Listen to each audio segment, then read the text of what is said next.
Moore, Here. O'Kane, Here. Shaner, Scott, Here. Waters. Here. All right, let's go. You got a morning, Mayor hockey and game Council. I don't want you to be late for. You're right, I do. In Omaha. I mean, Teresa, you're not playing. I mean, No. I'm just a super fan. Maybe Welcome. Maybe the chief can give you a little get out of jail free card today that you can get in case you get picked up on the way Well, I down. don't know. Outside of here, I'm not sure. I'm headed to Omaha, wait a so. second. Where do we get those? Do we sign up for those? Good morning, Mayor and Council. Welcome to this year's CIP budget hearing.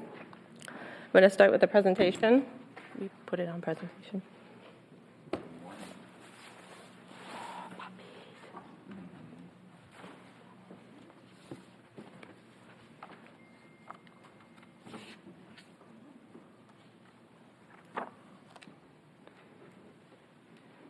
You're going to be making some preliminary remarks.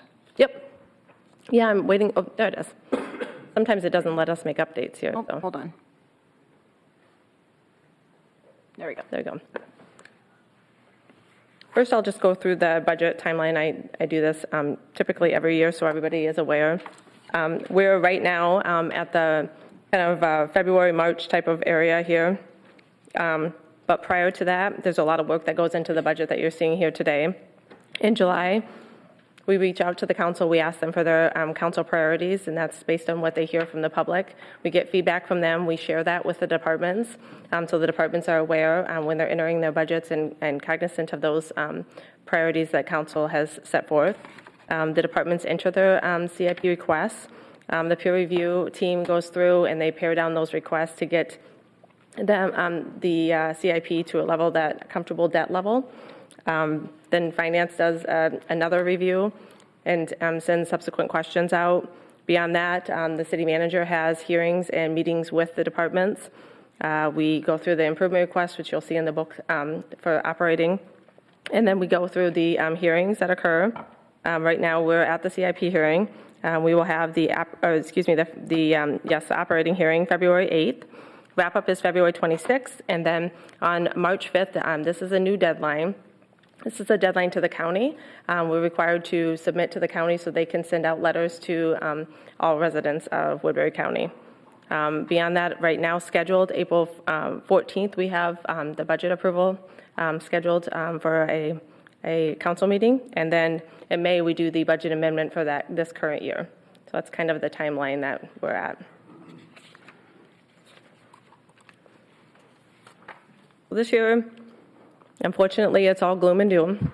So these are budget impacts. There's very few positive things this year to our budget. So you'll see a lot of this primarily pertains to operating, but this year we didn't have any changes in IPERS, which is good.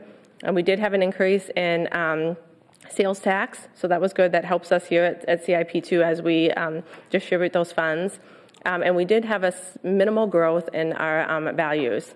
So we did see some growth, not as much as we have in years past, but a small amount of growth. On the negative side, you can see the list is pretty extensive.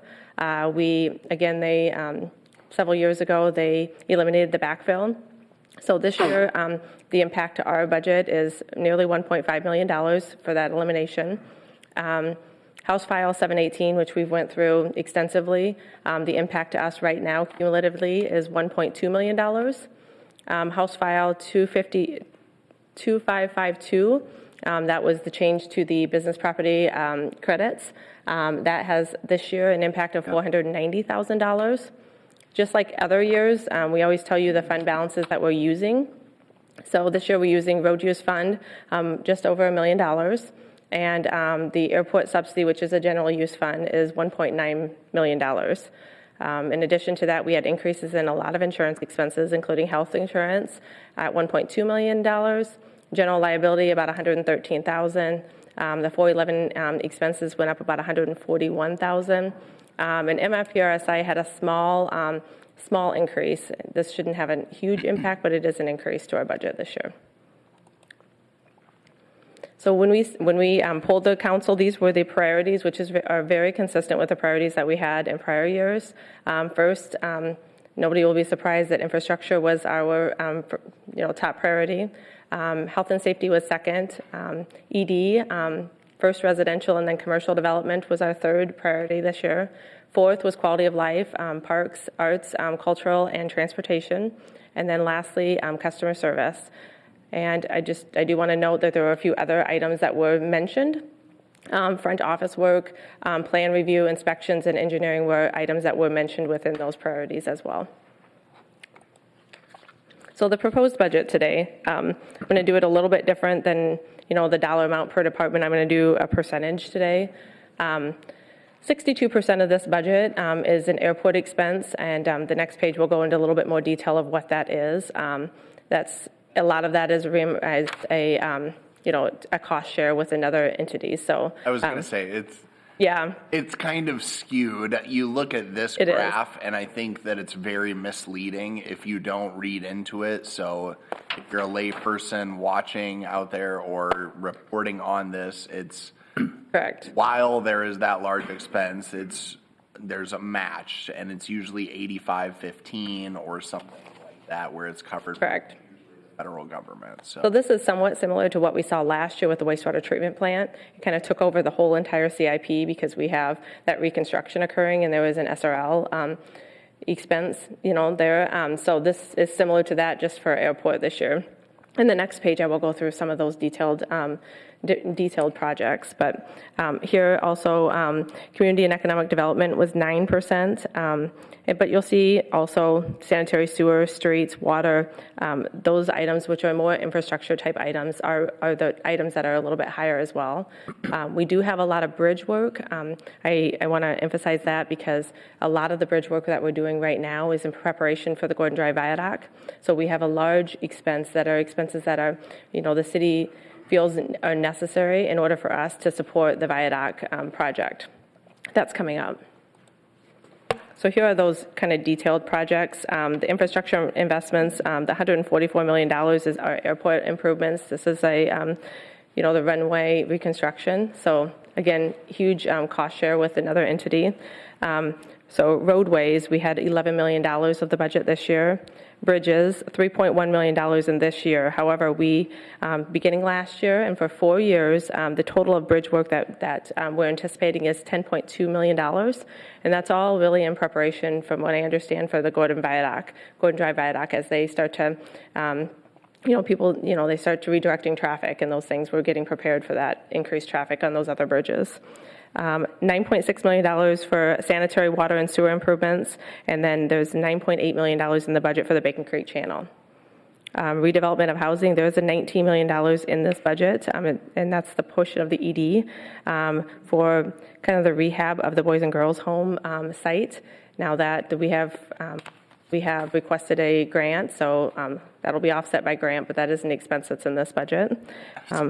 Capital investment. All of these numbers are, I know. You have to have an asterisk next to it that it doesn't, so Sure. It doesn't look like all of these tax askings are necessarily going towards that. A lot of these are being offset by grants or matching funds. So. Yep, and I will talk about the revenue in the next slide too. Capital investments into public safety, so there's $2.6 million for vehicles, equipment, and building repairs for PD and police.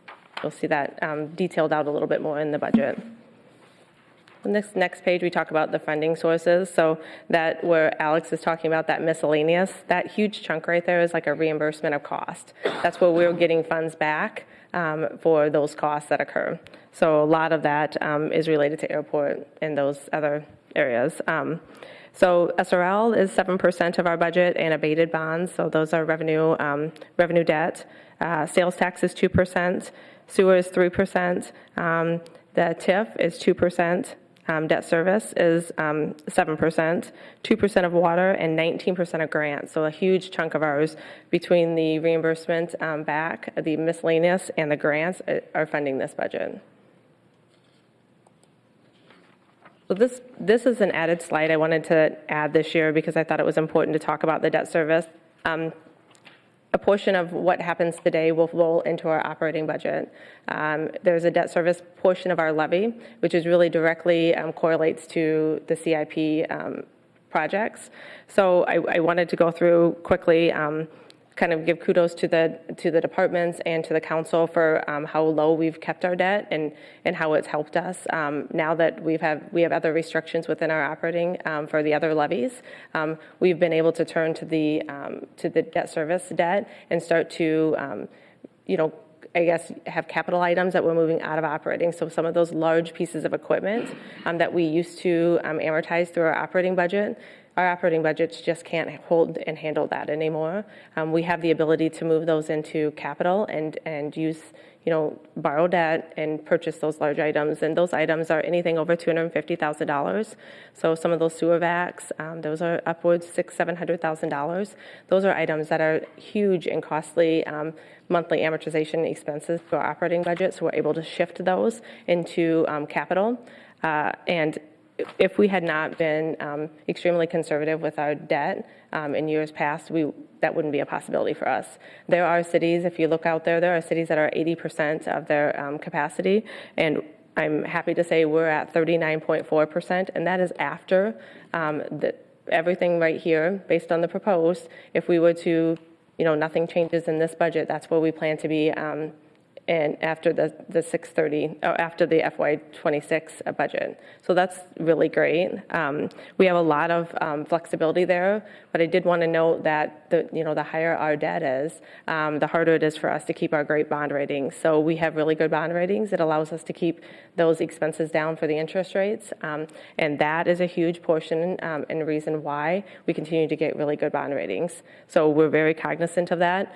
Every single year, we've seen it go down. There have been years, and it's been 20 years ago, that it was up in the 70s. So it's gradually found its way back down. Now, I feel really comfortable where we're at right now. And I know there's a little bit of room, but if we go too far up, I just want everyone to be aware that that affects our bond ratings, which will in fact impact all of our interest rates. That just does end up costing the city more money too in the end. So, but the council and the departments have done a great job of shifting around projects, prioritizing things to make sure that we can stay at that low level. So that's been good. Just one more thing to add. Not only hurts our bond levy or our bond rating, but it increases our levy. And we're looking at 10 to 20-year debt, so it's not a 1-year increase. It's if you're increasing your debt, you're increasing your levy for a long time. Yeah, so typically it's 10-year. Any of the GO debt is 10 years, but any of the SRL debt will be 20. So again, it's something to keep in mind. It's helped us in some of those small areas where we can start to shift a little bit, but I want everybody to just be aware of all the, what happens when we shift too much. I appreciate your keeping this in front of us because it is very, very important, and it can be lost in the shuffle, and I'm glad you just put it before us each time. Yeah, it is a difference between 2 or 3% when we go to bond, and that adds up extremely quickly over the 10-year period. So I just wanted everybody to be aware. But we have reaped the benefits of conservative approaches in the past, so I think that the city has done a good job there. Do you guys have any questions? I appreciate what you've done. I feel like there's a sharp focus on what I'd call the bread and butter of city expenses throughout what I've seen in the capital improvement program, and I think that that your department has worked very hard to get it to where it is now. I think it's outstanding. And I want to thank you. During our city legislative day, year after year, you continue to let them know the impacts that policy has at the state level on our city in particular. And I felt more than ever this year, I think you did a really good job of explaining, telling them this many police officers, that's what you're taking away from us. I think that really helps them put into perspective the policy that they're passing in Des Moines and the shortfall that it's causing here. So thank you for your advocacy there too. Well, thank you. I do want to say my staff puts together the book. They put endless hours along with a lot of other departments that get together and peer review. So it isn't just me, but they do a bulk of the work. So I wanted to tell Sarah thank you, and Tiffany. They both do a lot of work. So thank you both very much. I have just a couple of preliminary remarks, Teresa. First of all, if you would please remind me as we go through the budget capital improvement program, we're talking July 1, 25 through June 30, 26. And I just want to keep in mind the ARPA funds that we've had and which ones are being applied during that FY26 26? So Because those eventually will, I mean, they're eventually going, those have all been allocated and all been encumbered. So you no, I won't- understand that, but don't they, so nothing spills over into 25, 26? No, because None? they had to be encumbered. So the last listing you have is exactly where it stands. So you won't see any additional programming in 26. Now, it may be spent by December 31st of 2026, but it had to be encumbered and programmed before December 31st of 2024. So that is all completed. You won't see additional additions. So that had to be encumbered within the year, not, you couldn't spread it, even though it's encumbered, Yep. over time, you couldn't do that. Okay. That's why you saw kind of a large mass towards the end of us, bringing things to you, and you probably saw ARPA, you're thinking, geez, Louise, this is happening a lot, Yeah. because we wanted to make sure everything was cleaned up. We didn't want to leave one penny on the table. So everything is allocated out and encumbered appropriately. So we have 2 years to spend it, and departments assure me they will spend it. It's not very often I tell them spend money, so, Yeah. so they'll spend it. Couple of other points. Just an overview. Matthew mentioned Legislative Day, which was really, that was a good meeting, I thought, as well. Overview, what do you think the impact will have if the property taxes, if the legislature does what they want to do? Just overall, what kind of impact will that have on our capital improvement program? Is there just a general statement that can be made about that so I can kind of put it in my memory bank? Really, this portion of it is, like Bob said, the debt service. So if we keep growing here, the debt service of our levy, portion of our levy, it doesn't have a cap. I mean, they haven't capped out the debt service, but we're always cognizant of our citizens. So if we have to increase one of the other levies, it will still have a negative impact on an increase of taxes for them. I am concerned more on the operating side. If they, some of the things I hear them throwing around, capping the expenses at 2%, those types of things. Unfortunately, our employee compensation is going up at a higher rate than that. I mean, we're already would be at a negative there, so it's a major concern for me. I do think the legislators are aware. I've had those conversations. I'm not sure if every other city has too, but I have sent them information. They have listings of the impact and what that looks like for us. Unfortunately, if that does happen, if we don't cut personnel, we will have a city that has to cut a lot of other things, and we'll have a lot of employees, but we won't have any money to do anything, and so that's a major concern. But that's more on the operating side. This is really just debt service, but keeping that debt service as low as we can helps as we had to increase the levy other places for operating.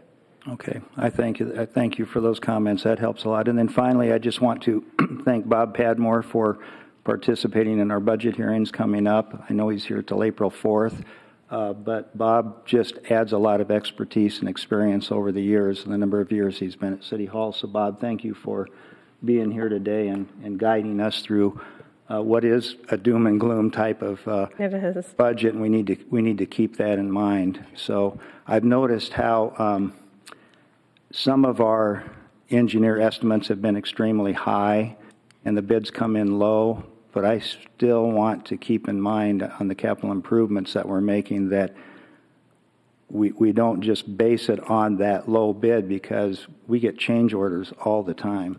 And I just want to be mindful of that for myself as we walk through the budget process. I appreciate Bob staying through budgets. I know he knows it's a hard time for our department, so I'm glad he's here to support us. So I really appreciate that. So thank you, Bob. It went out on an exciting budget. I know it. Some fun stuff, man. Maybe Bob will go on to be a legislator and he'll find us some money. There you go. Exactly. Right? Get us more money. You'll get bored and you'll. I'll be honest, I've been doing budgets for 31 years. I've yet to find an exciting budget. I have a question. Sure. I don't want this to sound like I told you so, but it's gonna. When you guys cut that health insurance, I said then, and I'll say it every time, you got to be careful when you do that, because the next year you're going to have a major heart surgery, you're going to have a major cancer victim, and it skews it. And now here we are. If we wouldn't given that money back, we wouldn't be looking at that $1.2 million today, because that's about what you gave back, I think. Yeah. Take those holidays. You better have you better not have any open heart surgeries that year because one of those throws the budget off completely. I agree. It's a fine balance. We just never know what's going to happen, and we have to be careful when we go to negotiations. Those guys that are too. your actuaries ought to know that, and then they shouldn't be telling you to cut. It's just ridiculous to give a holiday. It's just not what you should do in health insurance. If that actuary knows what they're doing, then you ought to be budgeting what it actually is over time. So that's a disappointment to me because now we're going to ask for that back, basically. I think at least the last 2 years, Bob and I have been cognizant of that, saying, oh, even if the fund looks good, we're not doing that. I mean, because we're aware of what can happen. And we have had a lot of those claims, and some of those are very unexpected items that occur. Okay, well, on that positive note, let's get started here. Okay, Sarah will start announcing the departments. Thank you. Up first, we have the Art Center, Todd Behrens, Project 339003, Art Center Capital Projects, page 70. Good morning. Good morning. No new projects to add to our schedule of work, just updates on current work and soon-to-be current work. Excuse me. We have 2 projects underway. One was budgeted or funded in FY24. That is our collection storage racks. That is mostly complete. It will be completed as was being said, that it has to be completed within 2 years. So we will be spending the money throughout the rest of this fiscal year to complete that project. The other project that is underway is our HVAC replacement project. That, as presented last year, was a 4-phase project starting this year and continuing for the next 3 fiscal years. Around July, city maintenance and the engineer overseeing the project met with me to talk about a new strategy of, rather than doing one HVAC replacement each year, but instead doing 2 HVAC replacements in 2 years. So we worked with finance to make sure that we could shift the funds as needed. And so we're proceeding this year with 2 phases of that work. The supplies are being gathered as we speak, and the work should begin within the next month. The bidding process was completed back in November and December. And what did that come in at? It came in at, the estimates was doing the math, 937. The bid came in at 772. Yeah, so what are we doing there? Oh, we look at it. I mean, and move the funds as necessary. I mean, and potentially not request in future years. Well, it looks like he does have a project balance he's using. Right, but you're also, well, does that take into account that? Oh, really? It's $965,000 this year. Right. Sorry. So if you can cut a couple $100,000, that's a couple $100,000. Is that and that's the second floor replacement and the lecture hall? Yeah, they bid it already. 'Cause That's, Suter got this it. FY26. So, yeah, we can certainly look at that to make a reduction, if we can. Yep. Okay. I want to thank you for your flexibility. I know during Art Splash is the last time that you want something like the cooling to not work in a building like that. So thank you for pivoting and rolling with the punches and making it work. And thank you for your flexibility in being able to kind of reorganize these repairs instead of having them spaced out like they are. One thing that I wanted to ask about, which is further down the road, is the plans for the reception desk. Because that's in there, but I think that's not in there for a couple of years. Correct. FY28. Yeah. And my question was, I know we are kind of limited staffing wise. I wasn't sure kind of what the vision of that space looked like. I know we just, the security's recently been updated, and I know that they have some responsibility for that. And I just wasn't sure what the project was going to look like in your mind. To be honest, we haven't initiated any designs for that. The purpose for that is both aesthetic as well as functional. Mm-hmm.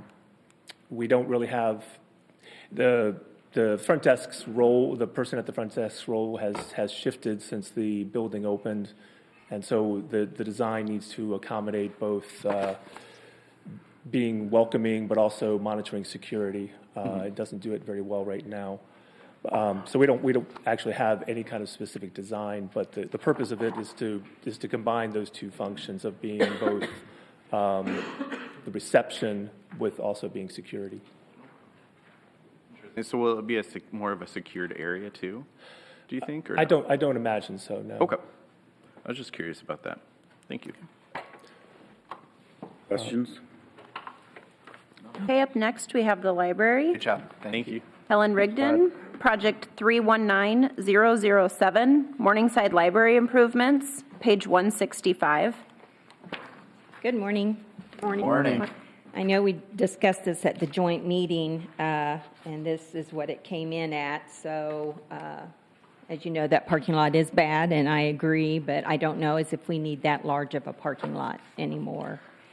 And we discussed maybe some green space and things like that, but. It's exactly what I have written down too. Green space and possible, I just wanted to throw this at you, but the possibility of like an outdoor learning center or an outdoor classroom. And I'm glad that you brought that up because we've had calls in the past, and I'm not sure if we're still getting those. I haven't talked to you about that recently. Calls about the parking lot? Yeah. Yeah, about they ne'er-do-wells. still, the commercial club there is still pushing for Are us we still to having do it. police calls though? Oh, no, we haven't had any lately. lately. Good, well, that's good. I was curious about the design aspect of that and how we could accommodate a green space and be strategic about it, so. I'm sure that's under there. I know Gordon was doing some of that, so that is just under our department because it's the library, but.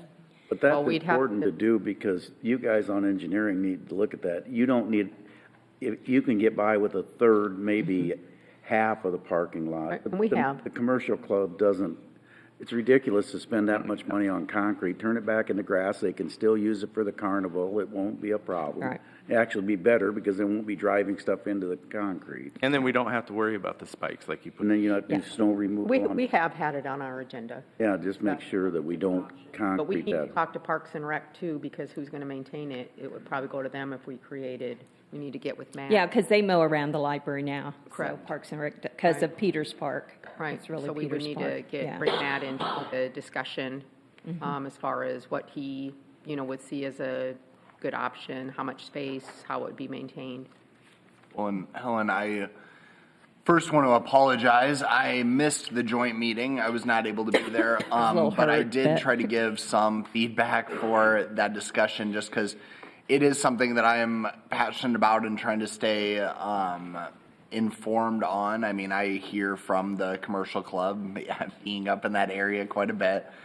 And but I do see the activity levels there as well. And it's something where I think we need to strike a balance of what that looks like and people that utilize that. I mean, I know that, with the food trucks, with different amenities, that there is an opportunity, for it being an added amenity. I mean, people enjoy that, to be able to go there, have another option for a food truck or something, but also the carnival. I mean, I think there is some value add to the community in that regards, as there would be with a green space.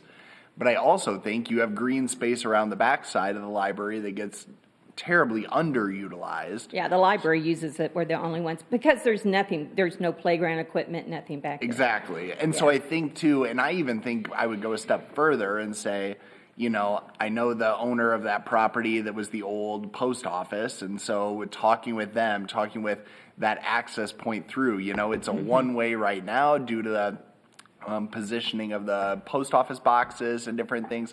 What does that entire area reimagine? Yeah. What does that look like, and what's the best utilization of that space? And just really being intentional of that. And I think, obviously, I agree with the mayor. You want to do that, and Matthew, that you want to do that during the design phase and earlier on rather than rushing at the end. So just know that I think the council is pretty passionate and aware of this project and want to make it mutually beneficial. And I agree.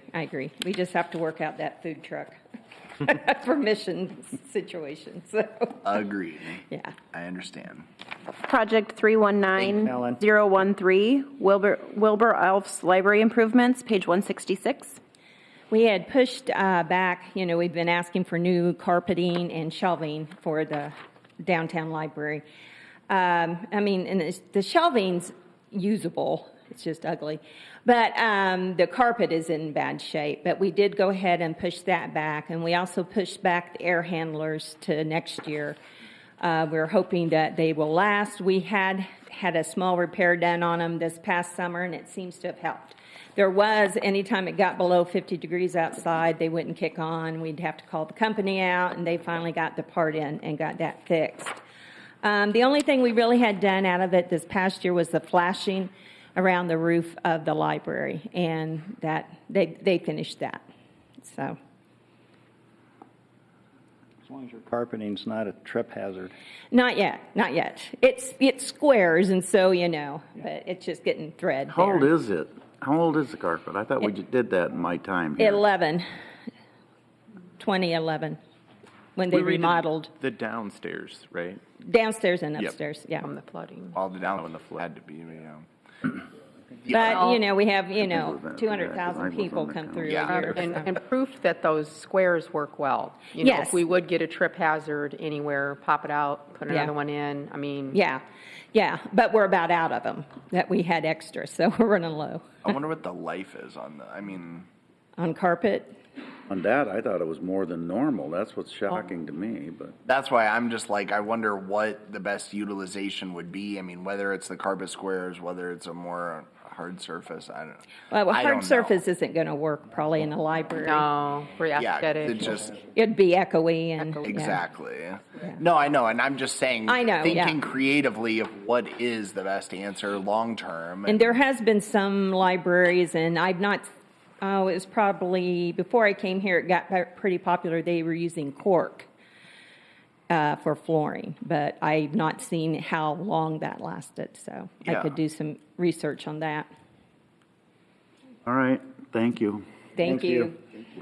We'll move on to the museum. Steve Hansen, project 349003, museum tech equipment replacement, page 172. Good morning, Steve Hansen, 607 4th Street. So, Steve, what's your, what number is this for you for budget? 23rd or 24th? Lost count. Good sign. I thought Bob would outlast me, but maybe not. So, less than 70 days, Bob. So. Sergeant Floyd, there's just two things. One, we're going to be in need of painting parts of it. Our own staff would do a lot of the painting, but some of that we're not going to have staff get up on high ladders. And then the HVAC,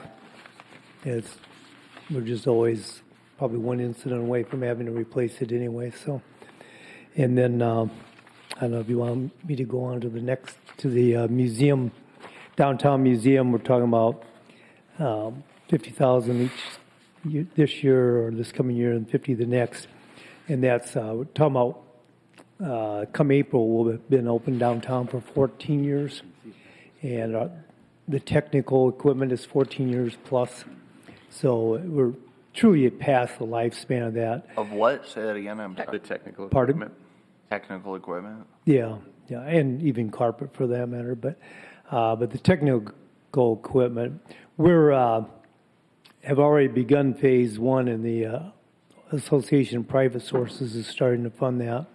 So we're replacing some of the tech stuff now. Actually did it a couple weeks ago, and some of the projectors that we replaced, we're going to keep those in back stock and then use those as we need to for the theater. But eventually that's not going to be it's a Band-Aid, but it's not a long-lasting one. That's why we need the money for the infrastructure, 50,000. Steve, question was, you said 50K this and 50K next. I'm showing, and am I wrong? It says 100K each year. Private match. Yeah, but private's massive. Oh, gotcha. So 50K, and then you were talking about that 50K. That's where we're looking at. Yep. Okay. And then that was kind of you're answering, I had a note in here that I kind of wondered what those technology needs were and what we were doing to source them, or if you had a better idea of different estimates or anything, because I mean, we have a number of different companies here locally that maybe provide those, and I didn't know if we go down the road of different sponsorship opportunities or partnerships, or, you know, some places go through these different things quite regularly, and so then it's like, gosh, could we put something refurbished, you know, into our areas and different things that would just provide some cost savings but upgrades to your facility too? I mean, because like right now the convention center, you know, is going through some of those as well, and I'm not saying that we want to repurpose or utilize those, but I just know there are companies that do that for TVs here locally, and just looking at those options, and I didn't know what exactly you needed. Yeah, next time you're at the museum, I'll show you the data room and the computer bank that we have, and all the equipment. I don't pretend to know all that stuff, but and me neither. That's why I just wondered as far as hardware and, you know, I mean, with Sterling and RTI and these different, even Flans, you know, different companies that are here locally. I think part of that, I mean, the projectors are projectors, whether they're laser or whatever they are. Sure. So yes, you could bid those out. With our permanent gallery and the system we have, there's certain proprietary systems that when we designed it 14 years ago with the interactives, whether it's the ghosts in the mirror, even with the theater, the different components in there, that would not be. We're fortunate we do have a person, and that'll be in the general operating, a person on the ground in Sioux City where we contract tech services, and that's worked out well for us. And then he has the capacity, obviously, to bid out hardware too. Yeah. Okay. I just want to make sure. I know you're going to be watching that and looking for opportunities, but I just want us to think a little more creatively of what that could look like and where we source or what. Well, I appreciate that you're thinking about their long-term lifespan, saving the equipment that we can in case of that rainy day when a projector doesn't work, and we know we've got one that's a little old, but we can get it out of the back room, so I appreciate that. Hopefully, I don't know if we maintain records of that, but to Alex's point, it'd be nice to know, you know, if you've got some projectors that are able to be lent out to other departments should the need arise. It'd be nice to just have kind of inventory of that so we could save if we need to, or for that rainy day when water comes raining down in the back room of the museum and we need a last minute replacement. It's nice to know that we have some equipment to use. Yeah, what we found out, I'll save you the whole story, but some of the systems are obsolete. So we were going to do some changes, and we had the people come in, they go, your system's obsolete. A couple of things, they don't make that anymore. It's like, oh shoot, it's only 14 years old, come on. So, anyway. All right. That's a fair point. And Project 349010, Sergeant Floyd Welcome Center, Steve had already mentioned. Move on to WIC IT, John Malloy. Project 859006, page 420. The man, the myth, the legend. Hey, I have one for you, even start. I anticipated that, Mayor. I would never claim to be as technologically advanced as you are, but back in the day when we merged and started this organization, I was there. I understand that. And we bought HTE back then. Yes. You have to be the only guy in the world that's still using the same technology from 40 years ago. Why have we not dumped HTE? I get complaints on that all the time. So now we got all this add-on stuff we do. We have upgraded the software within HTE. It's went through several iterations. It is a browser-based software now. Teresa's department uses that extensively. And I would like to break up some of the gloom and doom and acknowledge the work that finance does. Sarah's been exceptional for us to work with. So you didn't answer my question. Have you looked at anything besides HTE? That's the question. Usually, typically that's department driven. Yeah. I know the PD and sheriff worked together to replace their system with Motorola Flex, which was Central Square. the Fire county. department has some problems with it. What's that? Fire department has some problems with it. Anything new, you're going to have 2 to 3 years of issues. Again, something of that magnitude. Okay, well, I just don't understand that we've never looked at anything but that, but. I can't comment on that as far as what's been looked at and what. I can add, in the 25 years, we've looked at moving away from what's now Central Square. The conversion is very taxing, and for that reason, we've been hesitant to change over something that works pretty well for us. There's always something wrong, with something, but overall, the base system works very well from our finances, our payroll, and our other things. It does. I will say that recently the county went to a different technology. So if we ever look to go somewhere, at least IT has some expertise in that conversion if we were to look to go there. But the city is a tad bit unique because there are a lot of components of the city that utilize that. So there's like an asset portion of it, a fleet portion of it. So we have to find something that satisfies all that, or we have several different systems we're using. So I won't say it. We haven't looked into it. We have tried very diligently to try to roll out that new, web-based portion to make it a little bit, more user-friendly, but it's difficult when we have limited staff to get people up and running on it. So there are some departments like ours that exclusively use it. I think people would really like it if they did. But again, customer service is always short-staffed, so it's difficult to get, that learning curve and getting people on it. So John's staff and I have worked back and forth, but then there's been, staffing changes and things like that. So we just haven't been able to really get everybody there. But that doesn't mean we're not willing and looking to do that at some point. So how long ago did the county switch? 3 or 4? Well, It was around 2019 or 2020, I believe. So at least they would have a working knowledge of how that has been, or what they feel that technology has provided, or. Yeah, the one concern is the 2 probably highest level users are really no longer there. So Dennis is no longer there, and then Michelle has now moved on to a different role. So, those 2 people are very instrumental in the portions that we would at least, utilize. So. And again, that's a multi-million-dollar project, and it was arduous what they went through. So, and I must comment, Teresa's staff her team was the first ones to go to our browser-based Central Square software. Again, she pushed for it, and I think it's been a positive impact on it has been with her. You guys just having a kumbaya moment? You guys just want to we're trying to be get together and pick each other up a little bit? Is this like you feeling down? You want to build each other up a little bit? I heard so much gloom and doom. But I'm a guy. Tell you what. The finance department shouldn't necessarily get to drive the rest of the organization just because it's easier. That's all No, I don't disagree. It's not just the finance department, it's customer service. Yeah. The effort to convert a customer service system could be monumental.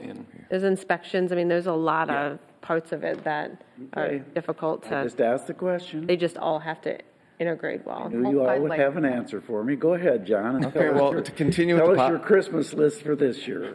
Continue with the positivity here, Mayor. Our emphasis this year is our enterprise firewalls. So they're about 5 to 6 years old. They are expiring, and we absolutely need to replace those. And we are in the testing phase of a couple different vendors.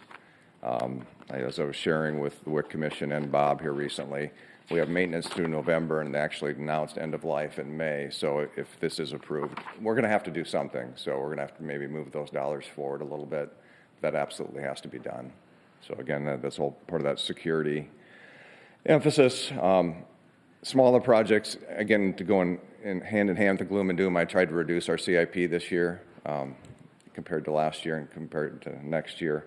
And fiber and GIS and some network edge switch cleanup will be our emphasis in this upcoming fiscal year. For fear of getting some dirty looks from my fellow council members, I had a note written down that it's a comparatively light year for you. So thank you for that. I wanted to highlight the fiber optics, the 50,000, what that really buys us, and I'm not sure how much you want to share about the training center finding that you had, but just to explain a little bit about what a lot of that money goes towards, and some of the training center, the indoor fiber that was discovered and at the training center. Oh, okay. The police training center.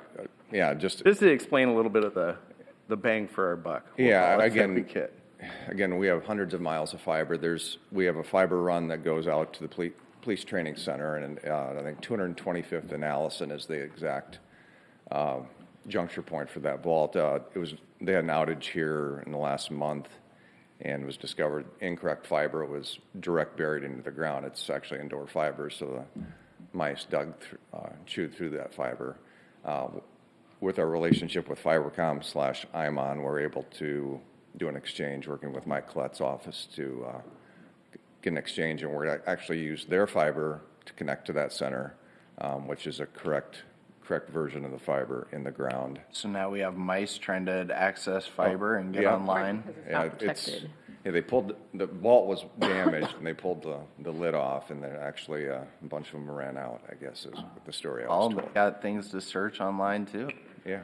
Yeah. Did we have some fiber kind of stapled to something above ground?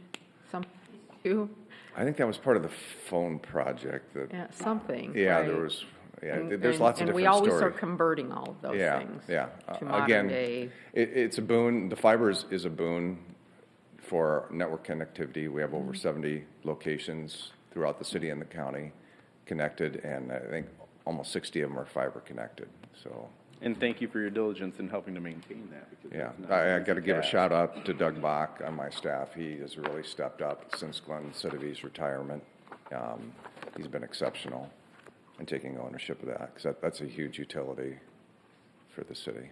John, a couple of things. We're 50/50 basically with the county, but there's some where it might change, like on the security utilities keys, that was 60/40. Yep. But I appreciate that you're taking the time to break that out, I think fairly, with what you do. So that, and then I wanted to also thank you. I just finished up on my security awareness training, and I really like that program.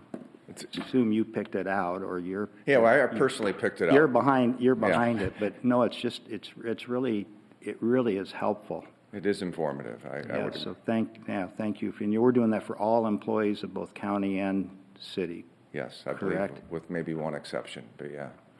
Well, you don't have to. That one exception I right didn't there. get the memo, so. It's been in your email. It's kind of like sexual harassment. How many times do I have to get 100% before I think I know what I'm doing? Yeah. We already knew what the outcome was going to be. How many times have I sent you an email and said, I'm not opening this until you tell me? I know how to handle it. Yeah, well, I will say though, they did update the training and the AI portion of it. Was It's really amazing. Yeah, thank you for that. So if I ever talk to you like this, John Malloy, and I don't have any wrinkles in my face. All right, let's move ahead. We've got enough attaboys. Thank you for coming today. Thank you, John. Yeah, no Thank doubt. you, guys. Thanks, John. Yeah, always a pleasure. So. Events Facility, Jessica Johnson. Project 379010, Tyson Event Center remodel and repair, page 130. I have OVG staff up here. You can go there. I'll let them introduce themselves. I'm Chad Smith. I am the new general manager of the Tyson. I have been fully in that role since really mid-December. I was doing a dual role until my replacement as director of events was filled. So this is my first time before all of you, so nice to meet all of you if I haven't met you. I know a few of you like Dan and Alex, Bob, and Mr. Mayor. Mr. Mayor, there you go. So the first project is 379010, and as you know, the big project there is the roof that needs to be replaced. As you know, the bid came back more favorable than the estimate, so we are proposing a reduction. Originally, I think we were asking for 1.2. We reduced it to 900, and now, if we're just going to focus on the roof, I think you guys were sent the information that I provided to Teresa, but I think that our ask would be, if we're focusing solely on the roof, would be $684,295. That'll cover FEH's engineering fees for it, the actual roof replacement, the roof heat tape project that we separated out from the bid just so we could make sure, because we think that we're going to have to run a new circuit for it. So we needed electrical expertise there to make sure we're doing it right. And then we also need some contingency money for wet insulation. We know we're going to have some due to the leaks. It's just as that's unknown. And so again, we don't want 10,000 change orders coming through, and then we're asking for extra money. So we need to set some aside for that. So that includes some money for contingency? Yes, 100,000. That's 100,000 for wet installation and potential damaged roof drains. We don't think any of the roof drains are damaged, but just in case. So that's estimating around 15% would need replaced based off the replacement costs that we were given. What was the completion date for the roof? I can't remember. I'm not 100% sure on that. I'd have to get back to you, but the plan is to start it as soon as NAIA is done. We want them to begin working on it immediately.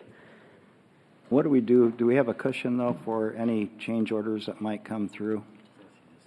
That would be the 100,000 that we're asking for. Oh, is that? And so it's included in that, because the actual sorry. roof replacement bid, base Yeah. bid was 455,000, and so we're asking. That's important to me that we have that. Thank you. Yep. So Thank you're you for looking figuring at maybe an April 1st type, let's get going. Yeah, basically as soon as it's done. So we already have our pre-construction, I believe, next week.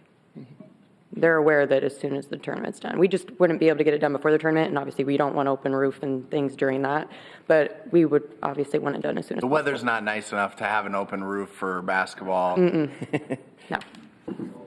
Come on, Nick. Go ahead, Chad. Project 379013, Annual Tyson Event Center Maintenance Improvement, page 132. So just to go back quickly on that one, we'll bring that back to wrap up as a technical change. We'll reduce that down. Thank you. What's going to be the overall give back on that? It's going to go from 900,000 to the 684,295. I did have a question. Another 200. Sorry to hop around a little bit. Looking at fiscal year 2027, can you guys talk to me a little bit about the west stair replacement and the utilization of it for the cost and what we can do to, I mean, that's a big price tag, and I don't know how much people are utilizing that, or, I mean, I understand we're pushing different parking that way. Talk to me about your When we're not 100% sure that it'll need replaced, we put that in there as a placeholder. We actually have FEH doing an exploration on that because when we were putting in the smoking fence, when they were drilling the holes for the posts, they discovered a void in the smoking area. And so obviously we need to explore that and see where else we have voids. And there's some separation, where the stairs meet up to the foundation of the building. And so we have them monitoring that to see, is it done moving? Is that just it settled over the, 20 some years of the building and we're done? And so we just need to fill any voids that there is and it'll be fine? Or is there a larger problem here and we're going to have to do some replacement? We have no idea. Northwest corner one at one time. I'm not sure about it. We've done some work. Yeah, I think it was the northwest corner. What? I think it was the northwest stair. Absolutely, you replaced the whole thing. It was terrible. Then you put a bunch of foam under it and redid it. If the voids aren't that bad, since we did that, you can now foam that stuff. I don't know how far down you are, but you can foam that, which is the same thing as tearing them out and putting styrofoam down to hold it, which is a lot cheap. It's expensive, but a lot cheaper than tearing the whole thing out. Yeah, so I don't think that we will be replacing it. I think we just put some money in there, letting you guys know something's going to be happening with that. And we have them looking into it now so that we will be prepared to know budget-wise what we need to ask for now in that year. The biggest reason is I think it's going to be required for fire egress. We have to have some way out. True. So just from that standpoint, we'll have to do something. I think that's a good point, Bob. I mean, that's something always thinking about of the entry-exit points that you're doing. But I guess the other angle that I'm always thinking about is with events, the utilization, of where the people are going and how they're getting in, how they're going out, where you're funneling people, where you're directing people. Because I'm always going to be one where it's like, look, if parking is tough, like I wish that we had a better connection between the parking ramp at Hard Rock and across the street and being able to get there. I don't know if we have one of those. I mean, at least the walkthroughs are mobile, so you can put one at that north door. But it's just a constant struggle for me to think about where people are utilizing these and the overall cost of upkeep, why we have different things, why we've added things, where we're directing people, because you have all these stairs, then you have the ramp to get up to it. Yep. You know what I mean? I'm just thinking that's a lot of expenses, a lot of ins and outs, and Nick Palmiotti, Tyson Event Center. Just to add that point, it's a primary egress for the building, so there's safety aspects to that. And then just so you guys know, we've had a lot of discussions about how we can better utilize those areas for events. I agree, especially that patio up and around the smoking fence. It's sadly underutilized, and we've had a lot of discussions internally on how we can better utilize the space. I don't know that we've cracked that nut yet, but it's certainly on our mind for sure. Yeah, and you and I have talked about that. It's like why we don't better utilize that and make it a cool indoor-outdoor space or a sponsored area where people want to spend time there. It's like, yeah, I don't need to lament to you anymore about my We'll take a couple hundred thousand if you want to. We'll take an extra couple $100,000 if you want to build it out. Hey, I'm telling you, I think the R.E. Scott patio sounds nice out there, and just being able to utilize that. But I just think that I'm with you. It's horribly underutilized for the asset that you have and what you could be doing. So I'm thankful that you're looking into it, and thank you that god-awful yellow smoking gate is gone. You're welcome, Alex. Huh? You're welcome, Alex. Yeah, no doubt. Finally, we get someone in there that will do something about it. Have we? Where, no. Where has the discussion been, or is it gone forever? Where we talked about the number of seating and the number of seats at the Tyson events. I'm sorry, what? We were going to expand the number of seats at one time. We looked at that, wished that we had more seats than what we had, but then we looked at the expense of that, and it was just... We've not pushed that any further. To be totally forthright, I don't know that we're of the opinion any longer that more seats are needed. I think we can better utilize the seating we have. I think there's opportunity for more premium seating. So to be totally forthright, I think those are where the opportunities are rather than just having more seating. So we haven't explored that any further. Yeah, I appreciate that. How are the ticket sales going for the comedian that was at the Orpheum Theater a few years back? Yeah. Now you moved it to the Tyson. Yep. How are those sales? I think it's probably going to sell out, which is great. That's terrific.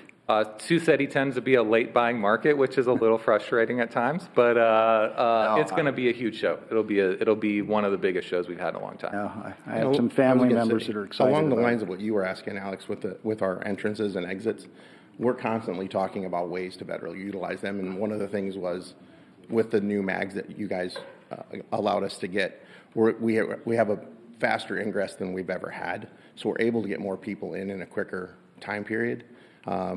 We saw that firsthand on New Year's Eve when we had really a full house, and we were able to get those people who showed up. As you know, Sioux City is a late arriving crowd, not just a late buying crowd. We got almost 2,800 people in 25 minutes. Wow. So awesome. Which also enhances customer experience. Exactly. It makes you want to come back the next time. Yeah. If you say, oh my God, I had to wait in line for an hour to even get in, I'm not going again. Yeah. I might skip one or something just because. And it's way less intrusive than the old way was. You don't have to take your stuff out of your pockets. You walk through. Yeah. If the machine goes off, then we check you. So that's a great system. We've made, that we're looking at ways to make the ingress for Nate Bargatze more efficient and quicker, so we can get that 6,000 people into the building in that hour that we have to open doors. So we're constantly looking at ways to do that better. With my background coming from college athletics and being at big Division I schools, I'm used to getting a large amount of people in a quick time period. So, working with Nick, myself, and then our new director of events, who also came from college athletics, I think we have a pretty good game plan for some of those upcoming shows that we'll be having. Well, and I just think the experience that you have at the Tyson Event Center in the last, 5 years is way different. I mean, when you're looking at the sound upgrades, the visual ribbon board upgrades, all of these different things, even the walkthrough, these mags, I think it is a completely different venue in a lot of different ways. And I just think we need to stay on that and be competitive with that. And Nick, I think you were the one that said it. I completely agree that the conversation I want to explore a lot more of is the seating that's up in the upper west end or wherever you want to go. It's like when you're always looking at demand for suites or what you can do for different level of suites, you know, if you have some premium, if you have some different level, get people in there, give them a different user experience. I mean, we've talked about, I think it was before your time, maybe it was with Tim and Enzo and them, but you know, of like couch seating over on that west end or just more casual happy hour style, you know, and trying to get people in earlier to explore or enjoy the arena before the show. That's stuff that I'm interested in really looking into because I think you'll get more buy-in for that. And you're not looking at selling the lower end tickets. You're looking at getting companies involved, groups, activities involved. Different things like that. And I know that that would be an expense for a build out, but I think if you look at the ROI for that investment, you know, and maybe that you have the right size, right? Because you're not going to sell it out all the time, but it looks way more full when you have these amazing suites that people are utilizing and continuing to work to incentivize companies to make sure if their premium shareholders or whatever aren't utilizing them, that they're giving them to employees or just the very least filling those, because I hate seeing the suites empty. Yeah. Knowing that people have rented them, you know, but seeing them dark, it's like, that just doesn't make sense to me. Mm-hmm. Along the lines of ease of entrance, have we all embraced what we can bring in and what we cannot bring in? Is that settled down, what we can carry in? Yeah, I feel like with the changes we made in the last year with the clear bag policy, the new mags, you know, there was way less pushback than we expected on the clear bag policy, and it actually, I think the rollout, the way we did the rollout was really well thought out. You know, we did it for 2 months before it actually went into effect, so our security staff, the signage and everything was up ahead of time. Our security staff were informing guests as they came during that 2-month span before it was implemented, hey, this is going to be happening, so in the future this bag will be too big. Just want to let you know now so that you're not surprised. We did it after New Year's Eve this year, or last year, and we did that specifically because we knew New Year's Eve was going to be a big night, and we didn't want to roll out a new program on a full house. So the first game of January of 24 is when that rolled out, and it's been very, very good so far. And then obviously with the addition of the new magnetometers, that's even increased the guest experience more. So excellent.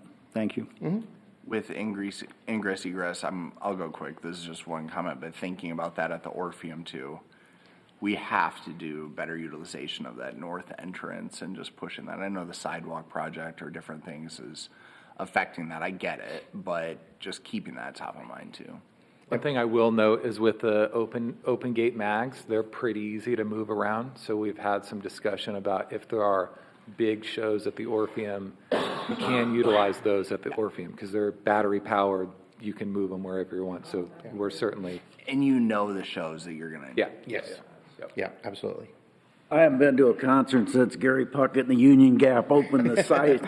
Cyclone Center or Stevens Center down there, so I could care less about that. But I am irritated that it will always be that Sioux Falls attracts Iowa and Iowa State to play basketball, and we don't figure out a way to get that done. Kevin Dressler took his wrestling team to the gym in Humboldt, Iowa. I know that's where he wrestled. I get it. Yeah. But why in the world are we not making some headway into that? Because Denny Sanford cuts a fat check for them to play up there. But you don't know, Alex, until that fat check is $150,000 a team. Yep, If it you, was.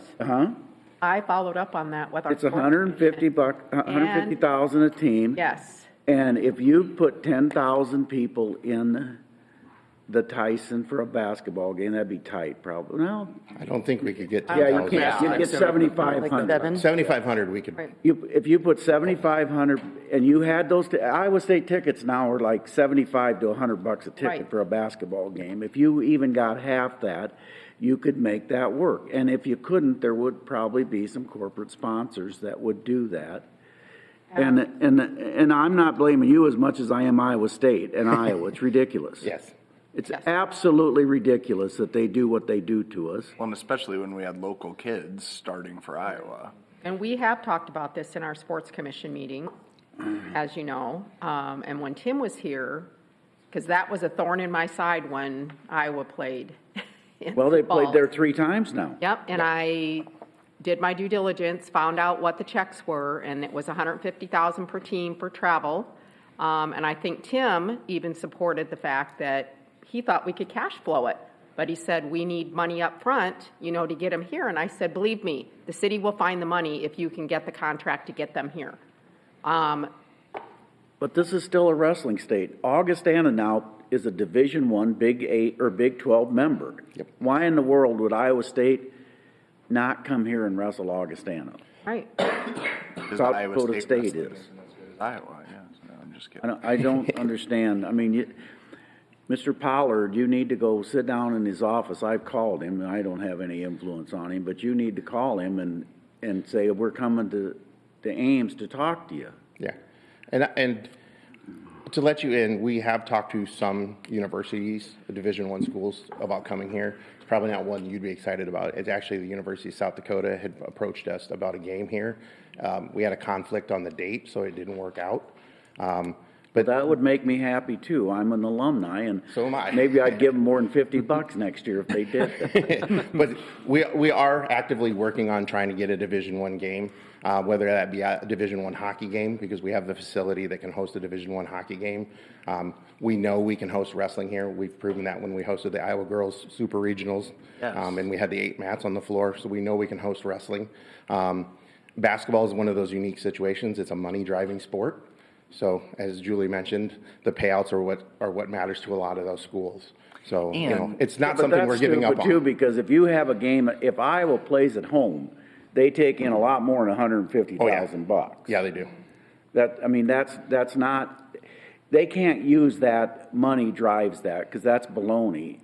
Iowa State with 14,000 fans at $50 a ticket, that's $700, and then everybody has to have the $7 or $8, $9 ice cream besides that goes there. So it's not that money is not why they're going there. Yeah. But I would also caution you. I think, and we've met. I'm on the sports commission and had these conversations as well. And I think not all D1 is created equal. Yes. When you're looking at markets and you're looking at sales. I don't disagree that an Iowa State or something like that would sell out or push. You know what I mean? Like, I don't doubt that. But any D1 school or whatever is probably not going to have the draw to necessarily be an easy sellout. So I can understand where you're at, that it's like you have to hedge your bets and try for what you can get, but caution you on that. I mean, I think USD too, would have large appeal, and I worked with you on that project trying to get it to work, but it's one of those where, just don't shoot for any D1. Just make sure that if you're going to try it once, make sure it's one heck of an effort, and just go for that. Yeah, and that's our goal. We don't want to just get a Division I game to get a Division I game. We want to get one that'll be. You want to do it well so that you can advertise it as look at what we did. Yeah. Mm-hmm. You're on it. Thank you. Trying. Yeah. No, you're on it. Project 379013, Annual Tyson Event Center Maintenance Improvements, page 132. So this is the money that is put together with our facility fees. We use this to do updates and replacement of equipment and just keep the building as fresh as possible. So if you look at this, this is where we replace like our chairs and chair carts. If we were to do it in one lump sum, it'd be really expensive. So we try to do portions of it over time. So that's what this budget is for. We've got security cameras on this one too, right? I think the security camera. Yeah, there's camera upgrades budgeted. So yes. what we wanted to do with this is we have a number of them, but we do still have some blind spots. Okay. So we want to add some additional ones to fill in those blind spots. That's what I was going to ask about too. I know Nick and I have talked about this in the past, and I know that you've had people from the Sioux department come out and kind of take a look. But as we change how we're using the building and where those entryways are and things like that, it's nice to analyze where those blind spots are and address them. Another nice thing about the additional cameras is in our security office, where we man it during the events. It gives us a broader view of the building, and we're able to kind of look at the building in a broader sense, looking for possible problems. You know, the nice cameras that we have in the bowl itself, our PTZ, we can actually tap on a person and zoom in. So if there's an incident in a section of the crowd, we can kind of zoom in and watch that, or, you know, prevent something from happening.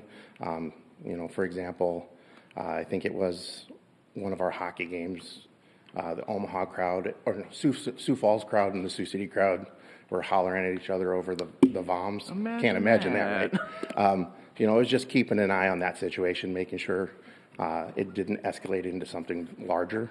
And the camera system was really helpful in monitoring that, as well as having our security staff in the VOM and throughout the building. Good. That's great. Project 379051, Convention Center upgrades, page 134.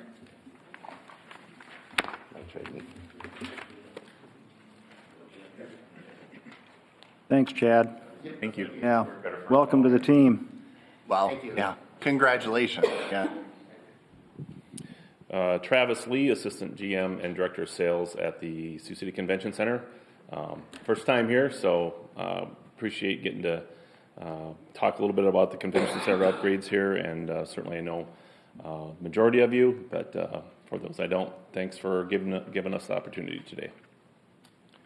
So I don't know if you guys have anything you wanted to say about what you have scheduled. Only thing I was going to say is that some of main focus on some of the things in the meeting rooms are just things that were originally in our scope when we were doing the meeting room renovation, and we had to scale back. So we're just trying to tick away at those things now and get them done. Because the restrooms are taken care of, right? Just touching base on some of these things that I know are outstanding, and I don't know where it was as far as budgeted. Where are you at with water fountains and stuff like that too? Is that the drinking fountains? Or yeah, drinking fountains, whatever. They're supposed to be getting replaced. Correct? We quoted some water fountains out. We haven't quite found the money to do that yet. They're all operational though, right? They are not. They're not. Okay, so it's because I just want upgraded to the ones just like what are right out here. It should be bottle filled. It should be. My understanding is, talking with some of our staff just within the last couple of weeks, that he was waiting for some updated bids on that, but I don't know. I don't have a dollar amount. But like yes, I said, prioritizing it will be done. Sure, yeah, and I know it's not on here. I'm not trying to throw a curveball. I just wanted to stay on top of things. I know you guys. Yep. The other thing that I wanted to touch on, Jess, was, and again, you and I talked extensively about this, and I know that we were working on it, but AV systems, screens, and sounds. I tell you what, if I go to one more convention or one more meeting in one of those rooms and we have to wheel in a cart with a projector to do this, I'm going to lose it. Are we suspending these and going to enter this decade? Yes, that's what it was budgeted for. It will be something like that. And when we did do the meeting room renovation, and I'm fairly confident that we already had them like frame in the upper meeting rooms for it, because they had the ceiling down. So we're like, do it. It just is we don't have the money to put those systems in yet. Yes, that's so the infrastructure there is to move forward with that. Yes, that being the intent. That's what I thought it was. Yeah, the actual meeting rooms, not the big galleries. None of those. Rooms 1 through 8, formerly 1 through 10. We renumbered them. Which ones are those? The upstairs is 6 through 8, and then meeting rooms 1 through 5 are all the downstairs smaller meeting rooms, not counting the galleries. So which ones are not gonna get them? The small ones? No, what he's saying is the galleries currently have AV equipment. The meeting rooms don't, and that's where you have the cart situation, and that's what we're budgeting to do, is to put AV equipment in those rooms. Yes. Yes, and we're trying to tie what's left from 25 and add and bring it into 26, so we can do everything at once, hopefully. Yeah, the total's 200,000. Yeah, yes. At least that's what's showing on this page, 200,000. 100,000 last year. Yeah, I know that the sewer line replacement was over budget. It came in higher than what West Plains had told us, cost estimate. Which one was that? The sewer line replacement that we had this fiscal year was a little bit over budget, and so unfortunately that has reduced some of that 100,000 that we had set aside for the AV. So it'll be a little less than 200,000 that we'll have available. How much over was that number? I believe at this point it's around $20,000 over budget, but we're expecting a change order because another chunk of pipe was discovered that has failed. Okay, thank you. Which we're waiting on a quote from RP on that. I think you got it. I think we got a memo on that, didn't we? Not That yet. was the first one. Yeah, that was the first one. This is a new one. West Plains discovered it when we were doing our final on it. And then is there The hell would you not know that? Just anything else with the AV? I mean, as far as just controllers, they're all going to be pretty straightforward upgrades to what is pretty commonplace in just about every venue I'm going to. Yeah, the point is to have them built into the room or the ceiling or a wall, instead of having, like you said, Alex, to wheel something in, and also to build in the speaker system, the audio portion into the room, where and when possible, based on cost, obviously. So we don't have to necessarily have what we call the stick speakers in the corner, which is still an option. And we have some of those now that we were able to add on recently. It's not the best look, frankly. Yeah. And then I guess the last part of that is connectivity. Whether you're allowing for is AirPlay or, like if you're going to have a hard line to people's computers to be able to project, or, you know what I mean? Like just thinking through how is someone connecting and projecting. Yeah, there's certainly various ways. It could be, HDMI cables. There's, other connectivity. Yep, other and options. I just want us wires. thinking through of where that is and how that will play out and stuff, because I just think it improves user experience exponentially. We saw that there were some headaches a little bit. I worked with you and your staff about at League of Cities, and I just think, look, they overall had a great experience, but I think there are those little things that we can do to improve user. Yeah, absolutely. We would love to get up to par, frankly, and have it look and feel like a top-notch meeting room. Professional convention center. Yes. Yeah. Well, and this is an upgrade that you guys inherited, frankly, honestly.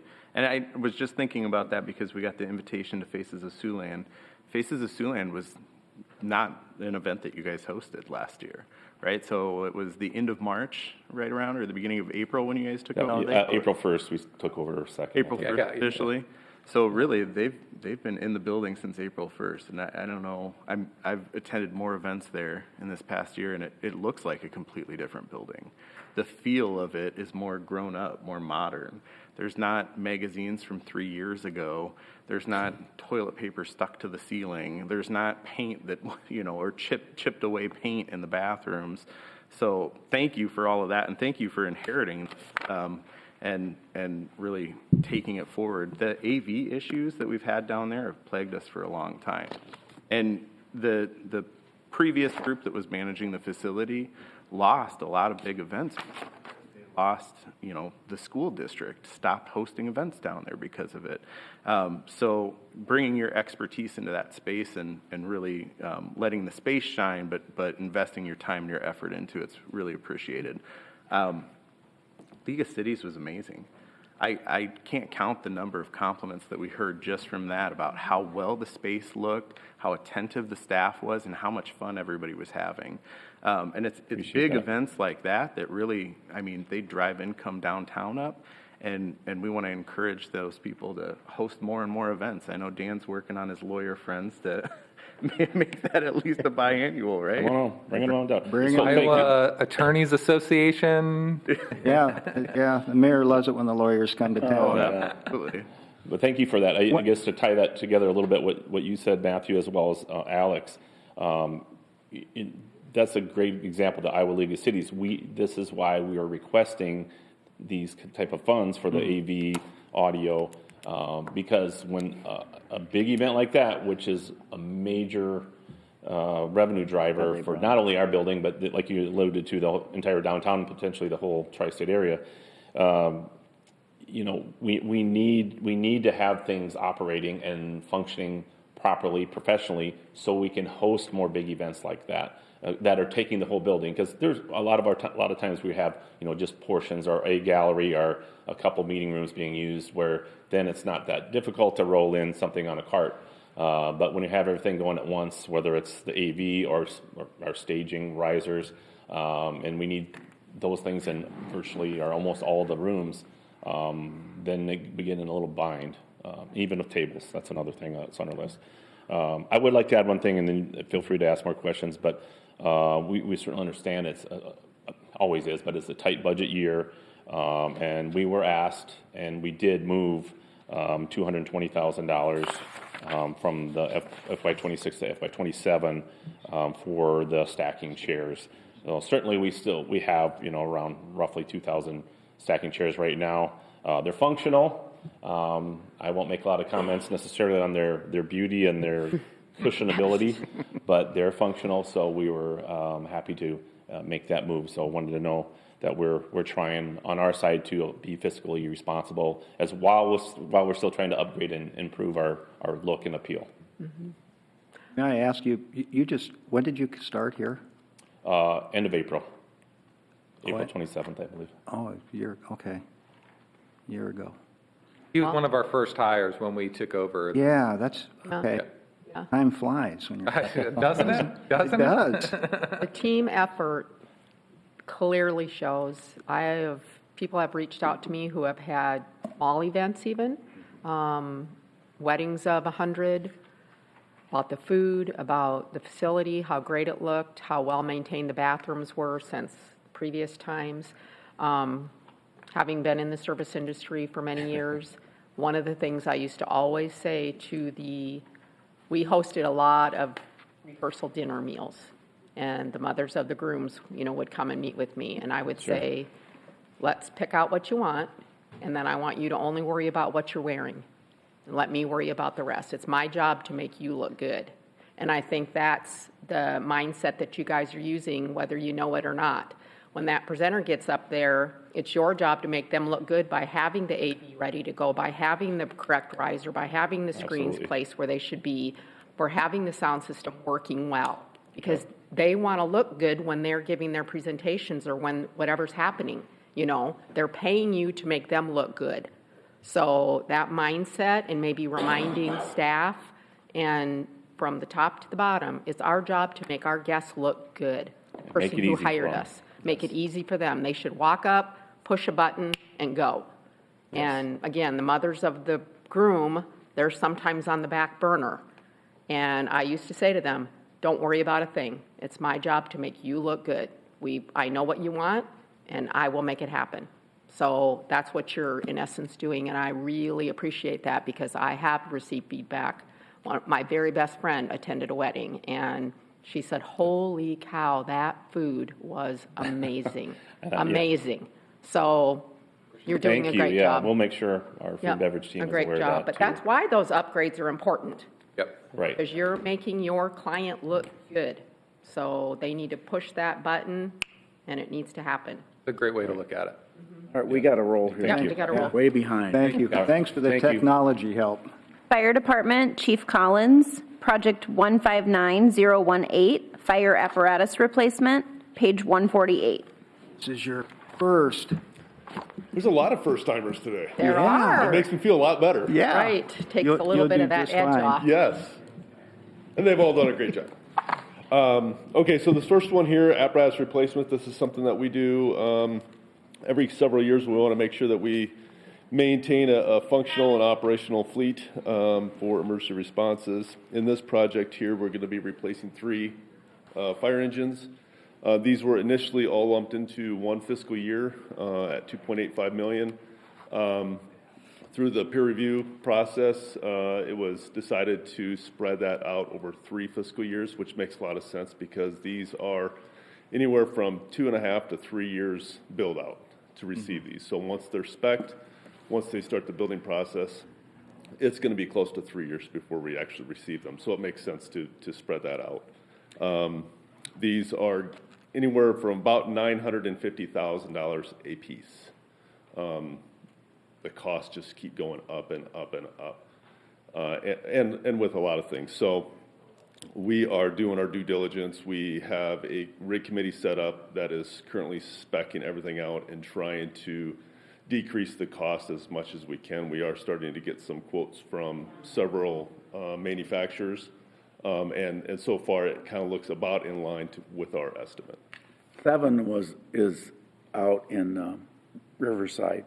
No, that's Leeds. Station 8. 8. Leeds in 7. Correct. But that rig has been replaced since I've been back in 12 years. So the three that we're going to be replacing were all manufactured in 2014, Yeah, which so is how is about that 10 years. They all are about 80,000 miles. But how is that a 20-year life? It's not a 20-year life, because what happens is a functional life for an engine is 20 years. So what we do is these three engines that we replace. No, I know. They get placed into reserve fleet, and we maintain. So are you going to those. buy those big ridiculous ones that firemen hate, that they can't even climb up, they're so high? I'm sorry, I couldn't hear you. Are you going to replace them with the same type of vehicle, because a lot of your fire personnel do not like them because they're so hard you can't Correct. climb up into them? And that's why we have that rig committee, and we take input from those that Yeah, but actually are riding those apparatus. no disrespect meant to you, but they had that committee the last time, and they still bought stuff that the firemen, because they spec some. Here's the problem I got. I've always had it. Your guys get locked into a brand, and then they'll spec some crazy axle. This is exactly what happened last time. I can guarantee. I'll bet you $100 if you want to take it. I'm good at that. We're on, man. And I'm on, right, because you spec'd a rear end that only one company could meet. And so we got one bid. And that's not the way. I mean, I want you to have functional equipment, but I don't want you to lock in, because once you lock in, they know you're locked in. And that bothers me, that we, on $1 million, we are not willing to look at other vendors.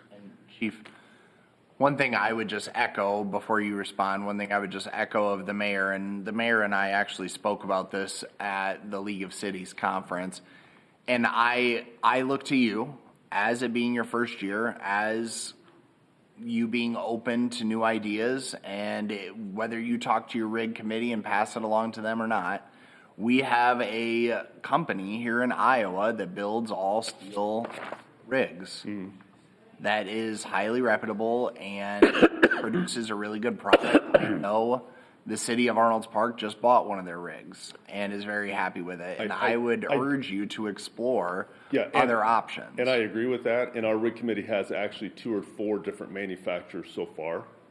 Have you toured that one here local, that Iowa one? I'm not quite 100% sure which ones they've gone to. Where's it out of, Mayor? Breda. Huh? Breda, Iowa. Breda.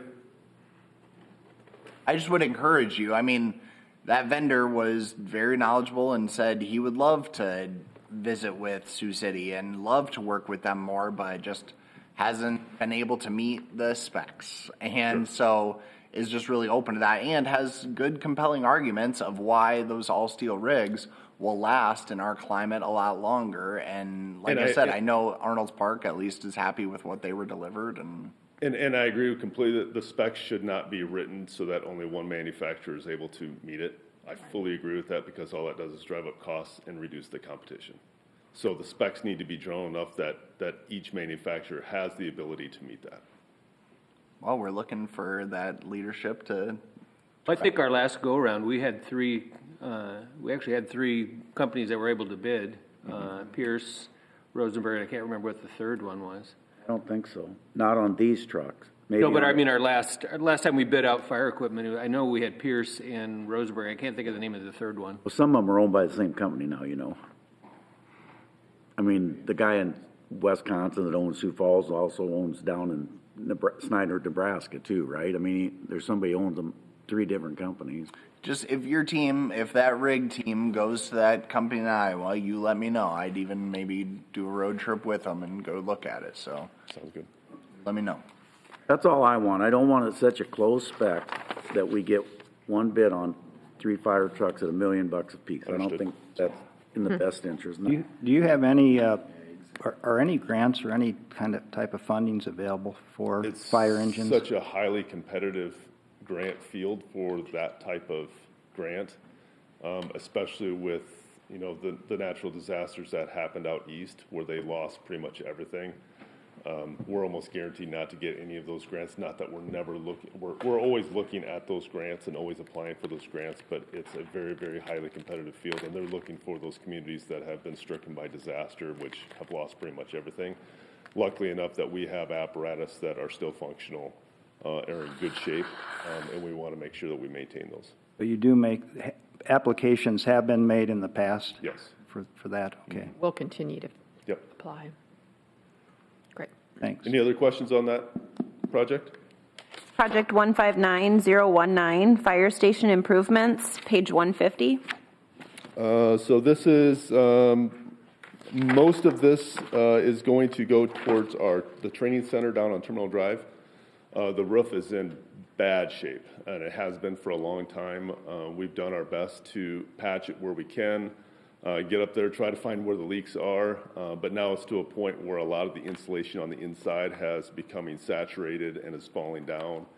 A lot of the equipment, especially on the police side, if you've been down there, the police kind of have the one side to the north.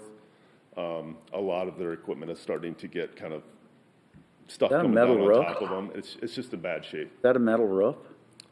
I believe it's rubber. But isn't it slope? Is that roof a metal building, isn't it? It's a metal building, but doesn't have I think it has a rubber membrane over the top, isn't it? It what? I know Captain Jerry Bennett, who's retired now. He was the previous training officer. He was routinely going up there at least once or twice a month with a big bucket of asphalt, rubber asphalt, and trying to find where the leaks are. And it was just really unsuccessful. Well, you got to fix it. I just was curious. Yep. Also, some of that money is just going to go to the general maintenance of the facility itself. But the roof is the major part. Chief, I got a complaint for you too, as long as you're here. Okay. ASOP bid out crack sealing, and he bid it by the foot. And so when he bids it by the foot and he doesn't anticipate how much it's going to be, which I think he did, and purchasing's just as guilty of this. So it's like $68,000, but you bid it by the foot so that it doesn't have to come to the council. That's not a huge deal. But it is a huge deal that now you don't have a bond. So if the guy doesn't perform, that's a problem. Just for correction, it was not for $68,000. It was for $17,000. The crack sealing also includes concrete, which was not included as far as that description, but that's concrete and crack sealing. So the crack sealing with the contract that you're referring to was just shy of $18,000, I believe. We can update the work plan to say concrete/crack sealing. Down below it says concrete, but then up above it says crack sealing, but it really are. But who's doing the concrete repairs? That I'd have to check with Mark on. Okay, but if that's over $25,000, then I hope he's got a bond for it. That's all I care about. Yeah, as far as I know, it's below $18,000 for the crack sealing. I'm talking the other work that that runs it up to that amount. That's all. And I can definitely check on that. Back on the training center. Yes, sir. Am I reading that right? That opened 1994, 30 years ago? Yeah, it was. Yeah. The recycling center before. And we took it. The recycling center closed, I believe, in 2005-ish. Oh, okay. That was before my time in the fire department. But I remember when I first started, we were using the 18th Street Training Center where that's is right. now. Yeah. It was like 2007 or 2008 is when we transitioned over to the former recycling center. Okay. Today, who all are using the training center? Sioux City Police Department uses it, and predominantly it's Sioux City Fire. Okay. Other communities haven't reached out to you to...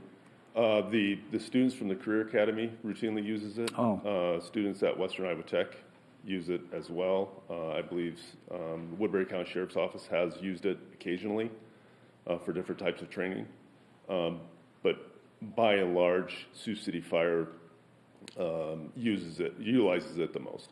Okay. Simply because we can do a lot of the training in this type of weather. We can move everything inside, and we can park all of our apparatus inside so that the pumps don't freeze. It's a significant tool to use for training, and training is absolutely essential. It is the envy of a lot of other departments. When we had our accreditation peer team here a few months ago, they were very jealous of that facility. So we want to make sure that we maintain it in an appropriate manner. Yep. Thank you. Project 159032, major response equipment, page 158. So this is to replace the life packs that are on all of our frontline apparatus that are used for medical calls. This project was originally scheduled for fiscal year '29, but the decision was made to move it up to fiscal year '26 simply because of the tremendous cost savings that we could have by replacing them now as opposed to waiting. We get a significant trade-in value for the units that we have now. Plus, we get additional discounts. And so it was more of a cost-saving measure just to put it up rather than push it out 3 more years. And I do want to comment that we actually moved what was in the program and pushed it out, so this is not an addition to what they requested. We just kind of swapped that because we didn't want to lose out on that. Right, and you don't know what that equipment might be worth 3 years down the road. The equipment that we That have you're now trading in. will not be worth anything Right, in 3 right. years. Now we're getting about $8,000 per unit as a trade-in value. If we wait 3 years, we'll lose about $15,000 each in trade-in value in those. Which makes sense to get what you can get. Project 195045, police fire radio replacement, page 160. So this is to replace the mobile radios that are currently in all police vehicles, fire vehicles, and a few of the base stations that are in the office spaces. The units are no longer supported. We do have some spares right now, so as a radio goes down, it cannot be repaired by Motorola anymore. It's their end of service life, so now we're just using spares to replace them. So this project will replace 127 of those radios. There is funds that are coming from the 911 board, the 911 funds. There's about $250,000 that's coming from that. And we are seeking additional grants to help offset the remaining costs. That 911 service board reimbursement, the $250,000, I think is attributed to the relationship we have with that board and the fact that the mayor doesn't ever miss a meeting on the 9/11. Without question. It's very strong. This is just one project. There's been several projects in the past. Absolutely. That could not have come to fruition without their support and their help. And you're giving your old radios to them. Correct. Excellent. Thank you. Thank you. Thank you. Congratulations. Thanks, Chief. Thank you. Police Department, Chief Mueller. Project 195037, animal control remodel, page 216. Morning. Morning, Chief. Morning. Chief, I would just, I guess, advocate for this. I think this has been pushed and pushed and pushed as far as the remodel of this. And I'm going to continue to harp. I think that our team at Animal Rescue does an incredible job with what they are given.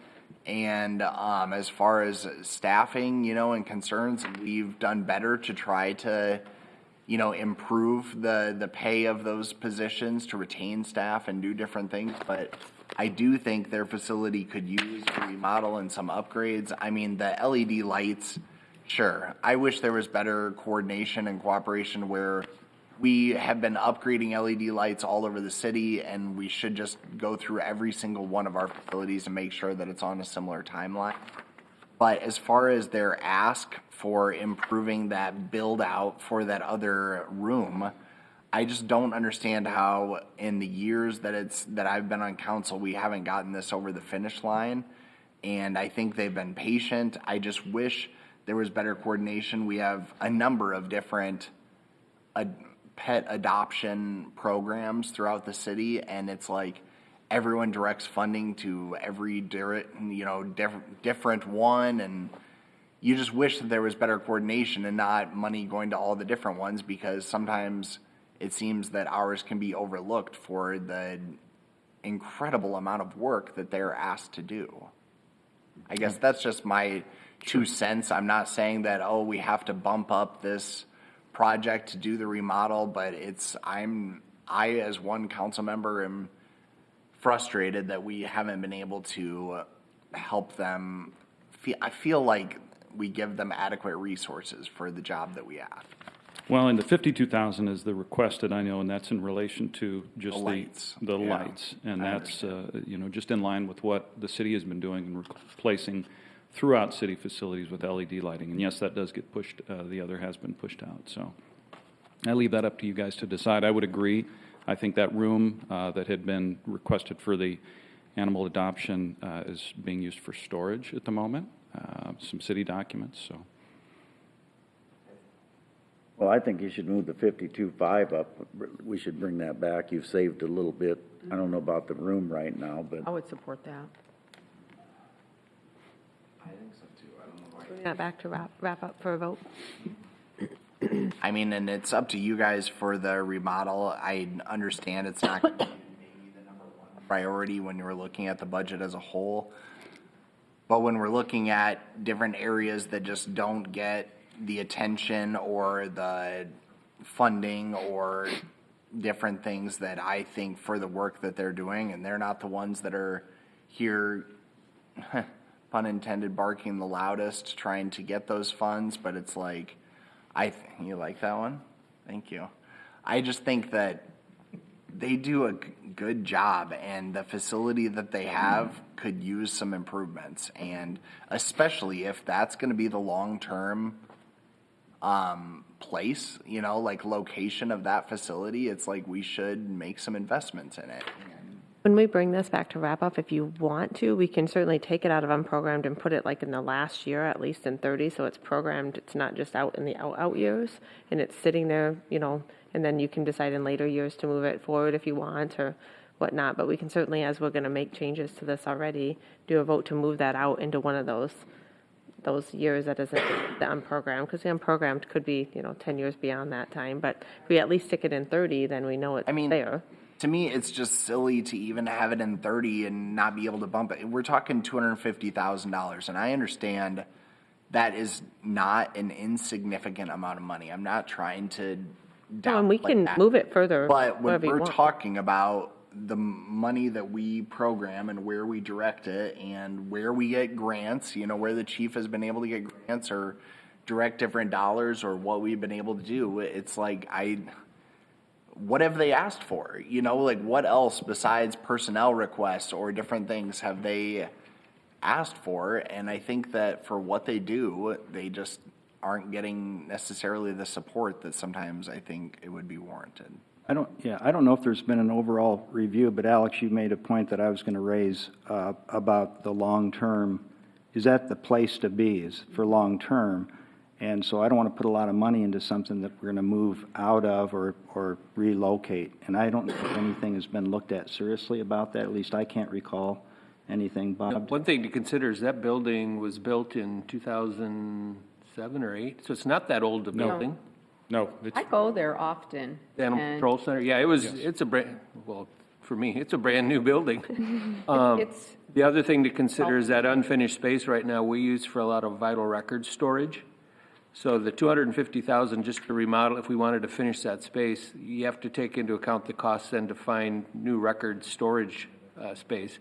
I understand it was never intended to be that, but it's become that just because we need space to store records. Could we get that information before we actually decide what we're going to do here as far as the long-term location, what it's going to take to move those records? Yeah, we could summarize when it was built, how it ended up how it did, yeah. I mean, that's what I'd like to see. how many square feet that storage is. I think it's we'll get that. I think it's the equivalent of what's currently finished off that extra space is the same space, yeah.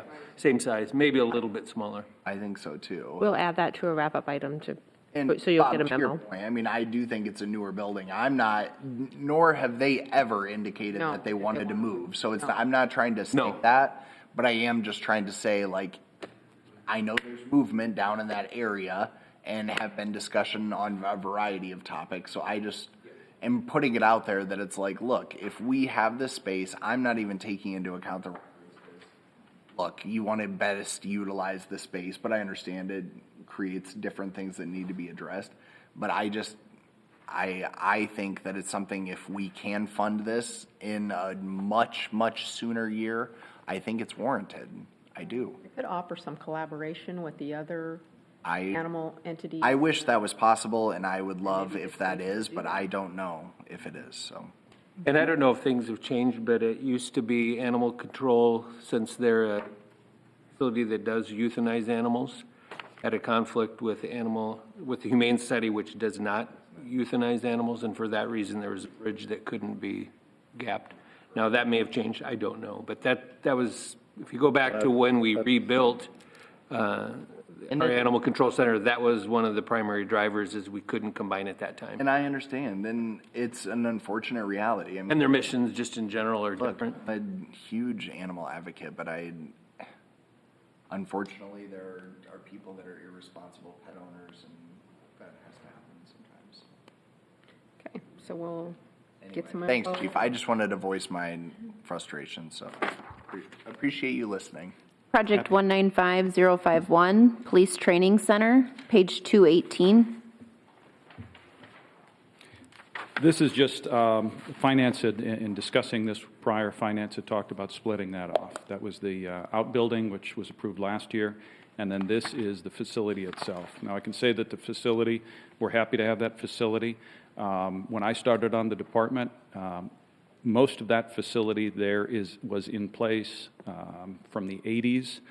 We did remodel one of the classrooms with use of the congressionally allocated funds when we had the National Training Center. But those facilities are aging. Toilets leak, the bathrooms are aging, and we are about to put an unprecedented number of officers through academy training and training with us. And we are just trying to maintain that building. So this is just basically the second half of the improvements at our training facility. I will say, as someone who attended training out there, it definitely has that 80s aesthetic a little bit. So. Yeah, well, that retro can be cool sometimes. In this case, maybe not so much. So. Not in a cool retro way, though. How long is the training program for an officer? Well, it varies. If they go through, so I would say it's the better part of a year, because now we have layers of training. When we bring people on board, and if we have 2 certified officers that were offered positions, certified from another state, we would then, with them, we have a process where they study for the Iowa tests with us. So that's one possibility. But assuming that we're going to send somebody to the academy, it depends on which academy they qualify for, either the shorter course, which would be the Western Iowa Tech course, and that's based on their classwork and their qualifications. And then the long course, which I believe is about 18 weeks with Iowa Law Enforcement Academy. We usually have several weeks of orientation and what we call pre-academy prior to them going to the academy.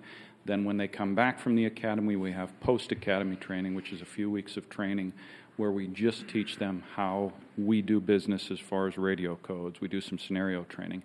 And then they begin the field training process, which that's a lengthy process where they spend at least a month on each watch. They have specialized training with each bureau to get a view of each bureau, and depending on how they do on that, if they do well on that, again, we're at the better part of a year before they get to the solo phase, and then they're under heavy review, which I would consider over supervision during the period of time during their first year of employment, where we are basically signing off that it's functioning as an independent officer, that we trust them and we believe they're going to do well in a solo, basically a solo capacity.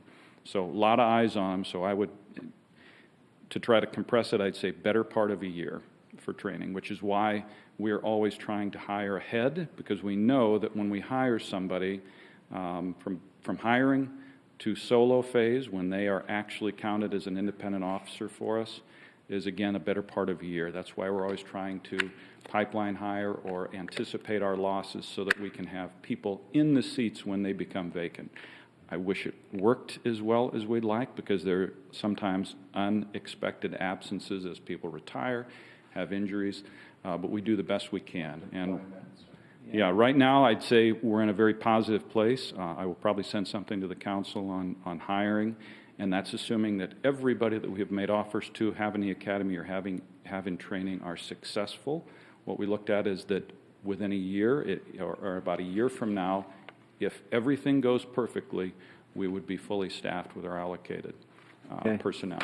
Now that's if. So during that first year, of training, they are out in the field with another officer? Did I Absolutely. hear In that right? fact, Okay. they have to, the field training process is they can't, even on a call for service, they cannot be out of sight of that training officer. So there's a tremendous amount of oversight, a tremendous amount of documentation to ensure that, again, that they are capable of performing the job. So a lot of eyes, which is good. Different instructors, so different perspectives. We're very proud of our program, and I have to tell you, we are going to be stressing that program over the next year. Our field training officers are probably one of our most valuable assets because they are responsible for training the next generation. So I would say that far more important than me, any of the command staff, are those training officers that are preparing the officers for solo duty. So they're our bread and butter right now, and we appreciate them more than we can say. So, Do you have many that go through the training program that say this is not for me? well, one of the new phenomenons that we're seeing is we have people that get to the point where they're either in the academy and realize that, and so we've had a handful in the last couple of years that have been in training. We've hired them, we've sent them to the academy, and they have come to the realization that this job is not for them. So that's a challenge for us because then we've just invested time, money, and effort into those candidates. But I would say it's a positive because if you realize before we put you on the street that maybe this isn't for you, that's probably a positive for us. So I have to credit those individuals for actually coming to that realization. Now, do I wish they would have come to that realization a little bit sooner? Yes. But this is a challenging job, and it's not for everybody. What roughly would you say would be the percentage that drop the program? I can tell you specific numbers. We've had 3 officers over the last year that we had hired, and we're in different phases of training that personally made the election to not continue. They told us, this isn't for me, and they opted out. I could get you specific numbers as to people that, based on our recommendation, were not succeeding in training. That's a different thing, but we have had several individuals that self-reflected and decided that I can't do this. So again, credit to them, but it does stress our training program because we have expectations that those personnel will fill our ranks, and so that puts us behind on hiring. So it's just kind of the new normal. We try our best to compensate and cope with that and make sure that we're hiring the best possible candidates. I can tell you that the last group that we made offers to, outstanding group. We're really, really pleased with the hires that we've made recently. Credit to our recruitment team, credit to our officers, Val Rose, Tom Gill, all of our team members who are going out there and engaging with people to show what a great profession this is, and the credit goes to them. Well, I'm going to add on to that. I think that really we've started casting a much wider net. I mean, I've got to give a shout out to Fergie, or SRO Ferguson at West High. He's not just our SRO, he's teaching in a classroom, and he's getting kids interested in criminal justice at a very early age. And I think that speaks to the entire department and how it's become an effort of every officer to play a little bit of that recruitment role too, and really open up that dialogue for the whole community and generate that interest. I've had more students show an interest in a future in law enforcement, which is something that I think we saw a decline in a little bit over the years. So it's kind of refreshing to hear that. Absolutely. And hopefully there'll be officers in a few short years, right? Great. Now, credit to our current Hey, staff. Rex, I don't want to cut you off, but we're starting to go into operating budget, and this is the capital budget. Yep. Yep. So agree. We can have this discussion in 2 weeks. Sounds Sure.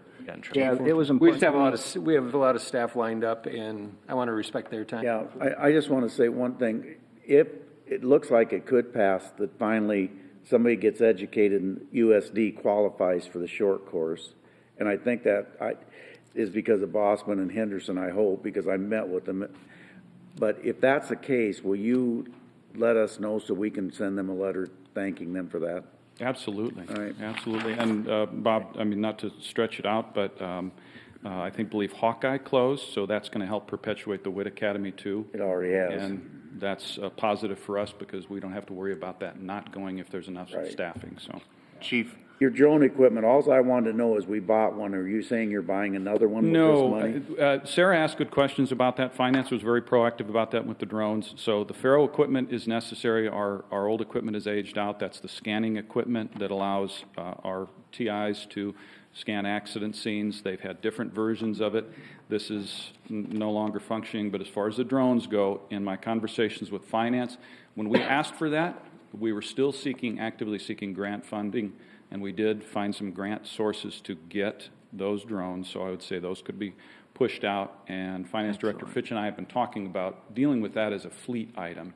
And as far as drones going, looking at the possibility of an amortization schedule so that we're constantly, putting away money to replenish that. Because one of the things that kind of struck us is during the floods, when we went to access some of our drones, they had fallen into disrepair, they were no longer supported, and we had to beg, borrow, and steal to put those up. Now we're really putting a lot of effort into the drone units so that we can have those aerial resources when necessary, and they've been used more and more lately. Would you say that we have a little fleet of drones? Then? I wouldn't, we have or is that several. what you want to classify it as so that we can replenish? Well, we have spoken about the possibility that is an ongoing expense, almost like police cars, that it's something that we can't function without, and so we should treat it as such.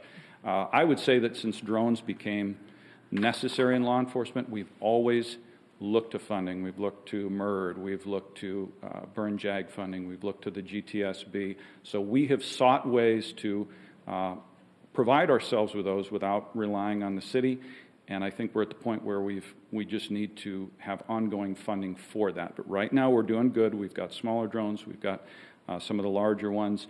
We are fixing one of our older ones, but we're doing good on that front. The Faro equipment is one of those absolute needs. It's not a want. Our traffic investigators, they also do crime scenes with that. It's basically survey equipment of sorts that exactly replicates the crime scene or the accident scene. All right, we got to take a break. Yep. Okay, that was in reference to project 195052. We are now scheduled for a break. Do you want? Okay. I'm sorry, I have two questions. If you want to take a break, you can. That's fine. I just have two questions. We're 25 minutes after our break already. 5 minutes? Oh, yeah, no, you are. You're right, 15, sorry. Chief, two questions that I have. Number one, what did the bid come back for that Morton building? Do you know? You have the 250 this year. That was the bid, and you guys were rightfully, as smart as my folks are, they're not always construction folks. So that was the bid that the bidder out of a local bidder provided us for that Morton building. Now, when we looked at it, you guys properly pointed out that was a little low. Yeah, so what they're doing is our training staff, we increased our training staff, we moved some personnel. They're actively looking at where that building will go. They're talking about downsizing to try to stay within that budget, because that would serve a number of purposes. With evidence storage, sometimes we get like a vehicle involved in a homicide, we need a secure spot for that. Also equipment down at the training center there. I get that. So what did we bid, or what did we allocate? I think it was slightly over 250,000. No. Oh. So the bid for the building was 250, 680. Yes. But what I'm saying is last year when we said, well, that seems low, do you remember how far off you are? No? That was what was provided to us. We realized that there were other things it's that higher needed than to. 250. Yeah. Yes. So what we were going to do was make adjustments, like I said, size, scope. We did a little strategic planning among command staff. We're going to try as much as possible to stay within that by making some adjustments. Okay. And then our site plan too, because where you put the building, dirt work, all of that has something to do with it. We talked about... I don't want to interrupt, but we no longer have a quorum, so we have to take a break now. Okay. Oh, sorry, Rex. I can answer that after offline. Julie, if you yeah. Sorry. Yeah, no kidding. Julie, you just killed me. Thanks. You left, so we had to stop talking. You're okay.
Caught up. Good morning, Mayor and Council.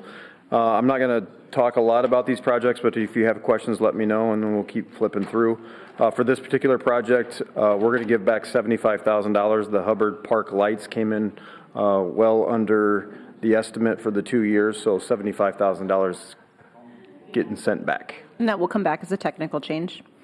And I would like to drop the whip. When we made that deal, it was, I don't think it was ever meant, I mean, that's their field. They're not letting other people use it necessarily. It's exclusive. Yeah, so that's not what a public, I don't have a problem with them using it, but I don't want to fund their $3,000. And I'm going to go back to Goldie Park, because how could they didn't use that ballpark? How could they have turned in expenses for it? I don't understand that. And I don't know that they have. I requested their schedule from last year. I have not received that, so that's another one I have no problem with. Those amounts don't carry over, do they? No. To the next year? Not supposed to. Yeah, they do. Oh, they do, yeah. No, they're not supposed to. And that, they have We to. we don't give reimbursement until we have their proof of payment. Receipts. But they've got to have some money in there. Or, I don't know how they use it. We use it for garbage storage for the flood all summer, pretty much. Yeah. Am I missing it? Where's the WIT soccer that you were talking about, Mayor? Western Iowa Tech. Gosh, I'm a fool. Sorry. So at least bring those three items, the 75 and 2 threes back to me. Well, and Mayor, if I can clarify from Matt, I mean, so yeah, Western Iowa Tech, no one else was utilizing or able to utilize. I mean, we gave pretty clear direction, but. They have exclusive use per their lease. They may have worked with one other soccer organization for usage, but I wasn't aware of widespread use. Did they were looking at making some capital improvements themselves? And I believe they have, yeah, to the fields themselves. Well, that's fine, but they have more resources than most of the other organizations. Well, yeah, plus it's their field pretty much, so. 459026, ball field relocation, page 180. And I'm not saying you're wrong, Mayor. I was just. No, I know. I don't.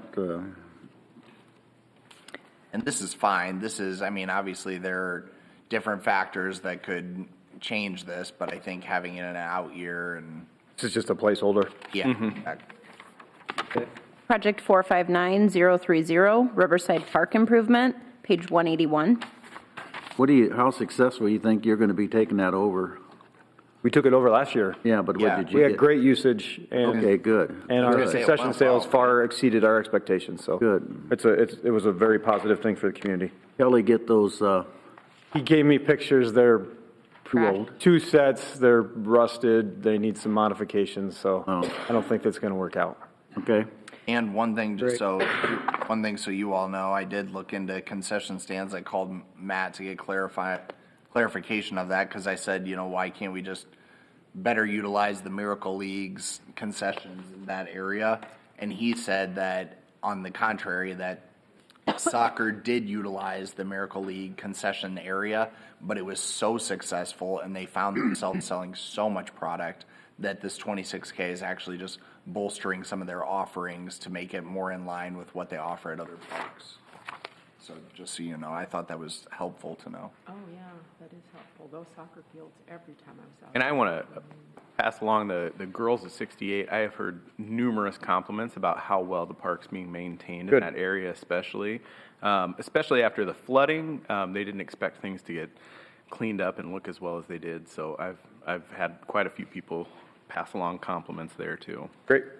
Project 459039, tennis, basketball, pickleball court replacement, page 182. Nothing for the upcoming year. Are things looking pretty good?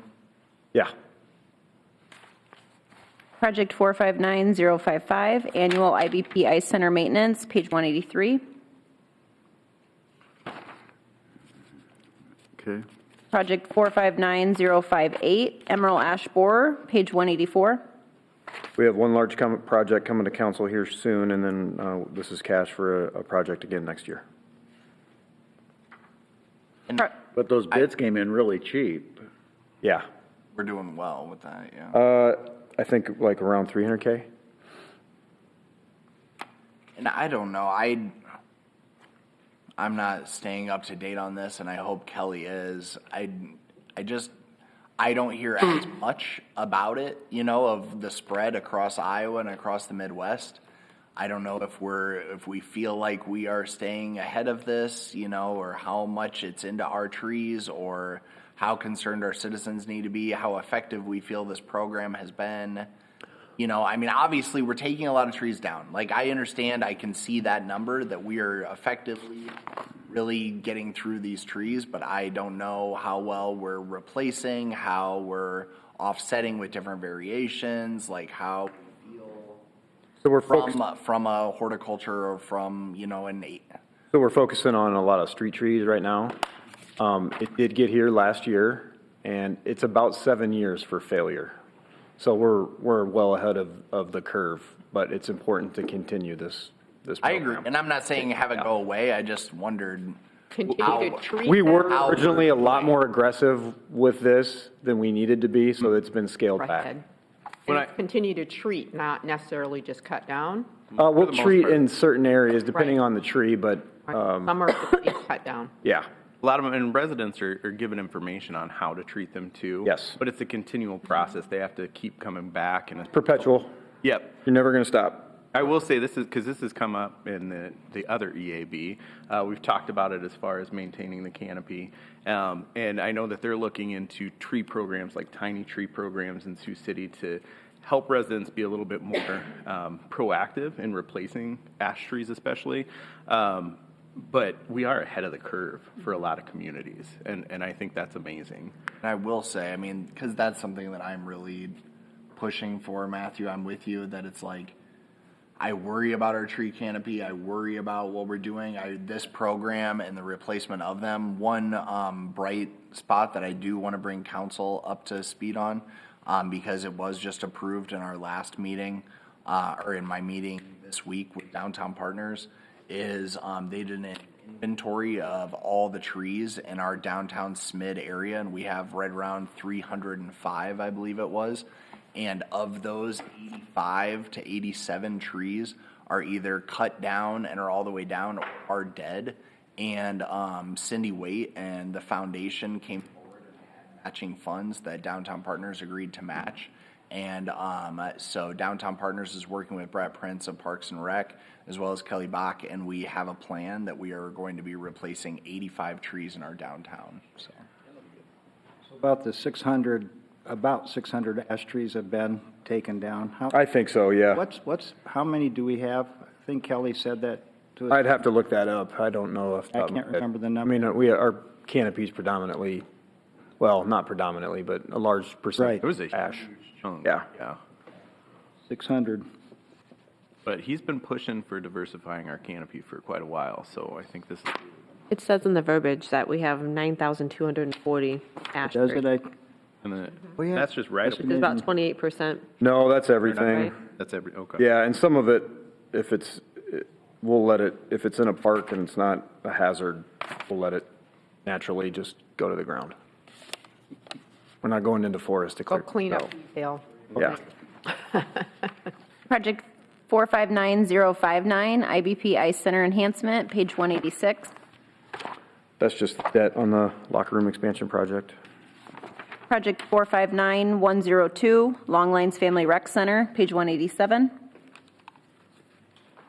That's just for unanticipated repairs annually. Project 459133, Annual Park Restroom Repair and Replacement, page 188. This is specifically for the Anderson Dance Pavilion restrooms. We've had issues there and it needs to get addressed. Is that painting going to get done this year? The what? Painting? No. That's pushed out another year. Due to Really? the expense, yes. How much is it? $650,000. Part 1 year, part another year? Well, it's for the whole canopy, so the best time to paint is when you replace the canopy. Oh, it's just, Yeah, the painting is not that bad, it's just. right. But it's just, you're painting over, you're gonna have to cover up the canopy itself. So there's a lot more labor into it. There's nothing wrong with the paint right now, it's just be nice to change. That was the last year, right? Yeah, it's all bundled in with that one canopy replacement project, and we pushed it out a year due to the large expense. Project 459-136, Riverfront Rec upgrades, page 189. Oh, that's debt again. Project 459-140, annual park roads, parking lots, trails, page 190. We're going to be working off cash this year and just have a few things for this upcoming year we're working on. Project 459-176, Chris Larson boat ramp replacement, page 193.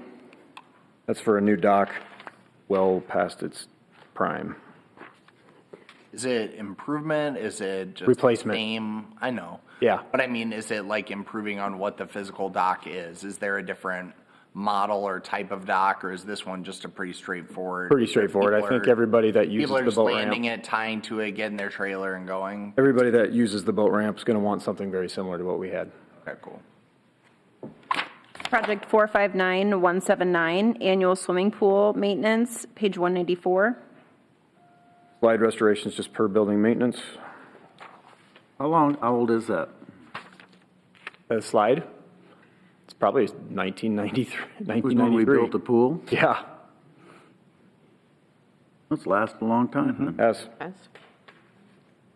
Project 459-180, annual park improvements, page 196. Again, working off cash and then a few things programmed for FY26. Project 459-212, annual Lewis and Clark Park improvements, page 199. Per the lease, $50,000 of the lease payment goes back into capital improvements. So I'll be working with the explorers on what that is. I was curious if you'd heard anything. I know there were some talks about replacing that building at one point. The shed that they were using. Done. That's done. It's out in right field. And the nets. Great. We got the proper nets up finally, right? So what are they looking at for? I think they want to do some improvements on the inside of that new building, some insulation, some walls, a few more outlets. So a few bucks of that will go towards that. And then we can bank this money if needed for a larger improvement in the future. The building does look great. Yeah, it does. Kelly Bach led that project. Project 459-214, aquatic comprehensive plan, page 200. Again, just a placeholder. Project 459-235, Sioux City Marina maintenance, page 202. Silt removal bids came in very favorably. So What'd they come in at?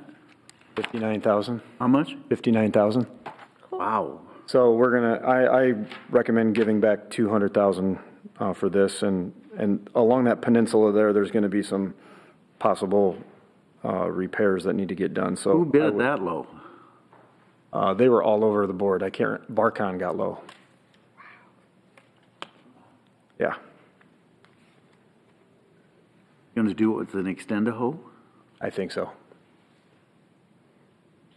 Project 459-302, city trails, page 205. This sheet's going to look a lot different in the future. We're working with Simcoe and the MPO on the 2030-2050 long-range trails plan. And with tight budgets coming up in the future, I don't think that's going to change. We're going to try to fund a lot of these projects using TAP dollars. So any money going into city trails would be for design and 20% matching. So this sheet will get overhauled next year. Project 459-321, Floyd Trail Connector, page 206. This is under contract and get completed this year sometime. Who got that job? I don't remember. We bid that? Yes. Who got it? Oh, I think I know. Bainbridge, I think. Yes, Bainbridge got it. Yeah. They did. They were a sub on the river. They did most of the Riverfront Trail. We've worked with them in the past. Project 459-324, Christie Road Trail, page 208. This project's actually going away. We'll revisit at a future time. There's some private property that would need to get worked out, and we're not there right now. So I recommend actually putting this 255 for FY26 into city trails. And then again, we can work on design for future TAP projects, and we'll have the matching dollars. So working ahead, being able to get projects designed and put them on a shelf and use that TAP program to fund a lot of the construction. Yes, that will come back as a technical change. Project 569001, cemeteries improvement, page 210. We're going to do a large asphalt overlay project this year, and then we'll just continue to work on that program annually. Project 663238, reinvestment district, Siouxland Expo, page 211. Again, that's just debt. Project 719011, annual median enhancements, page 212. Thanks for getting us back on. All right, now you're 17 minutes You're out of here. Good work. Nice job, buddy. So far, Matt wins the prize today. Yeah. We'll move on to admin services. That honeymoon just continues for you, Matt. Mike Collette, project 889001, annual city building repair, page 54. Just as of note, we are not actually requesting that $250,000 for FY26, and I made her aware of that. So Yes, and that will come back as a technical change. How much was that? $250,000. The only thing budgeting for is unanticipated repairs for building maintenance. Project 889012, annual field service facilities, page 56. Just to give you a quick update on this as far as where we're at cash-wise, with the bidding coming in less, even with the change orders that came before council, currently our cash is at about a minus 2.3 million. With FY26's bonding, will be about a minus 150,000. Brad has, I think, some scheduled furniture and things maybe for future years when it gets open, but by no means will we plan to future bond for FY27 and FY28 that 2.1 million. It'll be something significantly less than that. Okay. Not here. No. I'm sorry, I'm going back. It took me too long to find the page. Okay. But I just wanted to give Stan a shout out for keeping an eye on all the roofs. Those are extremely expensive, and we have a wide variety of roofs here on facilities for the city. So it's great to have all that information cataloged.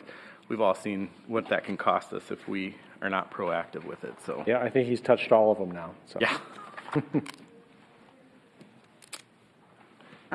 Even tried getting Jessica to go up on the Tyson. Yeah. I know we didn't do the lighting on the Tyson Center, but what was the lighting for this building? So we put that on pause. Yeah, I know. Not knowing what we were going to do with Tyson and what council's direction for that, given the budget being a very tight budget. Tyson is moving forward. They have a phased schedule of what they're doing. They're doing the towers this year. Yeah, this year they're doing the parking lot, and then with what remains, they're going to do the uplighting. And Yep. The towers. Turrets or whatever you want to call it. Yeah. The green. There's 200,000. Yeah. 200,000? That was budgeted originally for City Hall that we could push towards that. Yep. Well, I'd like to at least talk about the difference in the lighting at the Tyson and here. I'm not saying I'm going to vote for it, but at least in wrap-up, I want to talk about it. As long as it's not new, as long as we're not breaking the bank actually going to come in under, it looks like. So. And what the vision looks like. I'm happy to have that discussion too. And see what it looks like. Okay.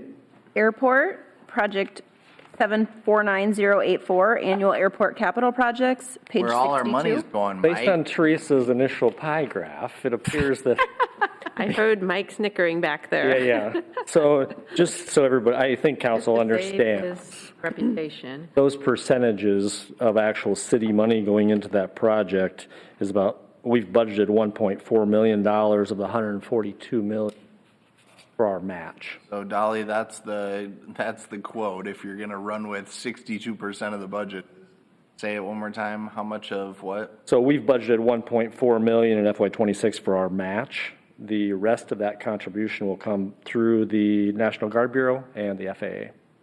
Oh, for a total of 142 million. We don't know what the funding is yet for FY26. Hopefully we'll know by April is the plan of what elements of that. We've kind of scheduled out the elements where we think they're going to line up for funding, but that's yet to be confirmed by the presidential budget. And I mean, thinking about this as well, Mike, this is for not only the future and longevity of our airport for civilian use, but the Air National Guard and just the livelihood of that base and continuing our air service. Yeah, Say that's accurate. The National Guard is the priority here as far as these. The reason it's happening this time period is because Our contribution is like 1%. Yes.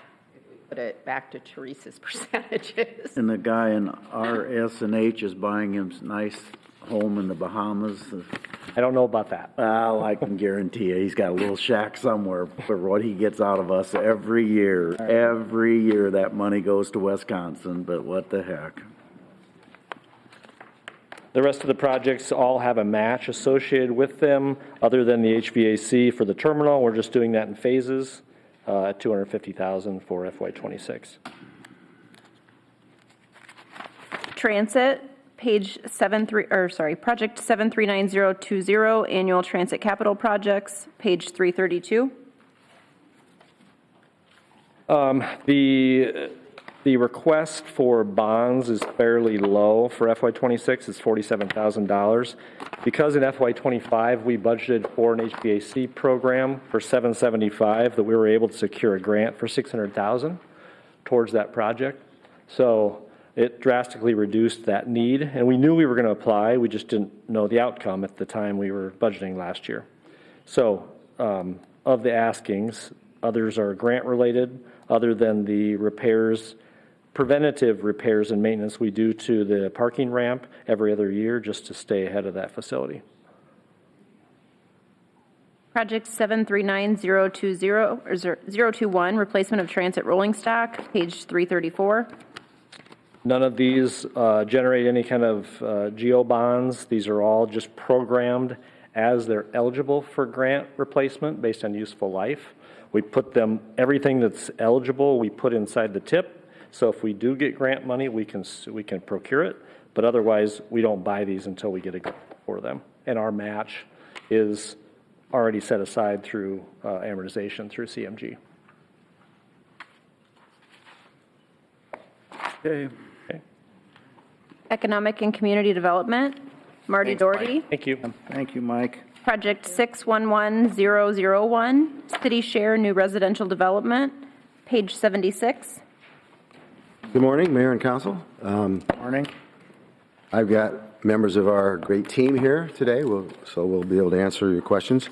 The new residential development, as you know, we had a lot of a discussion about that last year, and the amounts shown reflect the commitments already made for some projects, and then the additional would be for single-family project we're working with on the north side that council committed funds to study, have additional engineering work done and study through ARPA. So this is that's what is reflected in the commitment here. So versus any other projects that will have to wait probably a year. So I still don't. You didn't send it. Did you send this with it? I can help with the year-end balance that we're expected to have after this year is $425,284. We do still have $324,000 in commitments. What? We have $124,000 to the Ridge, and that'll be paid in fiscal year 26. And then it'll be another $200,000 to Chestnut Hill, and that'll be paid in fiscal year 26. $100,000 in fiscal year 26 and $100,000 in fiscal year 27. When are we going to be done with Chestnut Hill? Fiscal year 27 will be the last payment. Two more. And they've done everything they said they were going to do. So we have not paid them in fiscal year 25. They still need to build 12 more houses. Right. So they have to build 12 houses in order to get the $100,000. We do anticipate they may not get that last $100,000, but we can't really take it out of the budget because we've committed, and we've had conversations with them. They're aware of that. They may not have enough lots to complete the last 12 houses. Their timeline, if they don't meet it, which they didn't meet it so far, the 12, does that disqualify them from that payment, or they get it when they do? I mean, I'm not familiar with that agreement. Have it. I don't believe so. I think we're allowing them to, every 12 houses they would get the $100,000. I think in talking with legal, we've kind of determined that. I can go back and check the actual, if there is a deadline at the. There's a cap on the amount. There's a cap, yeah. Cap on the amount, yeah. Right. We can check the timeline yeah. if there is a timeline. That But might I be think something to we Julie's wanna point, it's look like we at don't want to and- wait 20 years and then, oh Right, yeah, now they right. built it. That might be and something we want to implement. you hold another council to be like, well, you got to put 100 pages. Because that money could be used to offer assistance to another builder who's starting something new. You know, because I realize you can't pull it from the budget because it's been spoken for whether they complete it or not. We'll check the agreement for a deadline. Just going forward, that might be something. So what's the $1.3 million for then? So you may recall last year, we've been requesting $1 million every year. You pushed back 300,000 from last year to this year. So we received 700,000 last year, and then we put the 1.3 for this year. That'll be used for Lieber Heights if that moves forward. For what? Lieber Heights, to help with construction of utilities and street. Yeah, we have to bring that agreement forward, and we'll do that after that engineering study's complete. Well, but I hope you're not, I know what we're going to do, and I don't know how you can, we're going to upfront a lot of utilities that may never get built out. We're going to give them the money up front for that portion, and that. What we've talked about is an agreement that would be more of a forgivable loan. So as they move forward, they're supposed to do 114 lots. They would be forgiven, say, or 10,000 per lot. We've talked about. Yeah, but you guys are not. They have very little skin in the game if they're only going to do a few lots to start with not any guarantee. I'm not saying they're not going to build it. But I want to protect the taxpayer.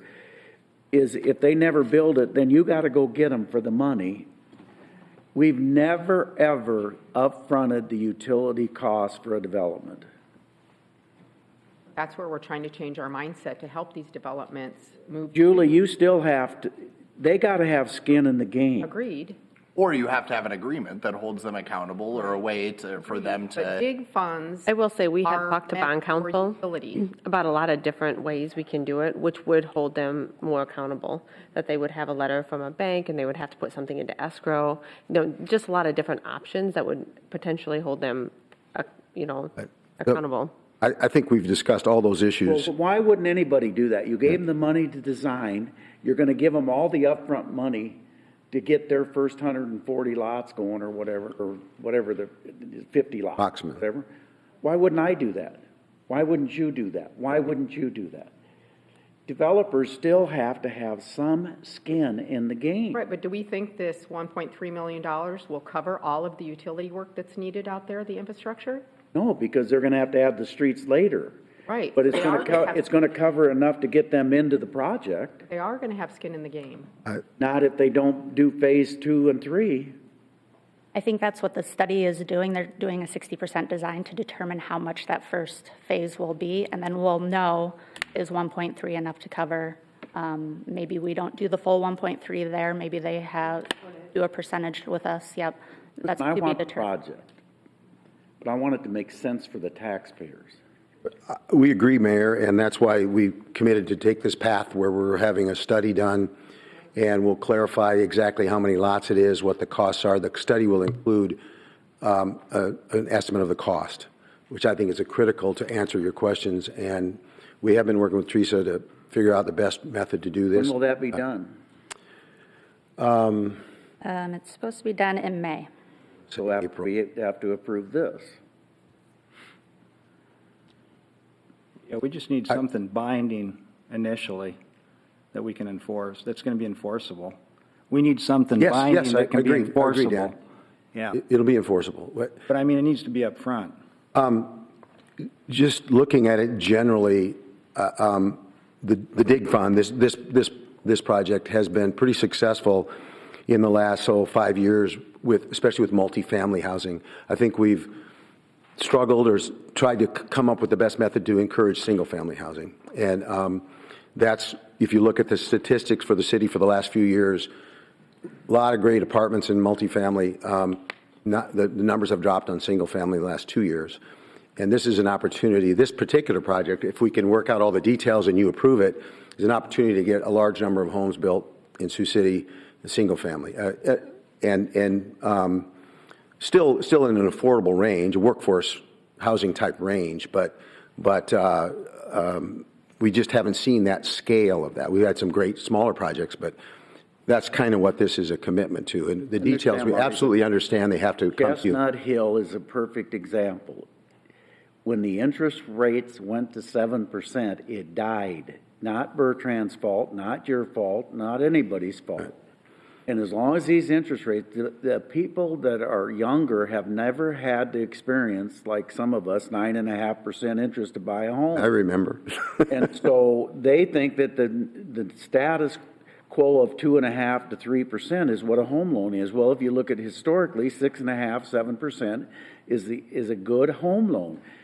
So you're not, until the mindset of this generation changes, you're not going to see 50 houses build up there next year. Or until you have different level of homes, you know, if you can get a price down a little bit more, which I understand is more material costs and labor, et cetera. I get it. Every young person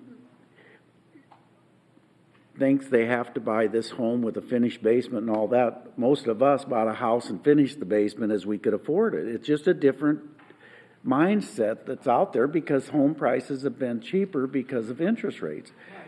We need to get that inventory available to them that don't have a finished basement, that has a smaller square footage. Okay. And this, I'm just saying, if there was a huge need, Chestnut Hill would have been finished by now. And I'm for the deal. I just don't see how we upfront the whole cost of a bunch of that stuff. So. And we haven't committed to upfronting the whole cost. We'll come back with some sort of a proposal. making the funds available to single-family homes, et cetera, not all of it necessarily for that project. I agree, so. Project 663150, speculative building development, page 80. So in this project, we had, if you recall, we had shifted the fund cash balance to the expedition project to complete a water line. When Al Haynes Drive was constructed, there was a section that didn't have a water line. And that helped the RMS project that's just about completed. I think they're about to cut the ribbon. And also serves the other land that we have available over there. It sort of makes sense because those two pieces of ground that we have available for sale were where we were looking at putting a spec building. So it kind of made sense. So that's why this doesn't show a balance here and nothing in 26. Well, I think you just will get rid of this sheet because we were never going to build a spec building in the rest of my time around. So you can at least get rid of the next 3 years because if we were going to ever do it, we would have done it by now. So and I don't know that that's the right place. You're going to lock in bonds. You're going to lock in bonds at this point, and I don't want to lock. I mean, I guess 27. We weren't. The transfer in from down. Yeah, we weren't borrowing at this time. Well, you're taking it away from freeing up for taxes. All right, fine, leave it there. It's just, I'm just upset. I mean, it's one of those things where I trust our ED team. Like whatever you think is the best utilization of this, you know. And Renee, I trust your judgment on what you think is necessary and needed. But I do understand some of the frustration of the mayor. We've talked about this in 3 years that we've always said if we're not going to do it, let's do something. We were working on plans for a spec building on the RMS site, and then they had interest in that, so that kind of went away. Good trade-off. With the interest rates right now, that's kind of the other thing. The cost was too expensive. Yep. So that's why we keep kind of pushing it back until that goes down. And I get all of those things. It's just I wonder if it's the best utilization of our holding of that, you know, or if it's like, hey, no, we just need to use this money else. I'm not saying like, oh, I'm against us ever doing this, but it hasn't made sense for us to do something. Project 663164, Business Park Tech Studies, page 84. So we did transfer some money to the 46th Street area for study of that area for development up in north part of the city. And then with a lot of these other costs are just related to site certification and some of the things we need to do with the new land that we've acquired and are acquiring. Project 663197, Downtown Development, page 86. So we provided a list of some ideas that we have regarding this. We've worked with a developer that we'd ideally like to secure options on sites in order to assemble them and make them a larger site for a development. So these funds that would be used to likely secure sites and then help maybe with development costs associated with even, the former jail site if we need to bring around there, other areas for utilities and street. Project 663211, blight removal, Ask page Daryl 92. to talk about this one. Yeah, this is our annual CIP for removal of blighted structures. Basically, for the most part, is the red tag buildings that are ordered demolished. We may run a little short this year. We have a big project to do. Probably be advancing fiscal year 26 funds very soon to be able to cover those initial needs. So I included in the weekly report, which I don't know if you saw it yet or not, but bids came in on the 2 buildings across the street, and that's what Daryl's referring to. Oh, they did? What were they? The first one was, my estimate after we'd done some things was around $900,000. My first bids came in was $996,000, and the low bid came in right about $750,000. He is managing the asbestos.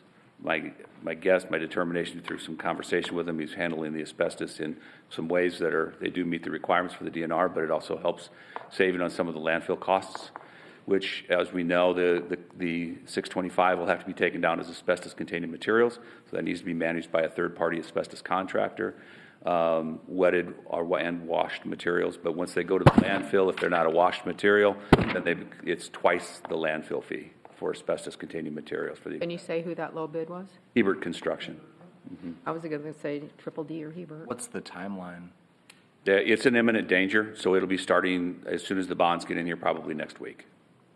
It has continued to collapse, so it is an imminent danger, and as it's being demolished, it creates an unstable and imminent danger for the building that's next door, so that's why it's being taken down together. Lucked out that we haven't had any really heavy snow. Sure. That helped contribute to the One of the blessings part of it is the fact that we were able to get in and abate the asbestos out of 615, because right now is it's still leaning against the other building and stable enough to do that. I told them to get in there and get it out before they come through with the other part. So I really thank you for that. That's been something that I think all of us, it's been weighing on the back of our minds. So well, I don't know if it was the urging of the mayor and asking for those kind of more weekly reports of where we are on some of these projects, or what it was necessarily. Maybe it is just our knowledge of that now, but I just want to commend you. I think we have a lot of different structures that we've been paying attention to for a number of years, and I, for one, will say that I think we're doing a much better job. It feels like we're gaining momentum on some of those things and moving forward, and that gives me hope for the ones that need to come down are coming down, and we have potential to rebuild or do something with those sites, and the others that can be remodeled, we're working on it. Unfortunately, some of the people that come forth and show interest in trying to save a building are not necessarily in a position where they are capable of pulling that off, which delays things, which puts us into a little bit more of a, we have an apartment building right now that's been burnt, and it's suspect to whether it's stable, and I would just as soon see that come down sooner than later. The last person that's come forward on it has played for nearly a year now, and so we are moving forward with that as well. I want to commend Daryl for his work on these buildings, as you mentioned. We take it very seriously, and I think he was able to get the cost of these Douglas Street buildings down, doing everything we could do. Also, Jill's done a great job with the Cook Park situation and turning what was a negative into, I think, a very positive thing. Yep. So, but we will have to advance. We'll probably have to advance some funds because of that cost of those two buildings. So. Daryl, you got to get better at taking a compliment, okay? I was just. I don't take compliments good well. job. I was saying good job.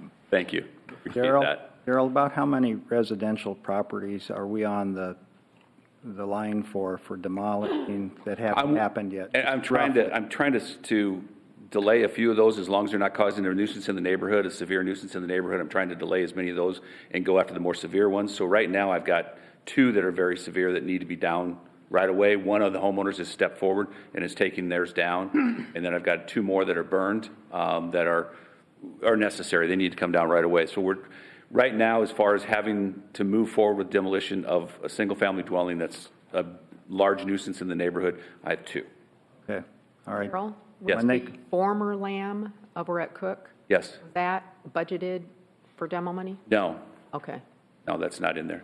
Well, even though the fire happened, it didn't do anything structurally to this. Oh, okay. It wasn't, the fire was not hot enough to do, there was a lot of flames, Just but it looking was at not some hot more enough money to to do any structural reprogram is why I'm damage. asking. I'm sorry, what was I was that? just looking at reprogramming money, you know. Oh, yeah, You'd have, no, we're good there. money in there or not. Good that there's being redeveloped. Don't There's- have to put- saves us an awful lot, so. And structurally, it's a very sound building. Good. Daryl, do you have a contact on the owner of that McDonald property that I said had a conflict on? Yes. Would you call him and tell him Triple D too? He was asking me who we hired and I forgot Triple D. Yeah, I absolutely will. Thank you. Yep. Daryl, can you also remind me how this works? So when you take down a residential property, Yes. does that amount that we pay become a lien on the property? Yeah, we assess it against the property, comes through with our assessments that we do a couple times a year. Council approves, there's a long list of those, whether it's nuisance abatement, weeds, snow, demolitions, we assess those. We also invoice the property owner immediately. Sometimes we have banks and other institutes that want to get a clear title to it and just get rid of the land, so we will receive checks for those and get paid back for those demolitions. But more times than not, we just end up assessing it against the property, so. So do we have a program to have infill building? Do we replace or do we try to replace those houses with another house? Or do I mean, they stay? it happens where people will buy and build an infill lot, depending on the neighborhood.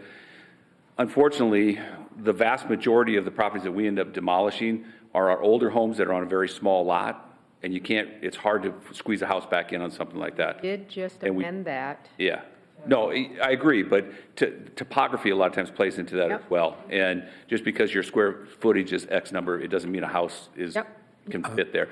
Those we encourage property owners adjacent to it to purchase half and half and expend their yards and give themselves a little space. Because it seems like maybe some of those size lots would be ideal for affordable housing. Yes. You know, even if it's on a substandard lot. Council, that we've kept our eye on that land bank legislation. A bill was just introduced this week. I think this is about the third year in a row, so we're hopeful that maybe that will pass this year. 7th year. Sorry. 7th year, I'm sorry. So some version of it has been in What's the the new name of the land bank that they're running it under instead of land The bank? land trust. Land trust. land trust, yeah. Okay. But we're also looking at, internally, we're looking at doing our own program, I think. I brought that up. Yeah, I brought that up last week. Excuse me. But I don't want to, can't wait for the legislature for this long to put something in place. But thank you, Daryl, for all. Yeah, thank you. Project 663-221, Phase 2 Home Investment Partnership, page 94. You'll address this? So this is what our office works on to try to keep single-family homes predominantly off of Daryl's list. So the first 2 years are funded with franchise fee settlement refund. We are kind of coming to the end of that as a funding source. It started out over $700,000, and we anticipate the next 2 years we will have utilized all of that. We primarily use this as gap financing for all of our rehabilitation projects. So we first use Healthy Homes Funds, lead grant, IFA, and CDBG. And with all of our additional regulations that are been added to a lot of our projects, that often is not enough funding. So we are very grateful for this in our projects and hope that it continues in the future. Project 663-222, Downtown Aesthetic Improvements, page 96. So something we did this year with these funding was to combine it into an engineering project for Nebraska Street, coming in off Gordon Drive to enhance the work that they were doing, an opportunity to change the lighting and landscaping and so on. And we'll look for more of those opportunities in the future. Yeah, we're collaborating with Downtown Partners and Engineering on their utility master plan and try and do some additional streetscaping when they go in and update the utilities. Project 663-301, downtown facade, page 98. For this one, we've been working with Downtown Partners and Finance to try and maybe develop a new program that takes a look at downtown retail and restaurant strategy to try and fill some of the storefronts that are vacant. So we'd look at helping tenant improvements and with some of the build-out costs so that we can make it more feasible for them to get into these spaces. So we'll probably bring a new program back to you. And it's still to be determined if that'll use, transfer in from TIF or potentially sales tax funds for that. So this is a big, kind of a big shift in what we're going to try to do here is instead of looking at it just from the facade improvement standpoint, looking at getting somebody in those spaces. That seems, we've been very successful with getting a lot of new people living downtown and renovating some of these historic buildings, but we just haven't filled those spaces. So we're trying to create a new program that we'll bring to you, as she said, and to address that. So we're still working on the details of that, but we think, and we've talked to Teresa about it too. So. The facade, we would likely fund that by sales tax. We've talked a lot about the plan, wanting those businesses to actually, bring in sales tax. That'd be a requirement of them for applying. So this will be likely funded by sales tax transfer and for ED sales tax transferred in. The facade part of starting a new business is really the least expense for a new business to come in. It's the build out, whether it be restrooms, hood ventilation, as Daryl knows, any kind of an ANSEL system that needs to be installed. So I think this is money better spent to invest in actually landing someone there who will create that revenue for the surrounding area, the sales tax to come back and help, fund it a little bit. I think this is a good shift. I really do.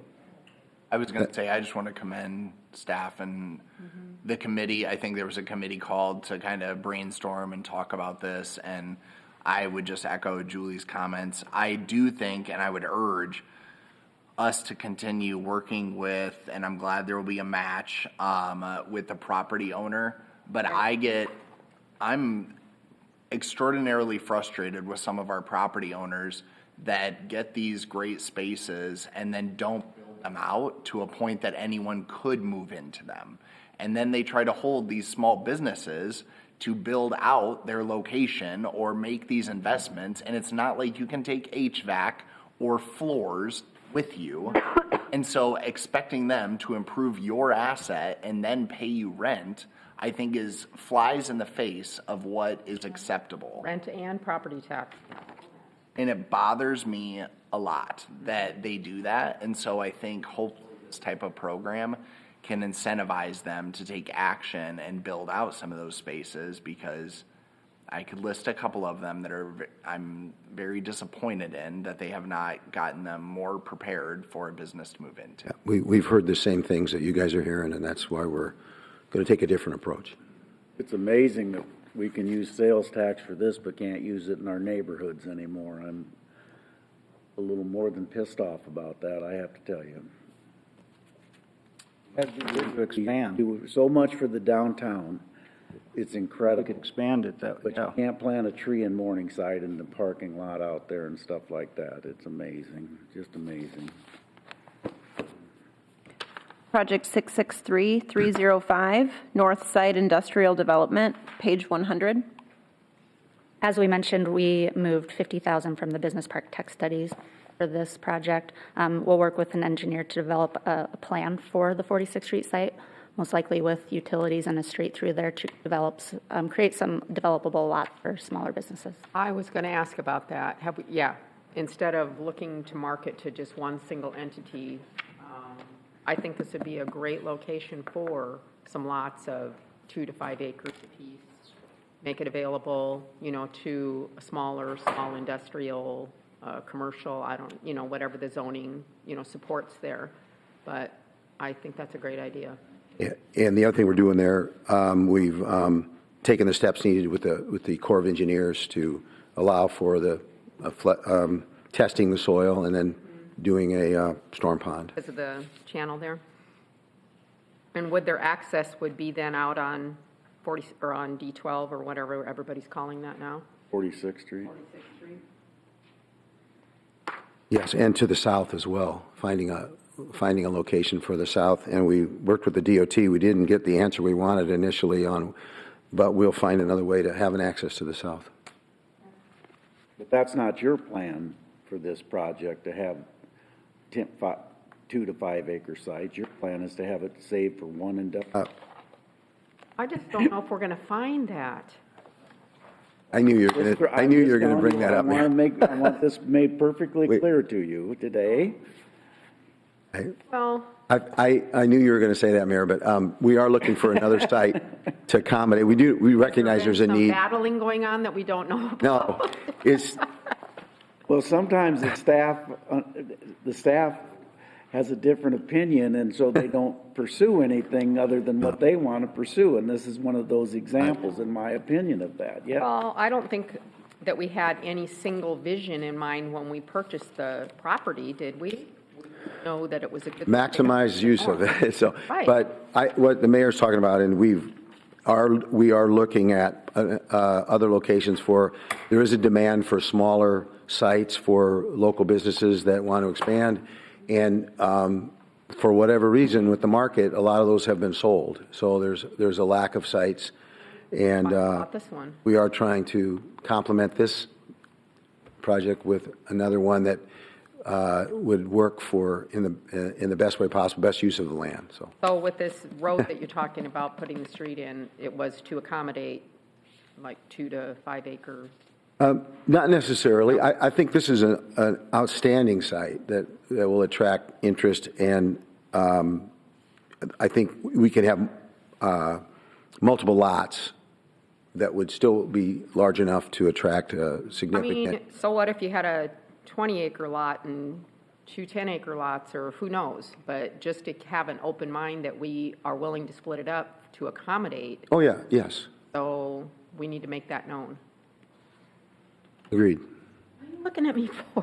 Because it's exactly the opposite of what was said in the ED meeting a month ago. Well, I don't get to go to the ED. You were there. I wouldn't know.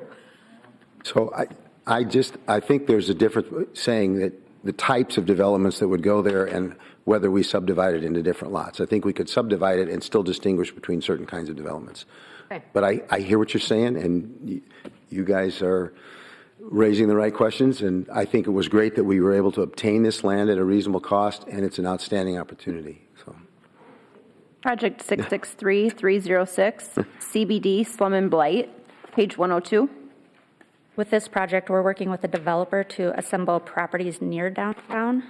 So these funds will be used to either secure options or other development expenses, such as design for utility and street utilities in the area, are from the 1800s and early 1900s. Project 663310, Boys and Girls Home, Court Street, page 104. So the funds you see here in fiscal year 26 are from a grant that we applied for. All 19 million would come from the grant.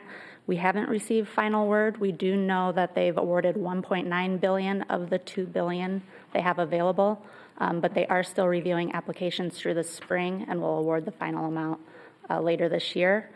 But with that said, we also know that the Boys and Girls Home will be vacating this site in Q2 of 25. So we know that we need to kind of think about what the next step is here. And we do have an interested developer, and the Boys and Girls Home has indicated that they would be willing to donate the property to a developer. So we continue to have those conversations.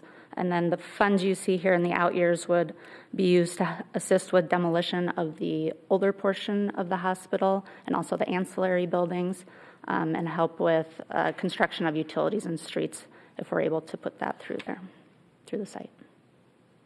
As a note, it's about 15 acres in the heart of the city. Project 663311, Southeast Development, page 106. This project will be development driven. We do have funds in out years that would be needed for utilities if we were able to land a prospect for this area. Project 663382, North Side Commercial and Residential, page 110. A majority of these funds in fiscal year 26 are to finish out the water park expenses and everything associated with that project. We do have a request for $600,000. $300,000 would be to extend a sanitary sewer line and also put in a turning lane for some property along Outer Drive. There's only a water line in Outer Drive right now, and we have a couple prospects that are looking at locating that area. Drive. Correct. Right, that's separate from the water park. Right. It's a new development. I think we should start calling it Outer Drive East, honestly. I know the new owner of the property is working on a name for the area, so I think eventually we'll have a name, a marketing name to use for that area. I just mean the street itself. Oh. On the east side of Lewis Boulevard. And check on that if you'd like. I want to see us go back to Outer Belt personally. Oh, yeah. Let's finish Outer the belt. Project 663384, Gordon Drive, I-29 Development, page 114. So council is aware of some potential acquisitions in this area, and we will be meeting with council on February 3rd to discuss some negotiations we have going on. Project 719197, Southbridge Development, page 119. So we met with finance about this. A lot of the future planning here was based on very good numbers that we had gotten from an engineering firm related to a project that did not happen. And we have, however, budgeted funds to complete the potential purchase of land that we've talked about. So the rest will have to be, well, these are valid numbers for the improvements of the streets, 225th, and the utilities, and all the numbers you see are valid numbers for when those streets are built and what utilities are needed.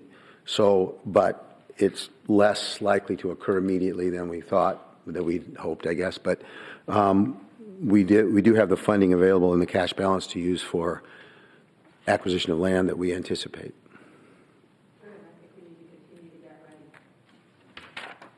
719201, Are there any funds that would help us on that? Any other funds, grants, or any kind of outside funds that would help us with that? Well, as you could tell from this CIP sheet, we had listed Woodbury County and RISE in there because they were both going to be used in the development of that larger project that's not happening. So, but I think the RISE is always there, and we would use that for any street extension. We would do any paving.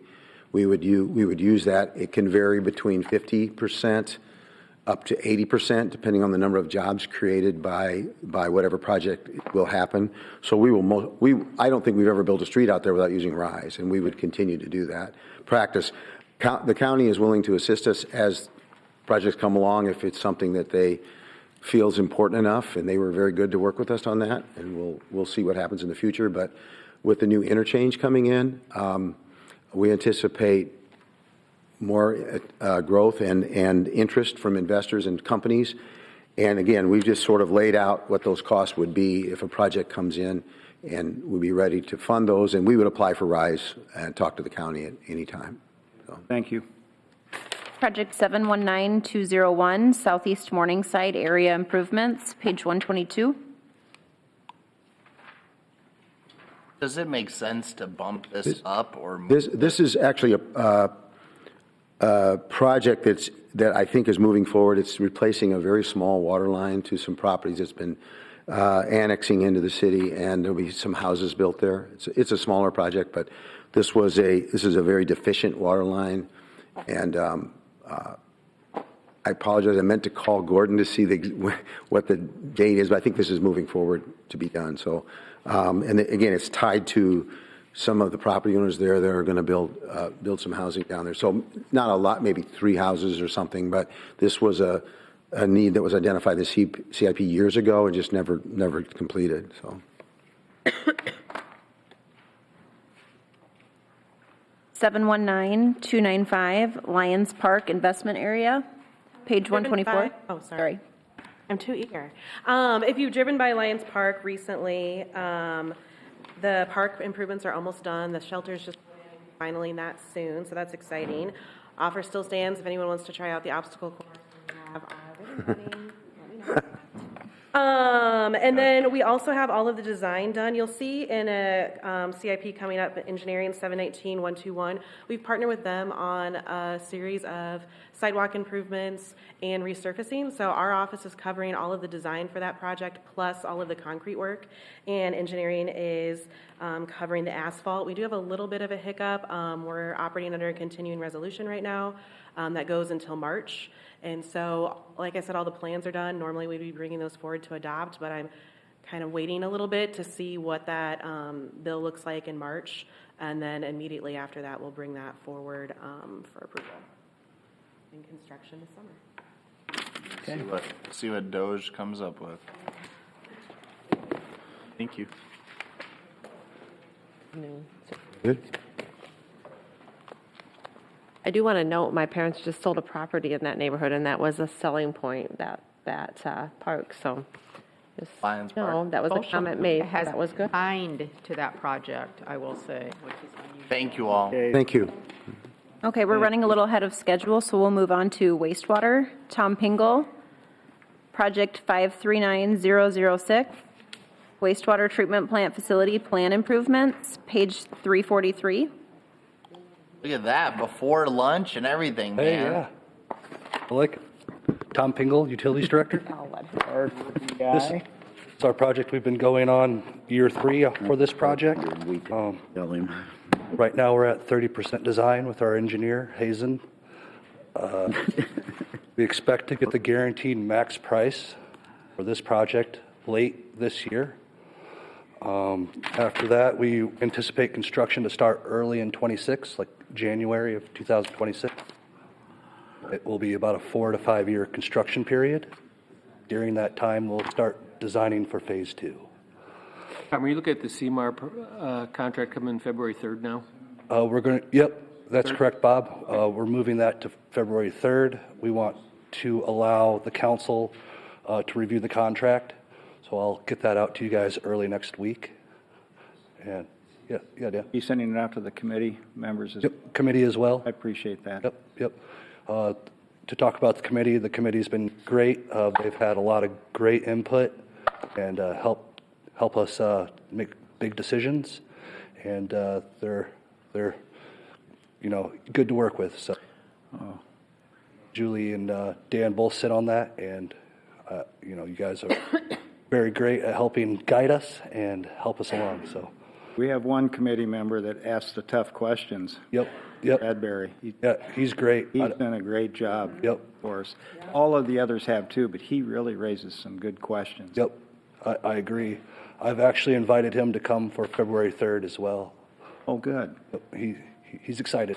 I was going to say, he even He was stops. being kind of tough on deadlines the other day, though. I was Yeah. getting a little scared. Yep. He even stops at Morningside to update me and see me every once in a while. That's good.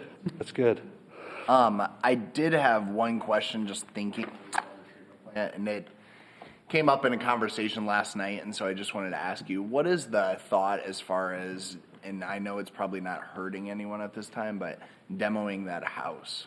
Yep. We're going to do that in phase 1. We ran into a hiccup. We have to do a phase 2 archaeological study in that area. There's some history. There's an old homestead that dates back to the 1800s. So we have to do a little digging around to make sure we don't find any bodies or anything like that. And if we don't, that's literally the reason why. Yeah. And similar to the Railroad Museum. Correct. And then once we get that okay from the DNR, we're going to tear that house down. And when will that be? When is the archaeological part? We're doing that pretty soon just to get ahead of it, because that will also cover us for phase 2 later down the road construction. So the archaeological part, if we don't run anything, it should be pretty quick and smooth, and then we'll, right into the beginning of phase 1, we'll start demo of that building and quite other few structures out there. I do want to let you guys know we are seeking grant funding continuously for this project. As you know, it has a large price tag. We have located a grant through FEMA that does award up to $50 million. And we are also looking at a scoping grant to get some money back from the design. So hopefully we can get some of that, and we are going to apply every year until we get it. There's also one that's coming out that McGowan talked about the other day, you might check. Okay, I'll reach out with him. 539117, wastewater treatment plant resilience initiative, page 346.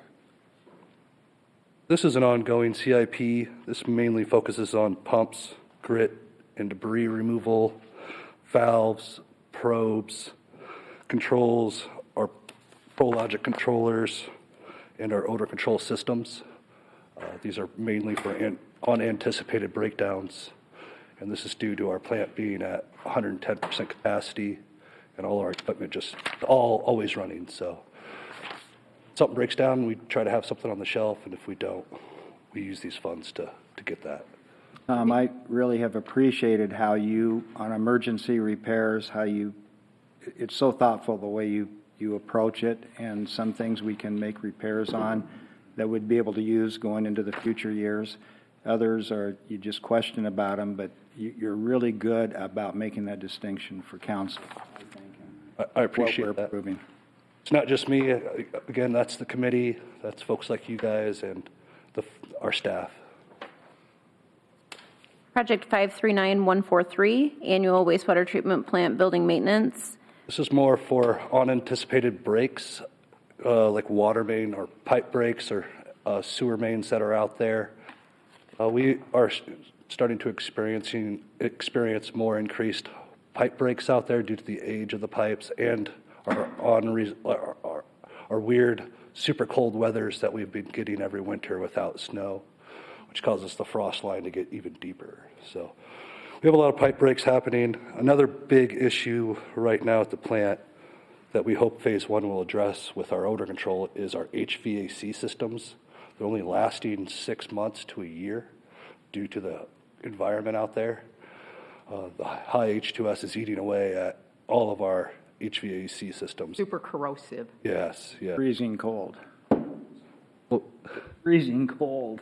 And that too. Cold in the building, yeah. Yeah. Really, yep. Our boiler system in the admin building is down right now as well due to highly corrosive issues as well. I think there's been more of an appreciation over time about how important this was when we made the decision to proceed, move forward, and not pass it on to a future council and that kind of thing.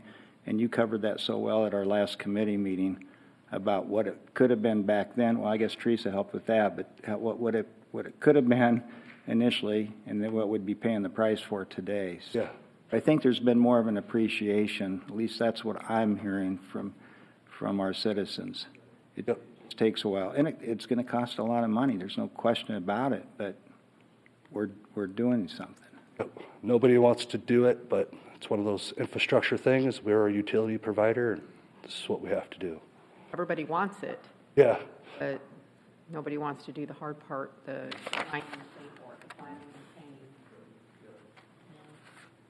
539207, lift station improvements, page 350. This is kind of along the same lines as the wastewater resilience plan. This is just for our lift stations, though. This money is used to replace pumps, odor control equipment, valves, controls, and we're seeing that so not every year this covers everything, so we have to pull out of our operational budget. Like last year, we had to buy a pump from Morningside Lift Station, which was over $200,000 just for one pump. So this is what, it's a plan to slowly get ahead of our pump breakdowns, but sometimes it's unanticipated, unfortunately. 539222, renewable fuels, page 352. There's no funds to be spent next year in this CIP, but this CIP exists to eventually replace the membranes of the biogas system, which is the very last step of the process, and it's some of the most expensive equipment for that process. So right now we've done testing of our membranes by seeing differentials on each side of pressure, and it looks like, and we've been told by our service provider, that we have some more life. So hopefully we can push this out even further from 27. And are you using Bartlett and West on that? No, Okay, well, that's what, this money's held because there's still ongoing litigation. And last year, the biogas facility generated 1.9 million, and the year before that was similar. So it's steady, but not where we'd like it, and we hope after our digester improvement project, we can get some more biogas from more breakdown of volatile material, so we can get some more material in there. 549165, Ravine Park, Oak Savannah Restoration, page 354. This is the ongoing CIP, definitely due to state requirements. This project was done to keep invasive species out, increase stormwater quality, and slow the runoff off that hill. So every year, or every other year we have done now, is to do a controlled burns out there. And we think maybe we can even push it even more than every other year. One of those great things where the state requires us to do it, but then does not offer funding. Correct. Yep. but that's because we accepted funding. That's the problem. Unfunded. Yep. They've never accepted the funding. That was we were sold a pack of goods on that deal. And then she goes and gets 459196, Pulaski Park Drainage Improvements, page 356. This project is currently at about 30% design, or it's 60% design, sorry. And we anticipate 90% design to be completed in next month. And we hope to get this project out to bid early spring. This is a project that is a sponsored project, just like Ravine Park, where the state gave back our money that we paid in interest for any project that was completed at the wastewater plant. So once you complete the loan and pay and finalize it, they give you all the money back in interest. This time it was $1.9 million, and we tried to select it only could be used for stormwater improvement, and we tried to select stormwater improvement in the city that would have less maintenance afterwards. And this is kind of what we thought would be a good project for those funds. This is to obviously improve watershed in this Pulaski Park air drainage system, which goes all the way up to Morningside College. We've partnered with Morningside College to utilize some of their land to put these on, and they will maintenance it the life of the system. So little bioswells, little pools of water to slow it down and increase water quality. The money then we received back, did they have restrictions on the use of that money? Yep, it can only be used for stormwater quality improvements. So you can't use it for water, like the drinking water plant or the wastewater plant. You can only use it for stormwater.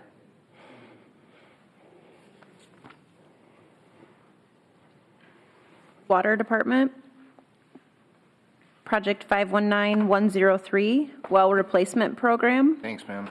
page 362, Brad Pitts. Were you up all night, Brad? Was I up? No, I wasn't. Getting phone calls? I kept in touch with them.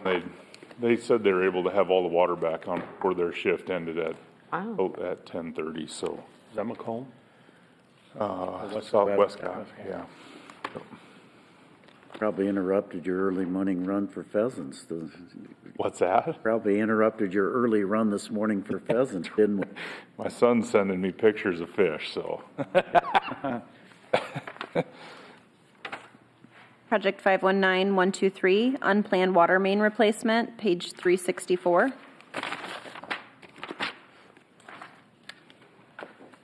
$519,127, Emergency Water Main Replacement. Hang on, I want to go back.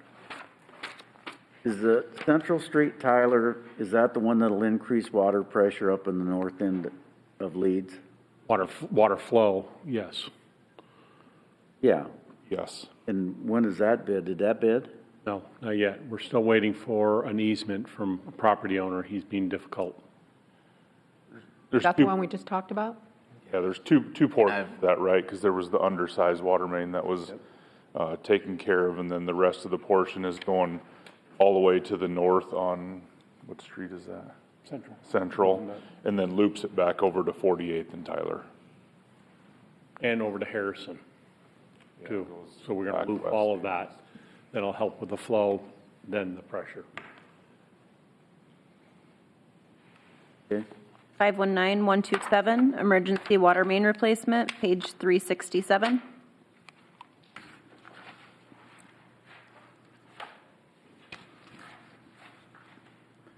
$519,164, annual water system improvements, page 375.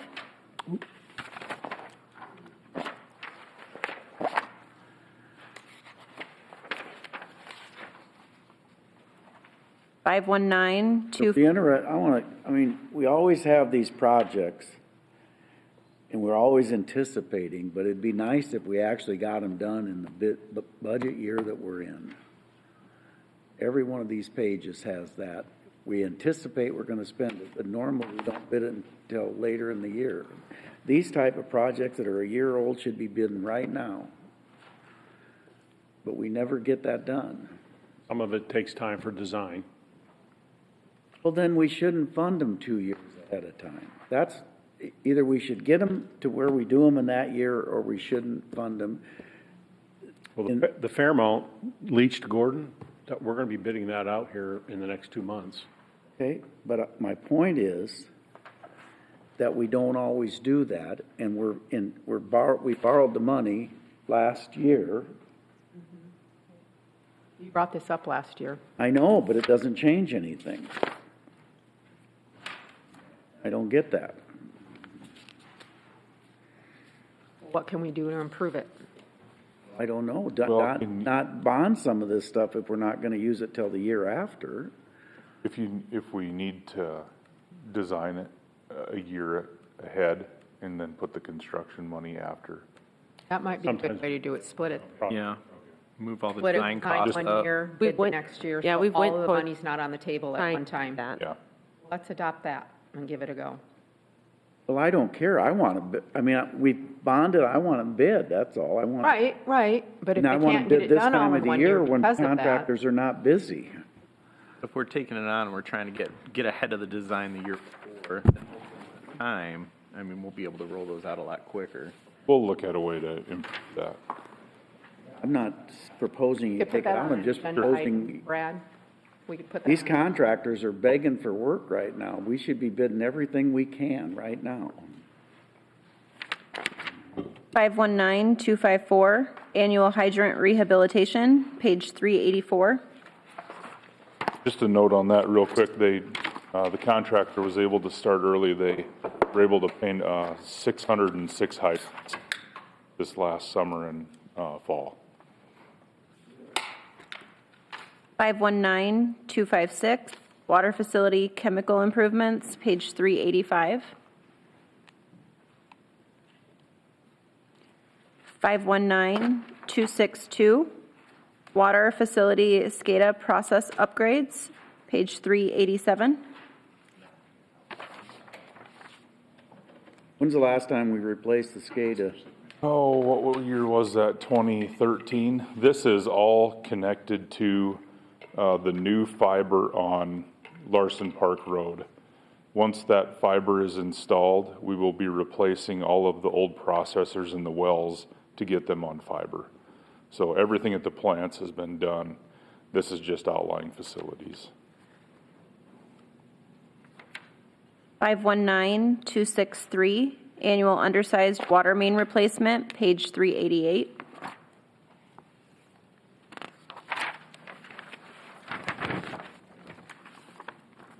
$519,264, pourbacks, page 391.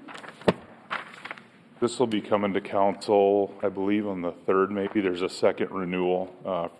The two current contractors have agreed to keep on for the next year. So you'll be seeing that coming up here in the next couple weeks. Was this pourbacks? Yeah. We've been really satisfied with their timing and their work. They've done a great job. Yeah. Who you got, Ellison and A&G? Yes. 519266, water plant high service pump VFD rehab, page 392.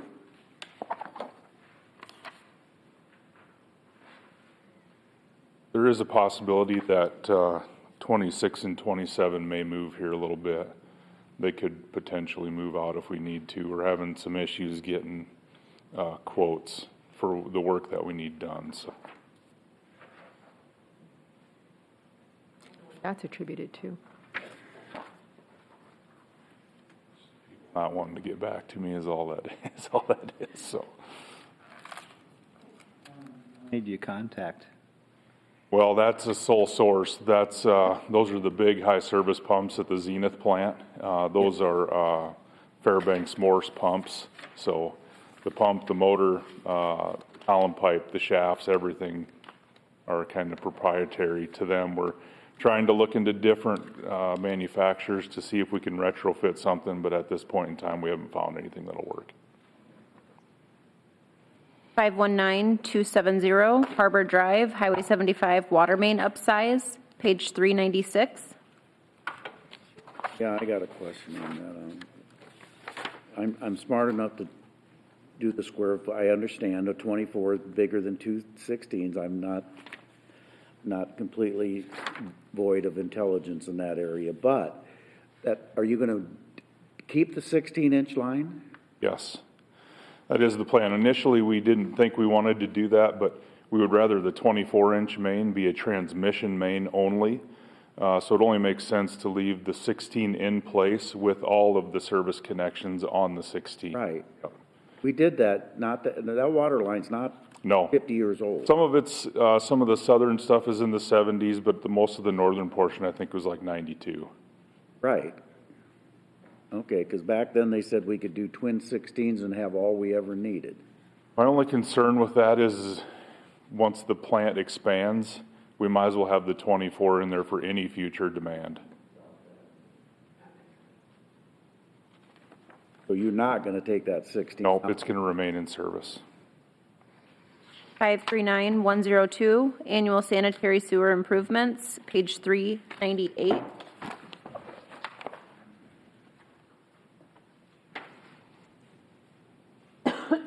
Five 39127, emergency sanitary sewer, page 401.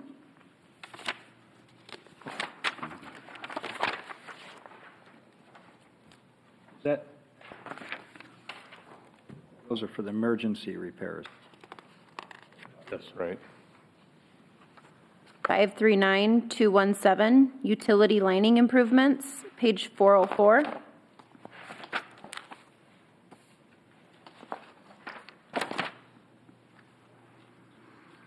Oh, got it. 539227, bypass pumping equipment, page 406. Just as a note, this is the pump that we discussed after the flood conversation. We had quite a bit more money in here. Those pumps were not near as much money, so we just left it in 27, but we decreased the amount that we're asking for. Was that getting another backup or something, right? But I don't want to go through a flood in Riverside. Yeah. Finance is okay with it. I'm okay with moving it up, and we can get it purchased. I don't want to go through that experience again. Sure. And you might six, or if we think we can, you know what I mean? Like, Well, we'll bring it back as a technical change. because to the mayor's point, a levy expansion is going to take time, so it's like better to be prepared on that side than. How much is one pump?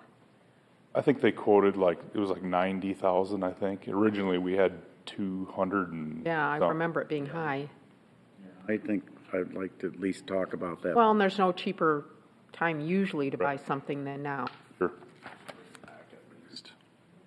But we appreciate your thoughtfulness.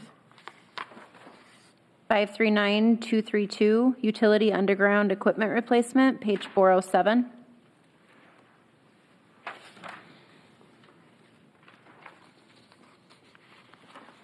Expensive stuff, man.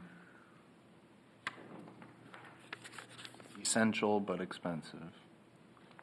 549101, unplanned storm sewer, page 408.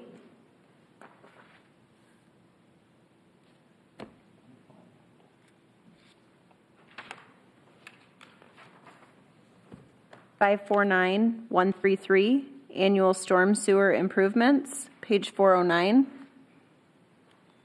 On 408, did we bid that bridge? Didn't we bid that? Didn't somebody get that the other day? Mulberry Bridge? Yes. What did it come in at? 1.2 or 1.3, I think it's right around there. It wasn't all from this. We took some from this to repairs along with some undersized water.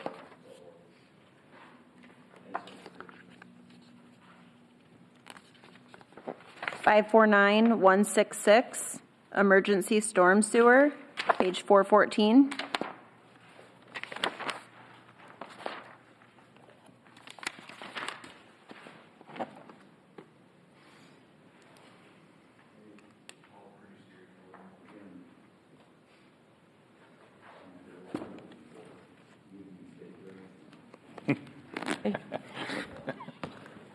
Thank you.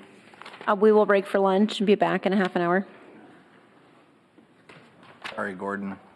All right. I'm going to petition for an early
Okay, we'll head on to Public Works, project 138002. Let's get this deal out of the way first.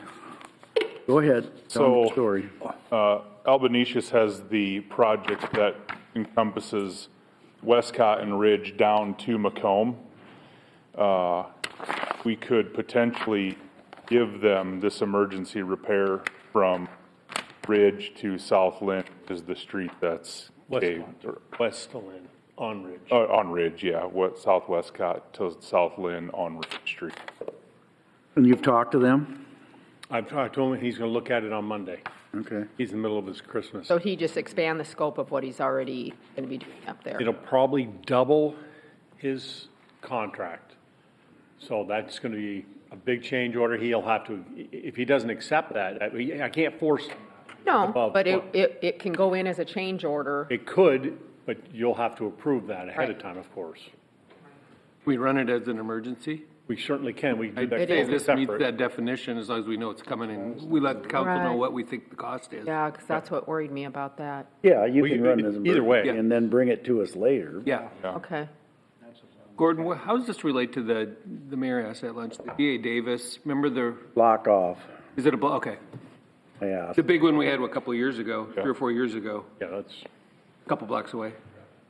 that was actually before my time. Block to the north on Macomb. Okay, So you Block want south. to do emergency? yeah, let's declare an emergency and then we'll give the council a council memo letting them know where we're at, as soon as we know. Ridge is up the hill. If you're heading east, it's on the south side, on top of the hill. I'll have to get, I didn't deliver many pizzas down. Okay, project 138002, annual streetlight repair and maintenance, page 228.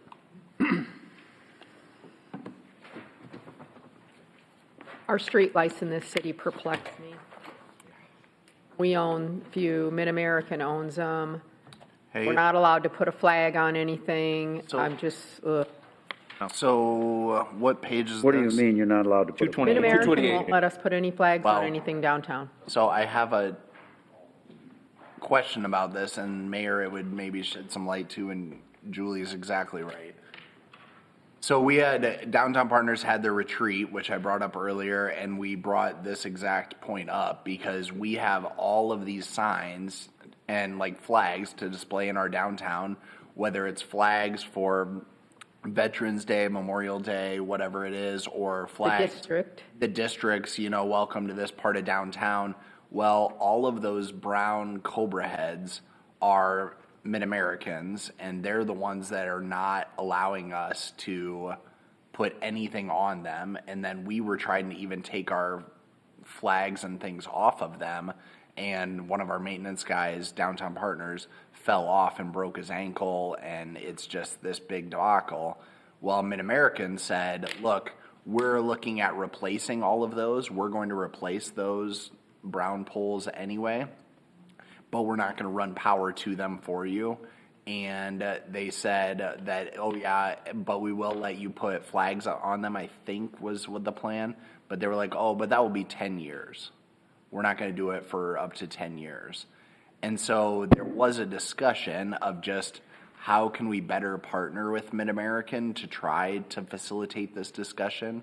And one of the ideas presented that I don't know if you could run with or approach Mid-American with, or I said that I wanted to have a conversation, was if they were willing to replace all of those lights at a much faster pace and then give them to the city, if the city would be interested, if they were all brand new infrastructure. Not going to have costs, there's not going to be costs associated for quite some time, but would they be willing to do that and then have some uniformity where at least we know that they're ours, they're all brand new assets and better able to be utilized for our downtown, because it is frustrating that it's like, geez, every community is putting flags or banners or whatever on these lights. Yeah, and now now we have hundreds of them stockpiled and we're being told don't put anything on them. How did we get by with it all these years? Because we used to put Christmas decorations. And Right, that's why we didn't have any Christmas decorations on some of the streets and on Facebook went wild over it. What's missing in this picture? What was missing was the decorations that Mid-American would not allow us to put on those poles. Well, when did this happen? So year. the gentleman fell and broke his ankle, and I think that's when they're like, yep, everything off, we're not doing anything, is my understanding, is all. But wasn't he taking down the brackets that they had already told us we couldn't have up there? Correct. Yeah. Let's put that on team meeting, and I'll have Kurt attend. We'll start that conversation. Run it by Lee. So there's that, Leeds has flags all the time. On Well, South Sioux, all along the main drag, and they have. They don't have electric. I thought they do. No, They don't have ones. they only have gas. We can get more info from Reagan, but yeah, it sounds like it was a conversation that just is not going well. And those- Staff was asking for help, or Downtown Partners was asking for help. Okay. The liability exposure needs to be addressed too, if they haven't brought that up, and I'm sure that's their concern. So we might own some of the downtown lights, the Cobra lights, but just not all of them. But I don't understand, We do, we own the silver, I think. I don't understand why they let people in Leeds, and I think Riverside has some signs. Morningside Avenue has them all over the place. I don't know why either. Well, they're not very happy with us, but I'm not very happy with them either, so what the heck's the difference, but. I'm not sure, but yeah, if we can, I'll ask Reagan to maybe come to a team meeting. All right. 139007, annual intersection traffic signal, page 230. What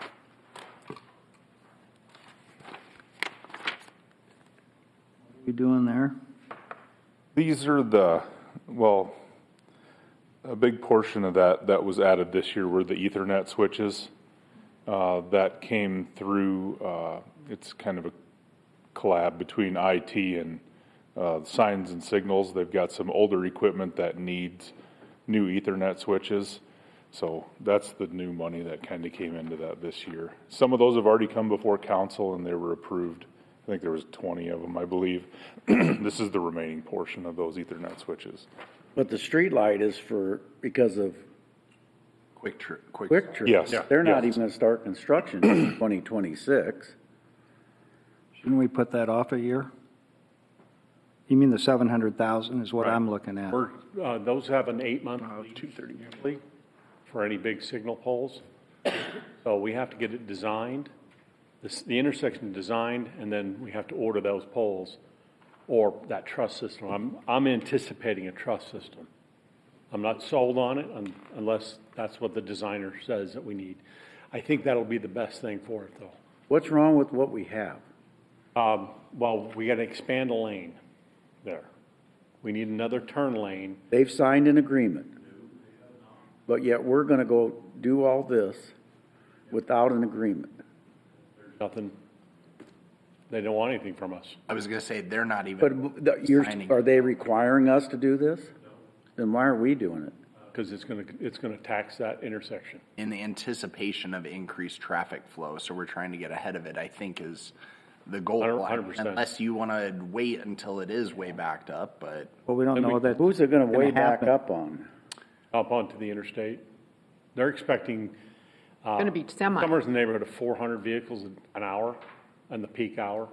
And what it would be, I would guess what would back up, and what I'm thinking we're looking at improving is, Mayor, if you're going north on Hamilton and turning left into it. So you're coming off the interstate going, say you're traveling westbound, and you would get off to be able to go to that quick star. And we already have a backup And it's a short left lane, or left turn. going south. So it is one of those where it's chicken or egg. I mean, it's just like the intersection down by Target where we ended up putting a light in. We did not have a light there. It was a stop sign. And then everyone convinced Kearney that we needed to do a traffic study because we felt that it warranted improvement. And then, of course, it showed that it did, and we installed it. But it was way after the fact, so it'd be... But you didn't need one until Fleet Farm and Hobby Lobby went there. You didn't. That's true. But I think I hear, No, Gordon, correct. are you saying we probably need this anyway? That's Well, we don't need it anyway, no. I mean, it's not in great shape, those poles. They're always getting hit by these trucks. The intersection is in sad shape. So this is just the poles. Later on, we have another CIP that's for the intersection. Curbs and the concrete reconstruction. utility. And we're This is talking for the poles, the That's what the truss system, extension- all of that. Yes. That's in the future, so it's the extension of the lane? Is that the 300? That's a different deal. No, it's for No. For the the lane. signals, yeah. Tell me again, what's for 26? For 26, this 700,000 is going to be combined with another CIP to start the design on the whole intersection reconstruction, which will include new signal. It'll include another lane, purchasing property from, I think that Unity Point owns that property on that. Pace. Need some property from them, and reconstructing Tri-View from the end of the cul-de-sac on the west end over to Myrtle, South Myrtle. It's a sizable section, and it goes up to the railroad, which is, I mean, we're not going to do that. To answer your question directly, though, Dan, the way I understand it, this 700 is for the signal lights there at the intersection. There's another CIP for all the other stuff he's talking about. Yeah, it's going to be combined, the two of them. Has anybody, I know we don't have an agreement with Quick Store, but has anybody talked with them about? Marty's talked to them, and they said they weren't interested in a development agreement. No, but are they, but do they see the pros of this happening? Yeah, and they would prefer we get it done sooner rather than later, of course. Acknowledge that. But they're not in a build. And I feel like we need to guarantee that they're actually going to be there before we do spend the 700. I mean, I realize that we're going to need to do it, but without a development agreement, how do we know they don't push this project back to 2028? This You isn't. don't. You can't control that. And this isn't going to happen overnight.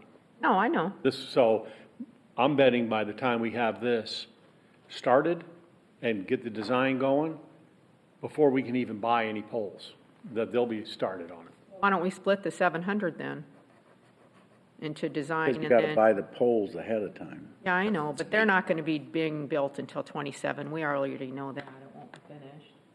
No, they're going to start in 26. The real estate guy that I talked to at the grand opening said they're starting in 2026. I start design on this now, or July. I'll start design on it. You'll need to order these poles probably by March of next year.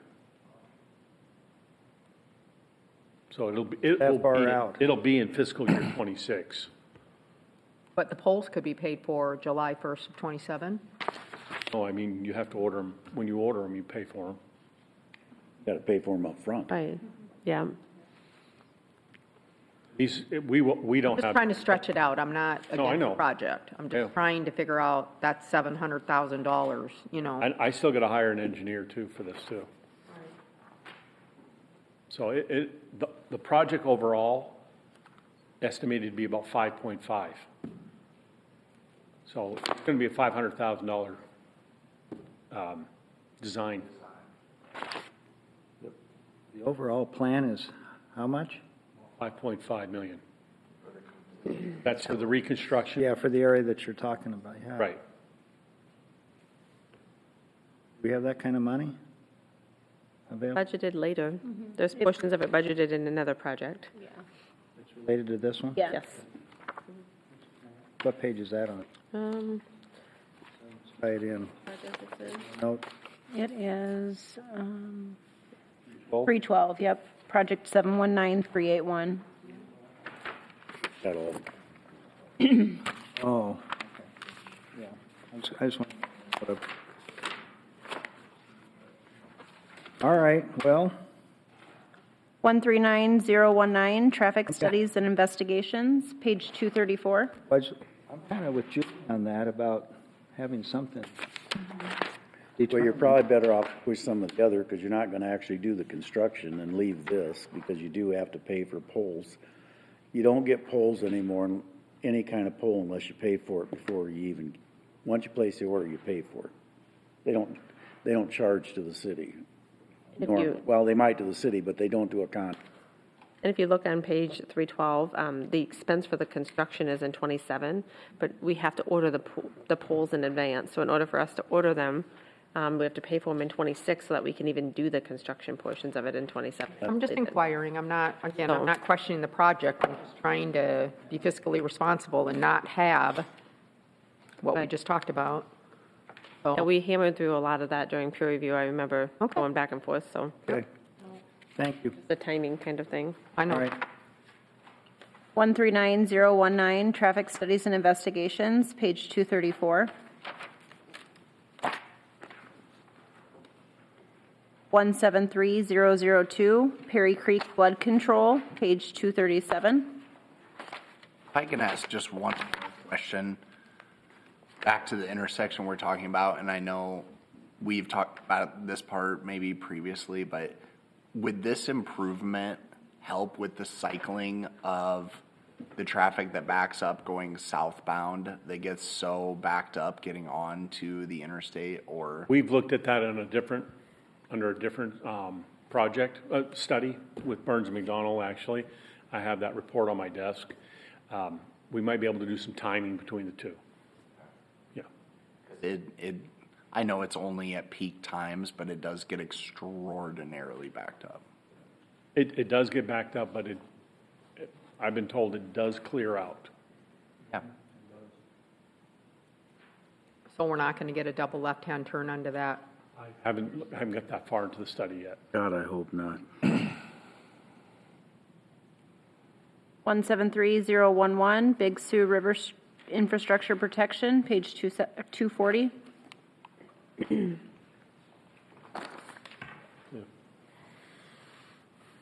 Whoa. When did that what were you at? I'm sorry, it might be a page ahead of you. No, you're not. When did this become a priority again? Perry Creek. Oh, the one before What page is that on? 37. 237. Perry Creek Flood Control Improvements. Unprogrammed. It's 2027. Well, no, I'm looking at this big number.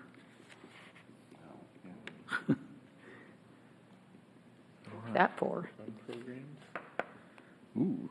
I mean, we looked at this back when we did the flood control for the Perry Creek, and there will never be, I won't say never, but there has never been since that day any federal funding whatsoever. And I mean, I just don't want to spend 175. I don't know what land they're even talking about that we're going to sit on for a long time, because without a federal program, this is I'm shocked it's only $16 million, because we spent how much on Perry Creek originally? And these numbers are probably really old. I mean, this was before my time even, this project. But what land are you thinking about buying? Not real familiar with this. Who put this thing in here?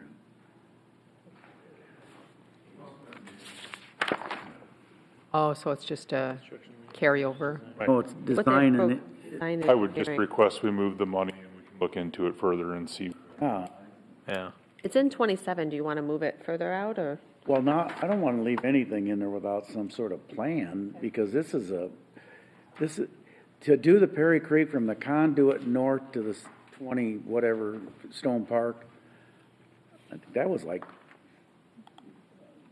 in the 90s. Was like that portion was like 28 million, and the conduit was like 16, if I remember right. I don't know how you'd ever do that in this day and age. I appreciate that my son lives on it and the water gets high, but sometimes you go over. We'll bring it back. Bring it back. For a wrap up for a technical change to vote to move it. Move it down programmed. 173019, Outer Drive North, Floyd River Drainage, page 242. Did we do the Big Sioux River? We We did, and announced we it. went back. Oh, I thought we got Do you wanna- interrupted on that one. Is that enough to get that dike extended? 240. Big. Not the dike one. Talking about. Huh? That's not for the dike. No. Well, I know, but it's part of it. We have a separate CIP for that one. So what's this for? Levy protection This is, plan. yeah, this is our general repair on the, Oh, the gates. On what's already built. yes. On all three existing. So now we'll move to the Outer Drive project that Sarah just announced. All that rain last year and we never had a problem, but we're gonna spend $4.5 million. Property one, we're waiting to trying to get property from Dolph Ivner on that one. What is, We're gonna buy some of his or get an easement on his property, put in a basin. And in addition to One Fun Place, we've got an easement to do some underground storage. Oh, and that storage place over on Floyd? Yeah, right Up in there at there. One Fun, their dirt parking lot area. And then we have to file a map for this, so it'll reduce their flood insurance. 115 homes, I think it was. 133 homes. but is that to the mayor's point, is that the purpose of this? I mean, are we spending 4.5 mil to reduce flood insurance costs for 133 homes? They all have that. And not just flood insurance, but to help protect from flooding. But also to the mayor's point, with all that water we had, it didn't flood. I struggle with this one. Feel this is high priority? I mean, No, that's why it keeps getting pushed out a little bit, but we're still trying to deal with Dolph and his property apparently worth $1 bazillion. And all of these homes are required to have flood insurance, 143 of them, or that's just how many are in the area? That's how much we'd be protecting, yes. and I think that's the mayor's point is this There's, seems a little far-fetched or maybe not able to, I don't know, stuff. well, we're spending $2.5 million out there on Riverside. That did flood compared to this, yeah. Right. Yep. One Yeah. sep- I understand. Yeah. 173083, Big Sioux Flood Control Improvement, 244. This one that's $550 is for design and permitting. It is very expensive for this. We have put in for a grant, have not heard yet. It's supposed to be these next couple of months. We're supposed to hear. Is it a matching grant or? No, it's just a grant, as far as I know, straight on. FEMA? Won't be a match.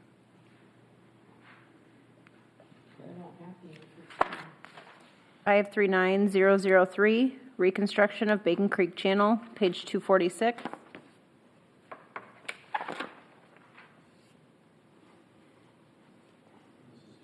Project. One's the relining and rehabilitation of the sanitary that's in the bottom of the channel. We're working with FEMA to redo our scope on that. And the second phase would be the returning that channel back to natural. Rubbleizing all the concrete, putting a trail on it. Sound of that. Trail will be a multi-purpose trail for our sewer equipment and for bikes. So the sewer equipment will be at the bottom still? Is that, we're not rerouting? Rerouting it? No, not if we can.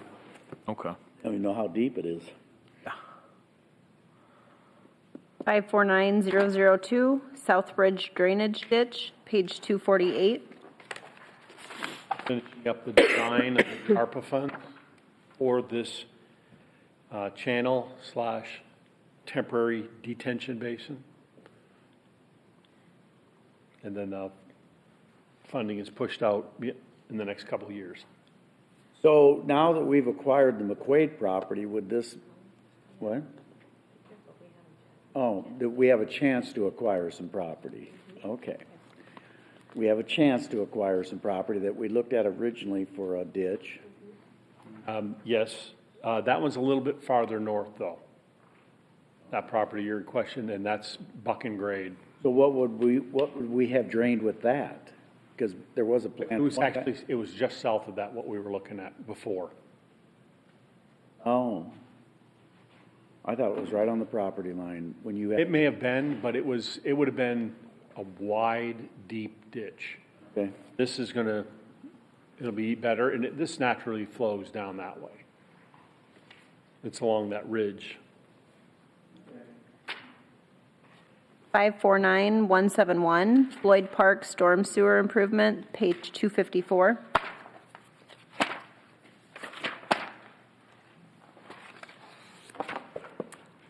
Tell me. What do you say? I say push it another year. I say delete it.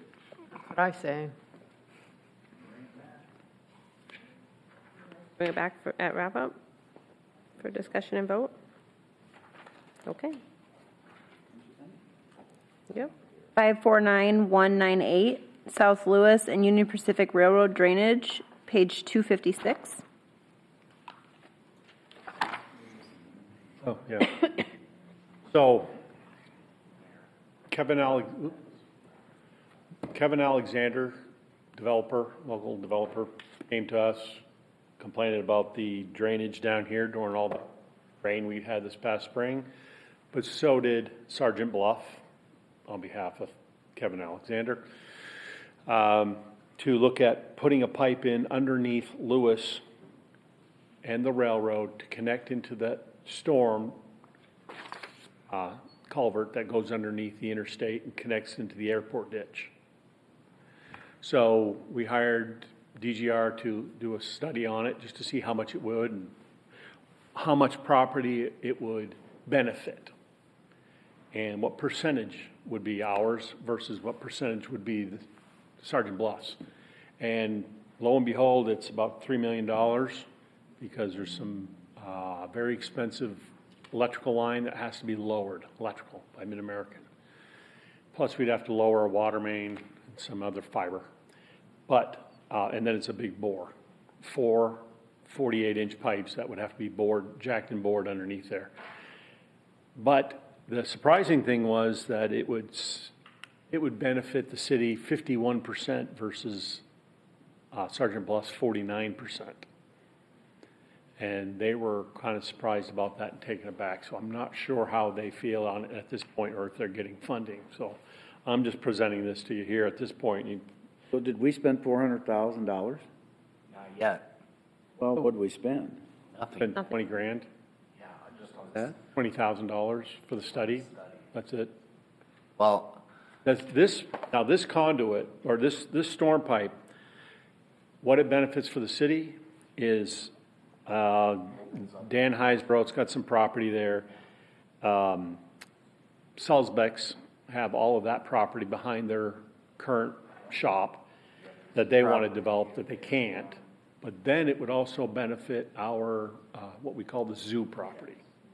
So in that... The Sioux property can't drain anywhere but down here. That same thing with Salzbeck's property and all of that property we talked about with Kevin Alexander and Sergeant Bluff area. That's where I'm at, and Mayor, you and I have talked about this project kind of extensively, and we're looking for a more creative solution for the water, and then we came back and it was determined that we couldn't do like a retention pond or some water feature that would have enough to be able to do this. The only reason I think, and I would hope that Sergeant Bluff would be willing to participate because I think it is mutually beneficial, but if they are willing to do that, I think this opens up a lot of opportunity that I would love to work with IEDA and Debbie Durham's team to really put forth a large-scale plan to develop that area. I think it opens up great potential, not only near the golf course, but the zoo property. I mean, you're talking expanding industrial along that corridor. You're talking residential over closer to the golf course. You're talking possible residential all the way up to Singing Hills, because you have the tie-in of the bike trail and everything that will be going through there as well. And so, and then I think you pair that in future years with expanding South Lewis to a 3-lane road all the way through. And I think there's an appetite to get some state funding and really make that thrive. I think that's a really great project. And I'm at least encouraged that perhaps Sergeant Bluff can assist with it as well, because it's something that I think really benefits us, but it turns out that it benefits them as well. So, when you say Sergeant Bluff was surprised, you think they were surprised that it was 49% as being high? Yes. Oh, okay. They were surprised. Now, there is an out for them on that.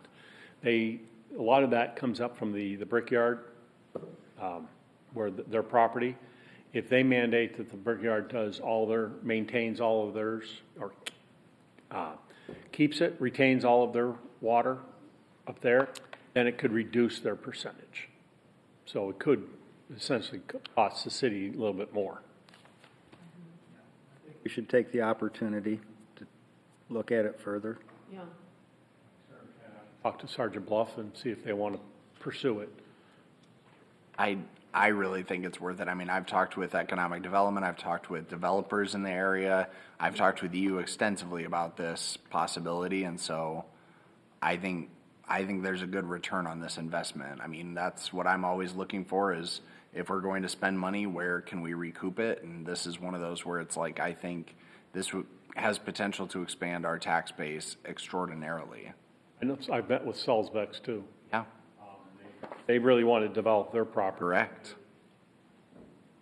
There was Salzbeck's and other developers that were looking at, well, we want to do this, but what would we need to do? And as soon as they heard this number, they didn't have an appetite. So it's one of those where if we can help with that. It's a chunk of money. And it'll take some time to do it, because we have to organize it with Mid-American, the railroad, state highway. Mid-American refuse us? I suppose they could. I mean, they're in private easement, so we can't force them. So yeah, they could. We even we entertained, some people have talked about putting in a pump and pumping it out there through a smaller pipe. I don't recommend that. Those pumps never last. It is, and it'd still be a decent sized pipe. What's Mid-America got a line for? It's an electrical line right along the railroad, in the railroad's easement. And it's kind of shallow, you're saying? It's at the same elevation we need our. But it's not a primary. Well, it's have to be a primary. It's a big electrical primary conduit. Why would they have that? What we need to put in is 48 inches? Either 3 or 4 48 inchers. Yep. There's a lot of drainage over there. And they all flooded out. I mean, they were flooded out into July, I think. And you can't put a box because that doesn't drain. It'd be too low. You could do a box, it'd be just, you got to rip open the railroad then. Yeah, I know. That's what I'm saying. It would, plus it'd go too low. You'd be more for storage than it would for drainage. I feel like it's worthy. 719001, annual CBD infrastructure improvements, page 258. How many areaways we got left?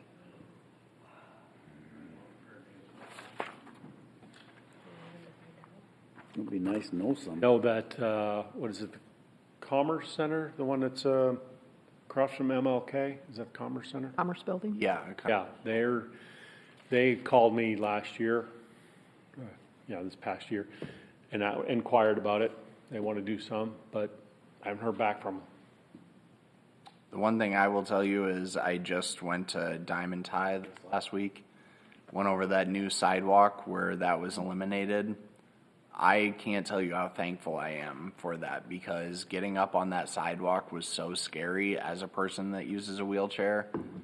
It was people on foot. It was, and I imagine a lot of tripping and a lot of falling. I mean, it was a They dangerous. finally removed the piece of plywood that was there 2 or 3 weeks after. That's for there's supposed to be a pole there.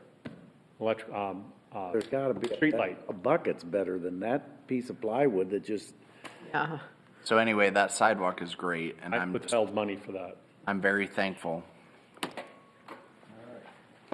719015, reconstruction of undermined pavement and drainage, page 260.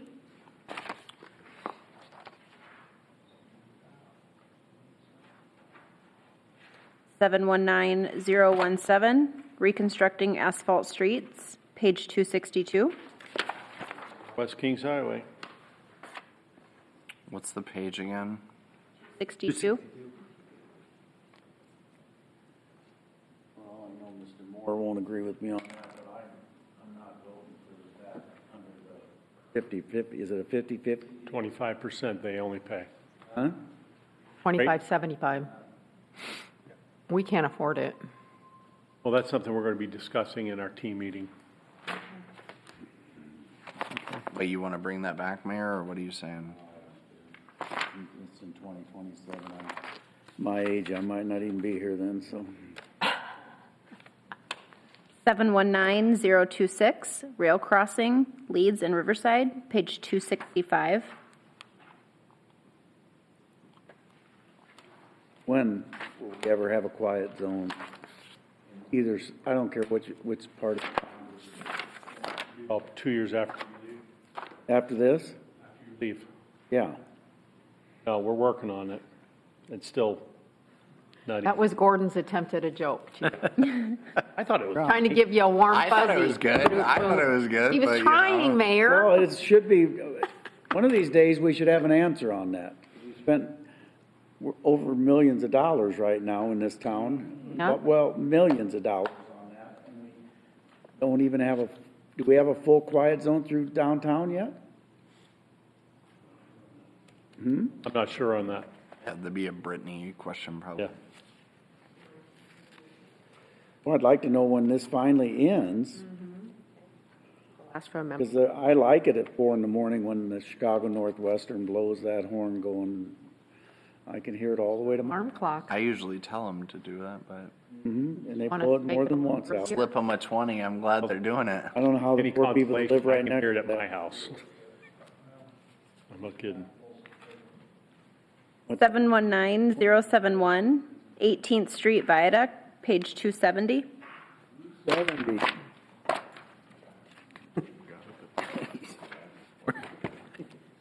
It's easily one of the projects that I just regret, that I think that I made the wrong decision earlier in my time on city council, and I Is regret. that when you were new? I have one of those from my first year as well. What was yours, Julie? Trying to do the right. I'm not going to say it out loud. What's odd about that, and I've talked to Mr. Padmore several times about it, it didn't go over all.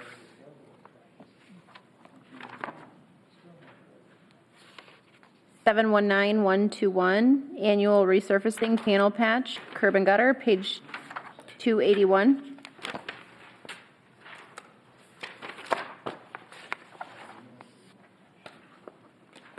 This one already. 281? Correct. Don't beat yourself. Okay, what do you think, Gordon, on that one? Well, in 25, we're doing Glen Oaks Boulevard. We just had our public meeting a week and a half ago. And how'd that go? Of the 21 homes that are actually going to be fronting it, 3 showed up. Where's that from where to where? Teton Trace to Outer. Well, we just redid a whole bunch of. Teton And- Trace south. Yeah. This is Teton Trace north. And that wasn't resurfacing, it was patching. It was panel The patch. other direction, right. This is a full-on street because it's in much worse shape and undermined. But we've done some panels out there in the. I'm sure we have. And on Outer Drive, too, panels, Yes, but we're not getting into Outer. We're just, right to the corner. and resurfacing Lorraine. And this next year in '26, we're doing Lions Park resurfacing project. That's your 40 squares. And Leach Avenue, 4 to 3 conversion. That's our 6 million. Yes. 2.9 is, Well, is funded by HUD grants. some of it, they're doing the, what do you call it, all the ADA ramps. Yeah. Which is good, 25% usually of a resurfacing project. So we're doing. I'm just asking why that's not showing, some of that money's not showing here. Because that's under a different CIP. So it's more than 2.9. That's in that line.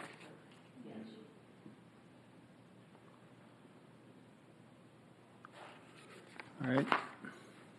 719130, annual railroad crossing improvement, page 284.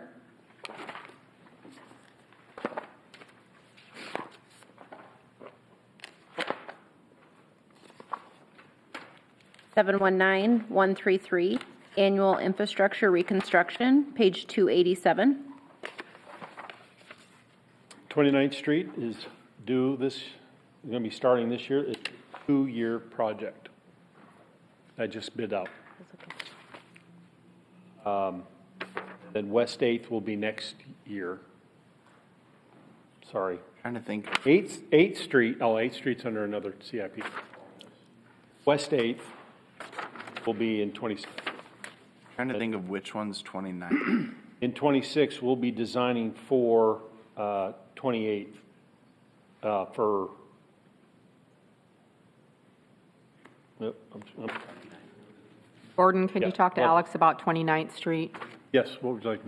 He just wants to be refreshed. Can you remind me which? I appreciate it, Dan, very much, buddy. I don't know if we're all getting tired or what, but 29th. Yes. Yeah, exactly. Where is that? Which one is that? Jones to Cheyenne. Never mind. He wants to know physics. I'm trying to remember, place myself in my mind. It's north of Hubbard Park on Jackson Street where the chocolate house is. Yeah. All the way over to Cheyenne Boulevard. You go down by Leif Erikson Pool. Yes. Yes. And that's really dicey in there. Yes. Okay, yeah, I do. We'll be widening the street in a couple of the sections. Oh, that's good. I know. It's just a couple. North of. And we've north got a of lot more 28th. traffic up in Okay, that where- area. Oh, it's between Jones and Cheyenne. Okay, great. That's why you're not a college. 719138, annual bridge repairs, page 290. I was about to just look it up on Google. I'm like, whatever. Annual bridge repair. Yep. Those bridges, Gordon. What I can. Got to keep them up. What, Especially didn't our- we bid that bridge removal on Martha? And what was that come in at? I want to say 1.2, 1.3. It came. Not much. Please tell me that's not the one over by. Sneakies. Oh my God, it is. Yeah, It's 1 point. Oh, no, for no, no. that? There's 2 bridges on that one. Oh, yeah. That one behind Sneakies and the one, it's still The behind one with that Sneakies, other but it's- property over on the other side. Right, and this is us putting in a bridge, we're putting in that road on the old railroad property. Right. So we can get rid of those bridges totally. Is That's the for road both of part them to this be gone? project? Sorry, what? Sorry. Is the road part of that 1.2? Yes, yes, Okay. That's for both bridges gone. yes. And it also puts in a sewer lift station and some new water main. That makes me feel a lot better than just thinking the 1.2 is just the removal of the bridge. 56 bridges. You stated inventory. City's inventory. Three Rivers. We inspect them every other year, all of them every other year. Every other year. A couple of them are still inspected every year. I always ask Gordon to remind me on the Floyd Bridge from Days Up. How often do we do that one? Is it every other year? Feels like should be every year the one you're on I it. think, yes. That's the one we're going out right now. We had our public meeting this past week for that one to resurface. And how'd that go? And I think two Yeah, people low attendance. But Days to where? Fourth. Floyd, yeah, it's Dace to 4th. And then 4th Street from Floyd to, well, just over the railroad. We're doing them we're still looking at either doing them back-to-back or at the same time. See what we're going to bid it both ways, see which way we get the most bang for our buck, whether it be Or closure. the shortened closure time and money saving, or what? We don't know yet. Not a lot of contractors that do this type of resurfacing. This resurfacing is not throwing down asphalt on it. It's taking off 1.5 inches, repairing any damages. Yeah, you got to mill it. And then we're putting back like 1 3/4 inches. But we're also doing repairs underneath. So. We have to get these babies ready for when the viaduct is out. Yep. This might be an I don't know answer, but what's the oldest bridge we have in Sioux City? I'm hoping it's West Bridge that we're replacing this spring. Where at? It could be, couldn't it? West Street out there past Memorial. Yeah, it is. Could be. It's a wooden bridge, but so is the one behind Sneaky's. Yeah. 719206, bridge deck restoration, page 292. Am I wrong, or are we changing that area to a 3-lane? 6th Street? Yes, we are. So are you programming any changes into this as part of that? At least the painting? I hope we don't repaint it again after we get done. We are. What we're doing is we're redecking it. But you got to paint lanes if you're going to. And we're going to put down lanes, keep the 4 lanes after Gordon Drive Viaduct is done.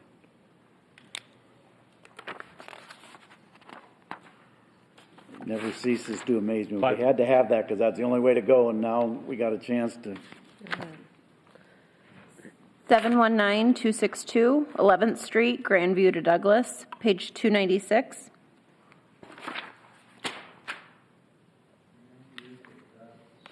What's wrong with that bridge? What bridge? Right from my office. I drive it every day practically, but what's wrong with that bridge? 11th. It's not a bridge. Oh, you're doing this. And you can do that for 800,000? The estimate is, yeah, short one. Get it done. No, it's right up my office where the CYO is. You take it and run it back over to Douglas Street so that you actually have a street where you can come all the way from Highway 75 and you can keep going and you can go all the way to the west side when you get this done. 719281, active transportation improvements. Well, 1 second. Do we own the right of way in that street? As far as I know, we do. Well, I think you better make sure because I don't think they think you do. Yeah, here you go, Gordon. Yeah. Talk with Renee about that. Yeah, I think you need to check that for sure. I didn't realize Gordon was so entertaining. Getting late. That was a compliment. He's been here for a while. He's getting. You're overtired. Get rid of Carney and everything changes around here, but I'll let that go too. 719281, page 298.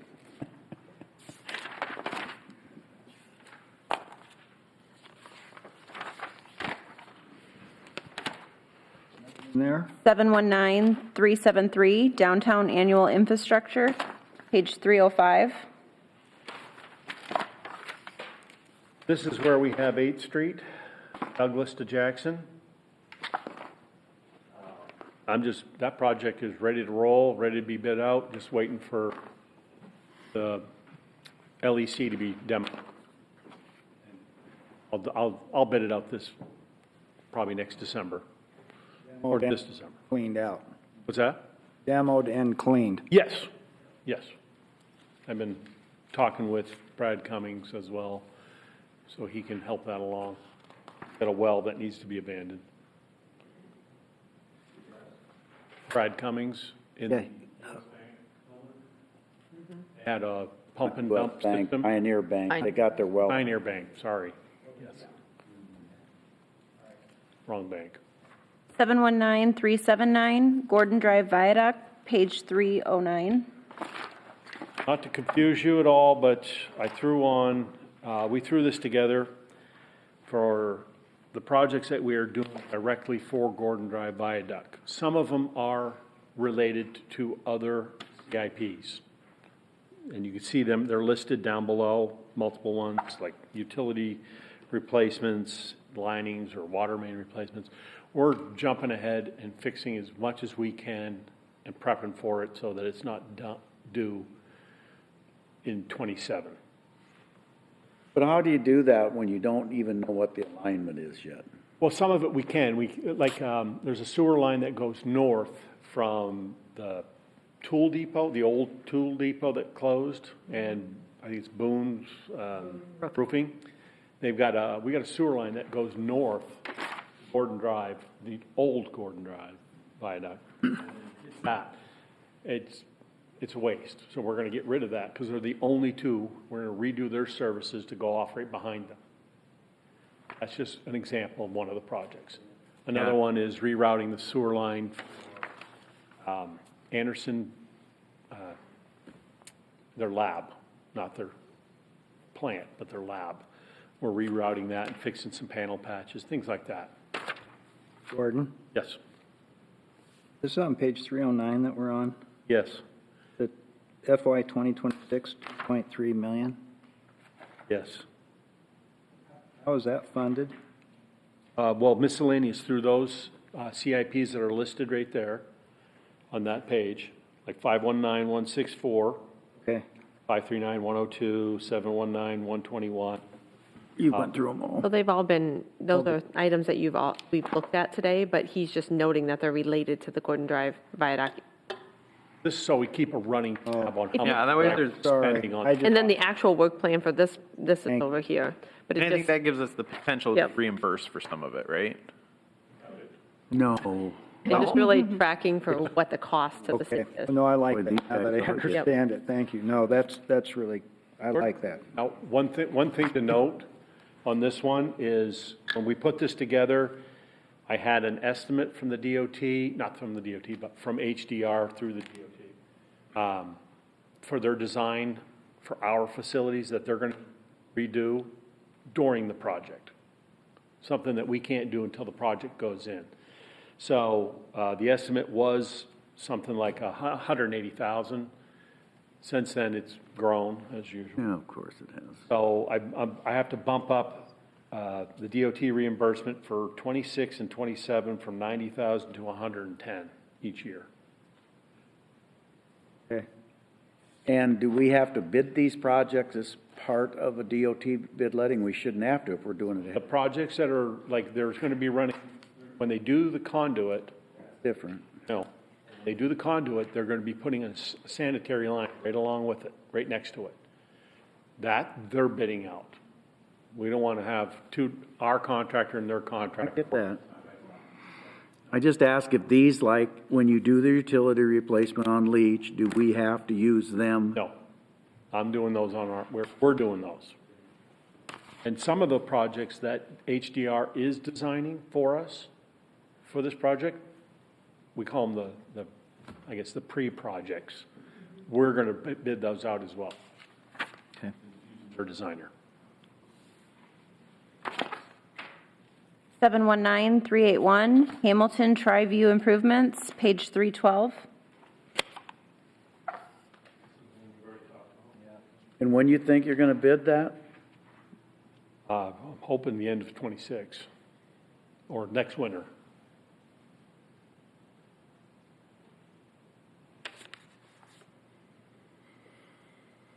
You're gonna have two big projects in 1 year if that's the case. You don't think you could bid, 8th Street in 2 phases or something, but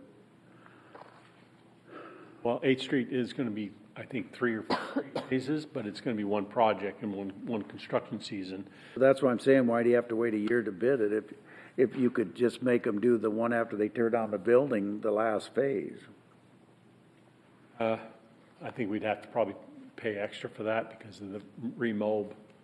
I mean, they'd start now. I'd have to bid it out now. Yeah, we're late. And they would do half of it, we'll say, this year. and then they'd have to come back next year in the spring. And then We've done that. And I'm trusting the. We've done that before, and it hasn't cost us a lot of money. In fact, it saved us money because We did it on Hamilton. because we actually saved us money because they knew they had a job for the next year. But I'm also relying on, excuse me, I'm relying on the county to get their job done. I don't want to, I don't know if it necessarily needs. We need to. 719631, Public Work Equipment Replacement, page 314. So Brad had to leave, and I told him I would cover this project. This is one of the projects that I discussed where we're moving, instead of paying amortization for those really large items, we are moving those items into capital. So Bob and I and the departments have discussed kind of a budget each year to try to get some of that replacement, some of those items replaced. So you'll see here, some of these items do have CMG amortization, but if you notice, we're replacing two items in FY26. We're short a pretty substantial amount of money in order to replace those items.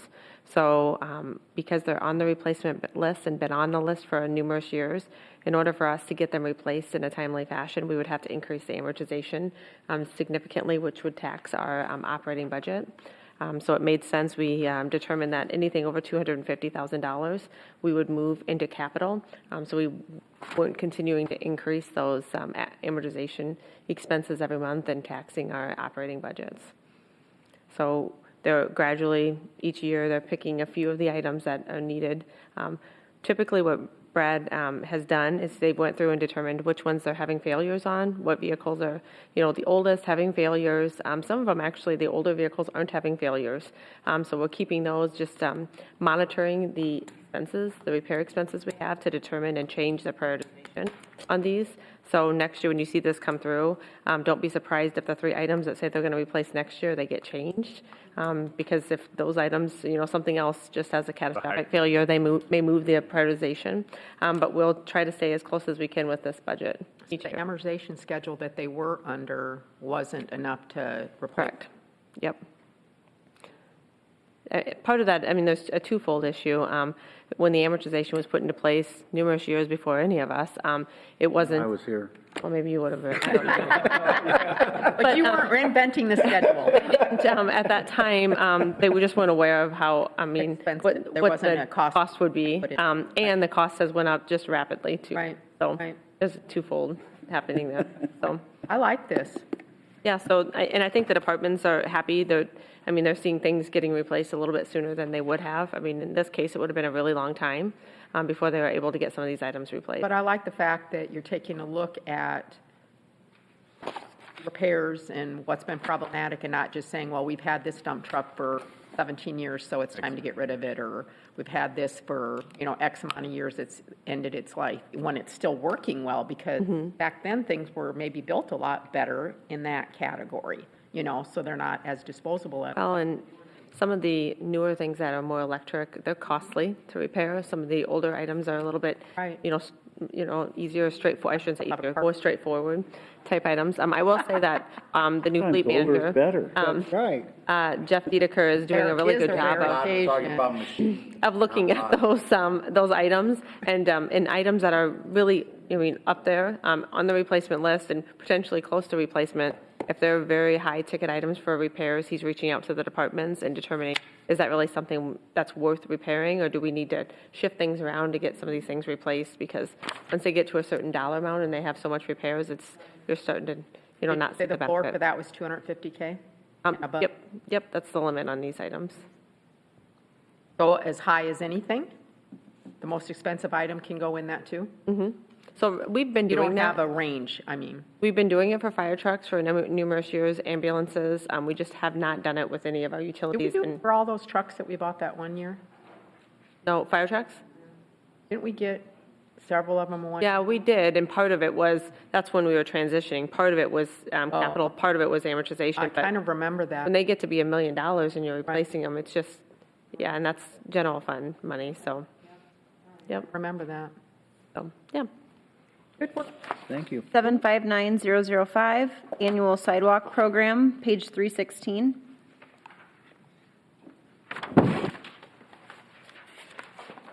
Don't we ever recoup any of that money? Not very quickly.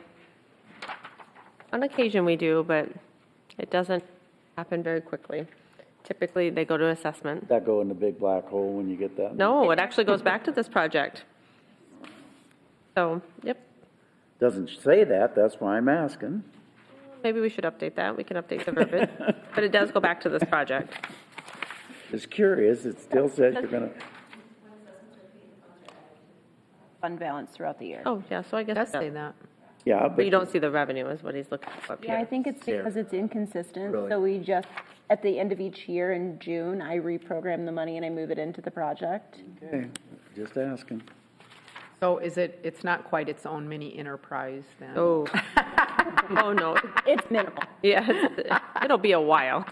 I think Gordon was Well, you have hopeful, to get it back but, when we've they sell their determined. property. Yeah, when they sell the property. Well, some of these, yeah, are property owners that have been in the property for a long time and Right, they don't, but sooner or later, you do have to get it back. yep, eventually. It just takes some time. 759108, sidewalk infill program, page 318.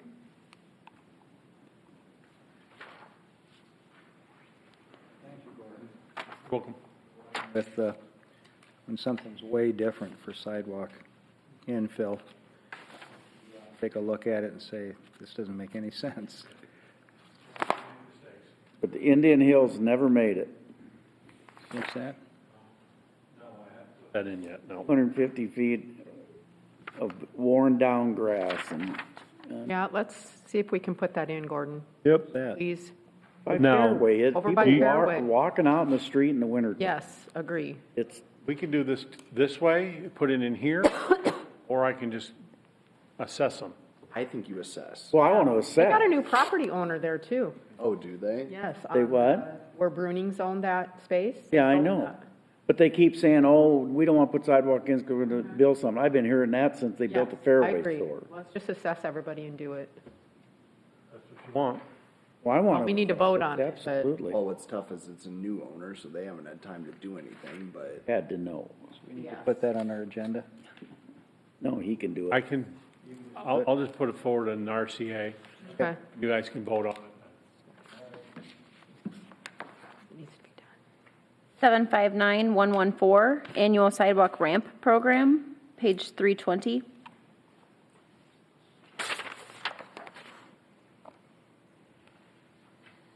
The ramps, the early ones. Yes, some of those are on this one. We have a project right now, the 25 one, that's taken out. Not all of them though. As you can see by the Rs. They keep, every time we turn around, we find more. Remember, we had a big push there last year, the year before. Let's do them all. Well, we did, and then we realized, oh, wait a minute, there's a bunch more. And- Thank you. 859043, annual fiber optics, page 323.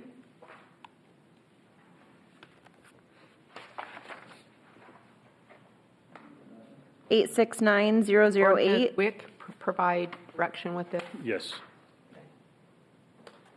869008, CMG vehicle exhaust system, page 325.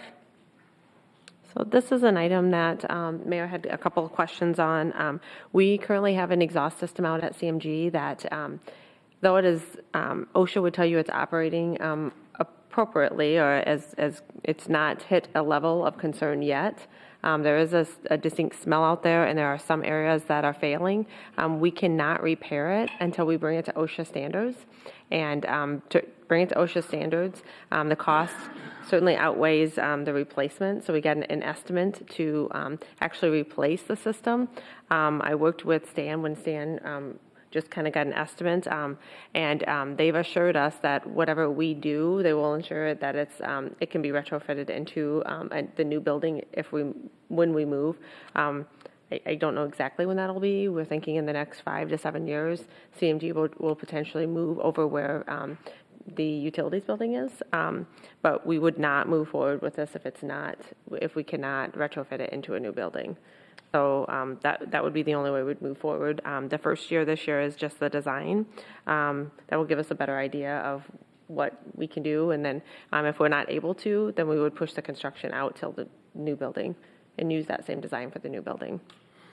It seems like that could probably happen to make sure that it can be moved. Yep. I mean, they assured us that we could. I get concerned really because I do know that OSHA did come in and spot check because of complaint driven. Yep, we did get so complaints. I do worry about the health of the people working out there, and it should be done sooner than later. They have some negative pressure issues out there that this should help with too.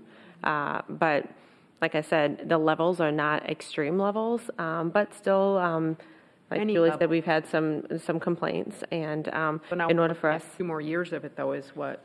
Yeah, well, I mean, in order for us to do anything with those, make any type of repairs, we have to bring it to OSHA standards, which requires this. I talked to Stan. The design will take a period of time, so this is a realistic timeline. I was going to say, I agree with you, Julie, that you want to expedite this, but looking at the undertaking, it's like, I don't know how you make it up. It's like you have to do the design. Well, I agree with the design. And then you want to implement it into the project. All right. 879006, GIS enhancement, page 326. I see GPS upgrade. I know this will be a really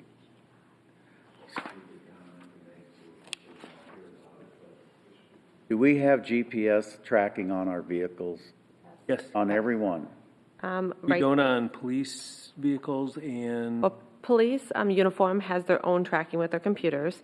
The investigative services, we just ordered the trackers because we were unaware that we did not have them on them. So they're in the process right now of, we just got them actually last week. And Jeff at CMG is working with Myron to get them installed. But after that, yes, they will. Everybody will have them. You have them on road graders?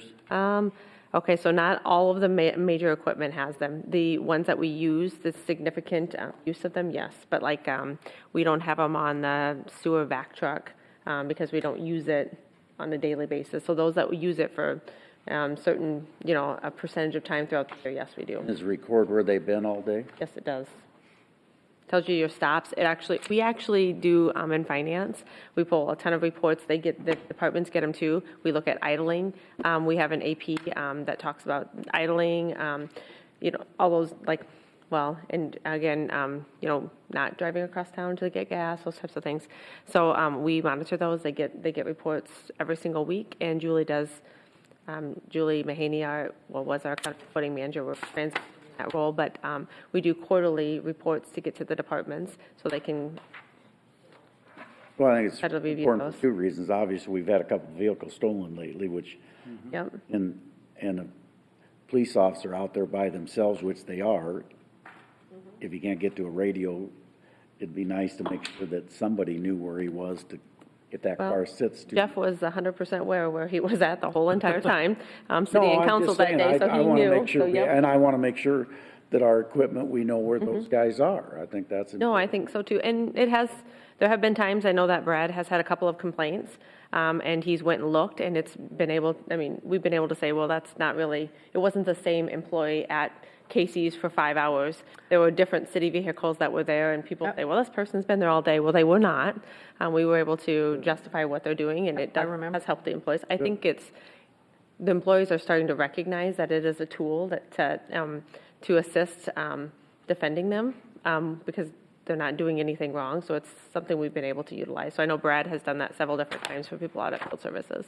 Well, and there was the military road, the truck that slid on that ice, that really icy day we had. They gathered the GPS data to figure out that they were 10 under the speed limit and still slid off the road. Okay. Yep. Okay, good meeting. Thanks. Wait a minute. We're not done yet. Okay, finance. 728012, annual parking ramp repairs, page 140. Thank you, Gordon. I think I had something. So, what are you doing? These items are just continued improvements based on the ongoing evaluation. So they have an evaluation. They come in and they evaluate the ramps, and they have a list of items that need to be repaired. There were a couple of years that we put off some of those maintenance items because we had some significant expenses on the elevators at Rivers Landing. So now we're getting back into those repairs, and we continually have them do ongoing evaluations to determine the priorities of those items. So that's the largest portion of this. We do have meter replacements. We've done those in phases. And I was going to ask about that because that wasn't my understanding that we were going that direction, and maybe I'm wrong, but What's that? as far as the meter replacement of what we were going to do, I didn't know we were going through with that to replace every single one, or... We've been working on that for a number of years. So they're just not all replaced yet in parts. But we haven't had any direction to go away from that at this point. Unless, Where are we? Where are the new ones? I can ask. I don't know exactly where they're Well, at. maybe I'll just pay a bit closer attention. I can ask Tiffany. I just know there's a cycle. They only do so many at a time. So I can get that information for you, and I can get you a memo. 100 meters each year, Yeah, we're not buying a lot of meters either. 1,300 parking meters total replacement. When is that done? It goes all the way out to 30. So. Doing 100 each. Then you'll start again. Yep. No. We shouldn't have started this. With what we pay to have those guys run the ramps, we'd be better off to let people park there for free, but. I will say, as I see meters in disrepair, I try and email Tiffany about those. There was one across from the museum that was just laying down on the sidewalk. Oh. Well, that's not good. Not getting any revenue there. That's for sure. I thought I had the break. I got one, and Gordon's already left. I've asked this question, That's why there are no quarters in it. and nobody will give me an answer. They're always going to check it. You come down Jackson Street to 6th Street. There's never anybody parked in those meters across the street. But they've got them down to the end, so you can't have 2 lanes of traffic like the next intersection. Why?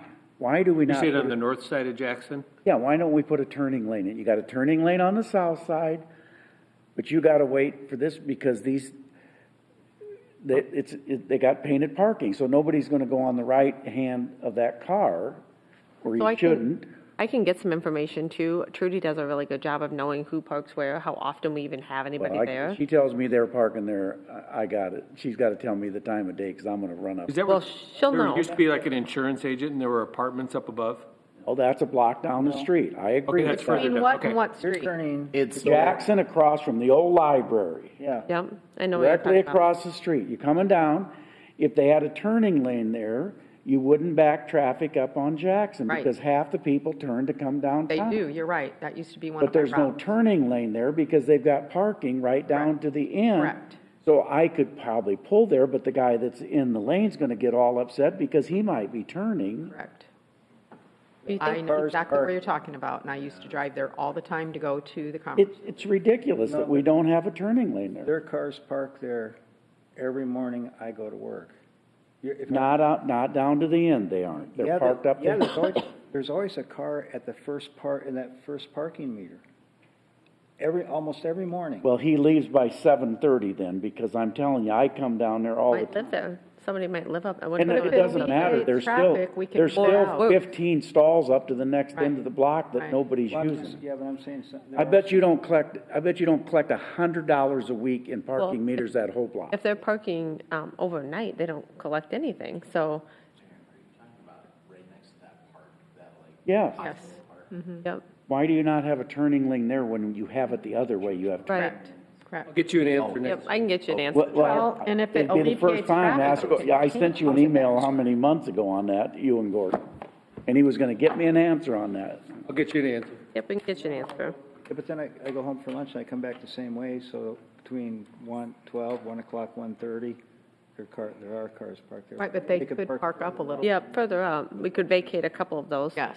We could vacate it and make park. Hey, well, take pictures. I'd love to see them. 758-201, Skywalk Rehabilitation, page 142. 142. This is just ongoing skywalk rehabilitation. Right now, they're working heavily on the heating and cooling issues in each section of the skywalk. Well, I can't tell if that's in window caulking. If you look, I think it says window. I don't think it is it? Everything. Oh, it's just all those things. Okay. I just know that they've had ongoing heating and cooling issues. 859025, Annual Technology Improvements, page 144.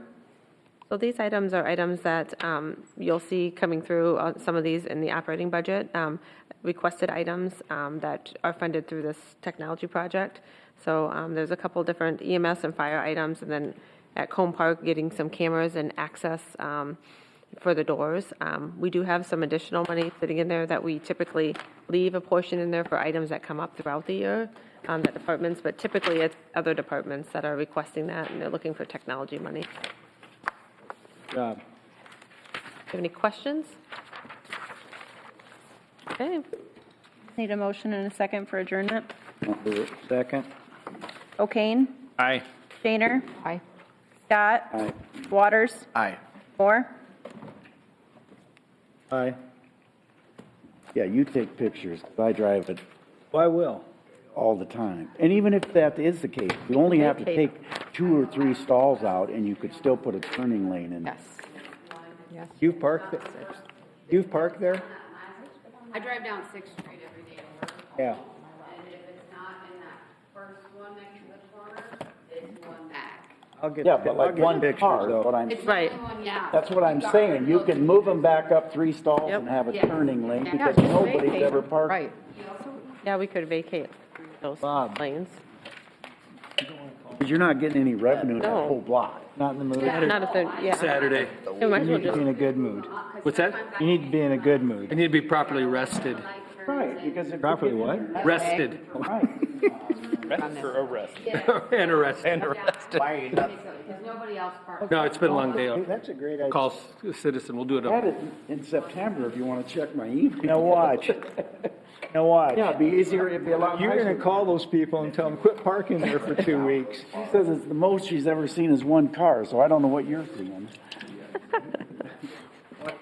Where you? Yeah, she's, other than 30-pound weight limit, she's free to do whatever she wants. Did you make it back down? Nope. I'm gonna have you set it, I think upside.